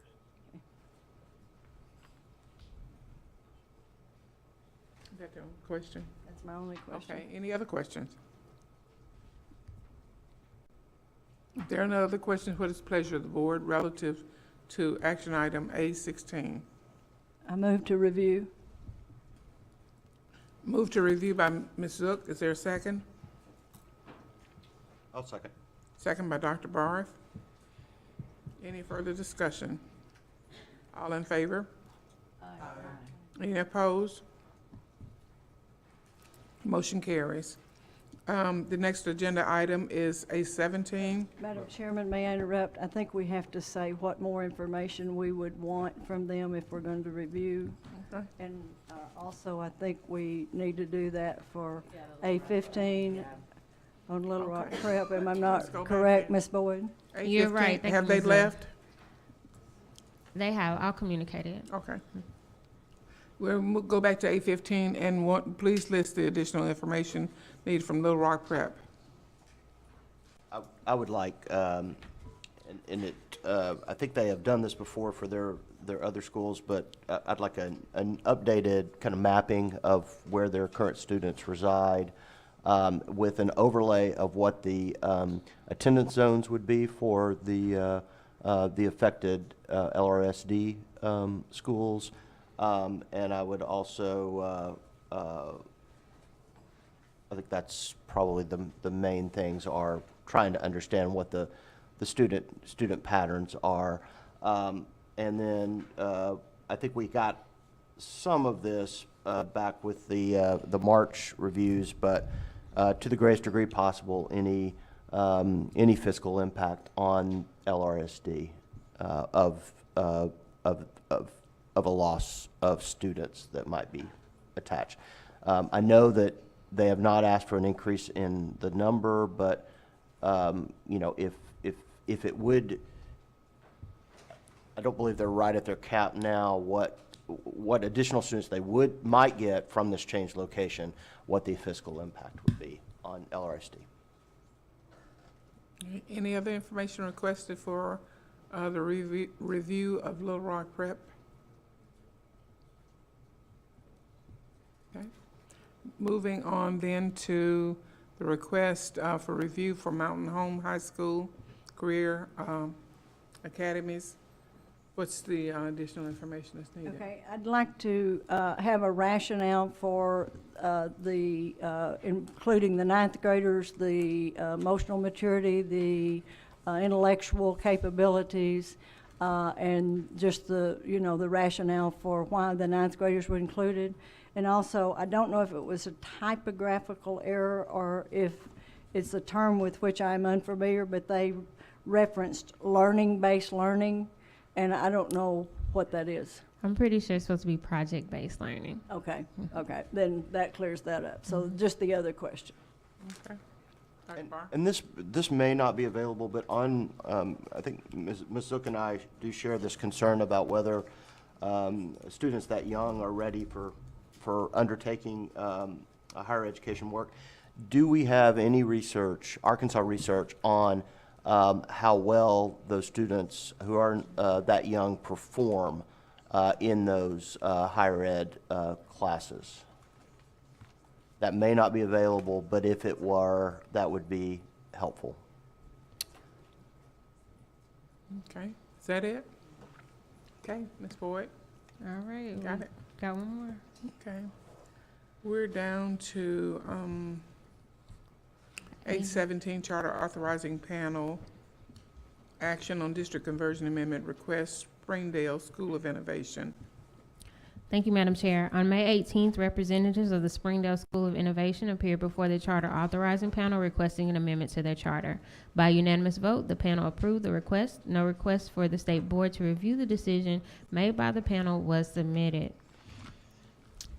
The state board may exercise a right of review and conduct a hearing on the charter authorizing panel's determination at the state board's next meeting. So again, no one has submitted a request to review, so your decision is to review or not review. Okay. This amendment had to do with contracting with the outside provider to provide curriculum that's online curriculum that the School of Innovation has not yet been able to create. I have a motion, and then, but I want to make a comment about this for all the other school districts in the state. They have written curriculum for all of the standards that is, they're giving access to anybody who wants to access that. I mean, it's like, why reinvent the wheel? And it's great. I know the people who are involved, and I have every confidence that this, I know teachers, some teachers don't like it when you start messing with their curriculum, but let me tell you what, it still leaves plenty of opportunity for the art of teaching. They're just dealing with the science of the process and the introduction, and it is spectacular. And based on that, I move that we not review. It's been moved by Ms. Zook not to review, and second by Ms. Savers. Any discussion? All in favor? Aye. Any opposed? Motion carries. Thank you, Madam Chair. Okay, we're down to A18, and that's Willie Morris. Consideration of final accreditation report fiscal year 2015-2016, summary of accreditation, Arkansas Public Schools and school districts. I haven't seen you. Where have you been? I've been across the street, but I've been around. I haven't seen you in ages. Good evening. Good evening. Again, my name is Willie Morris, and I'm here. I'm the program manager for the Standards Monitoring Unit, and I'm here to request that you accept the report as submitted. Just a question. Could you remind us for those schools that are on second year, what happens from here with those schools that have been cited multiple times? Can you remind us? Well, if they go to a third year, So it's the third then year it that kicks in. becomes a probation.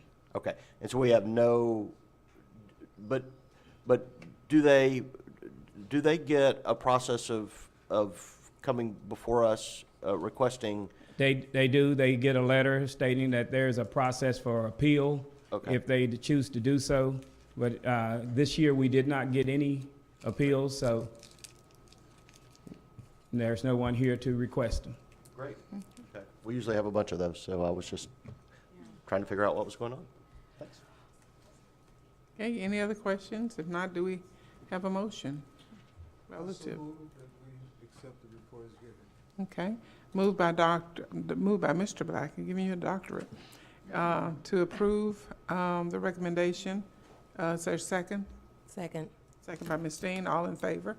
Aye. Any opposed? Motion carries. We're skipping A19, moving to A20, consideration of requests for approval of nominated members for Professional Licensure Standards Board to replace members whose terms are vacant or expiring June 30th, 2016. Ms. Lewa, go ahead.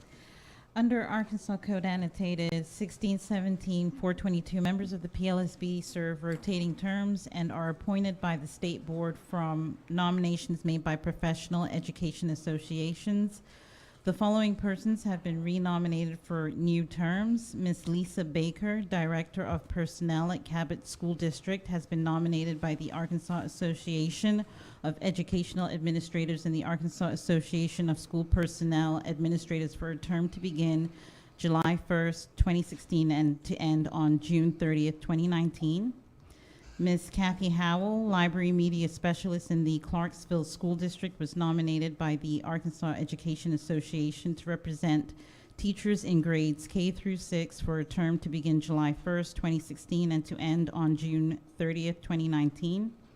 Ms. Cindy Romeo, 8th grade English teacher in the Conway School District, was nominated by the Arkansas Education Association to represent teachers in grades 7 through 12 for a term to begin July 1st, 2016 and to end on June 30th, 2019.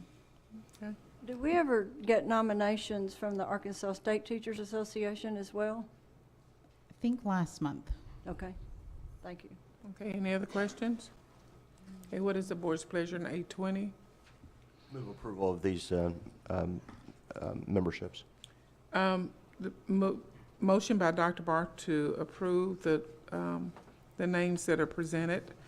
Is there a second? Second. Second by Ms. Savers. Any discussion? All in favor? Aye. Any opposed? Motion carries. Down to our last agenda item, ending the fiscal year. A19 pulled? What? A19. Yes. Okay.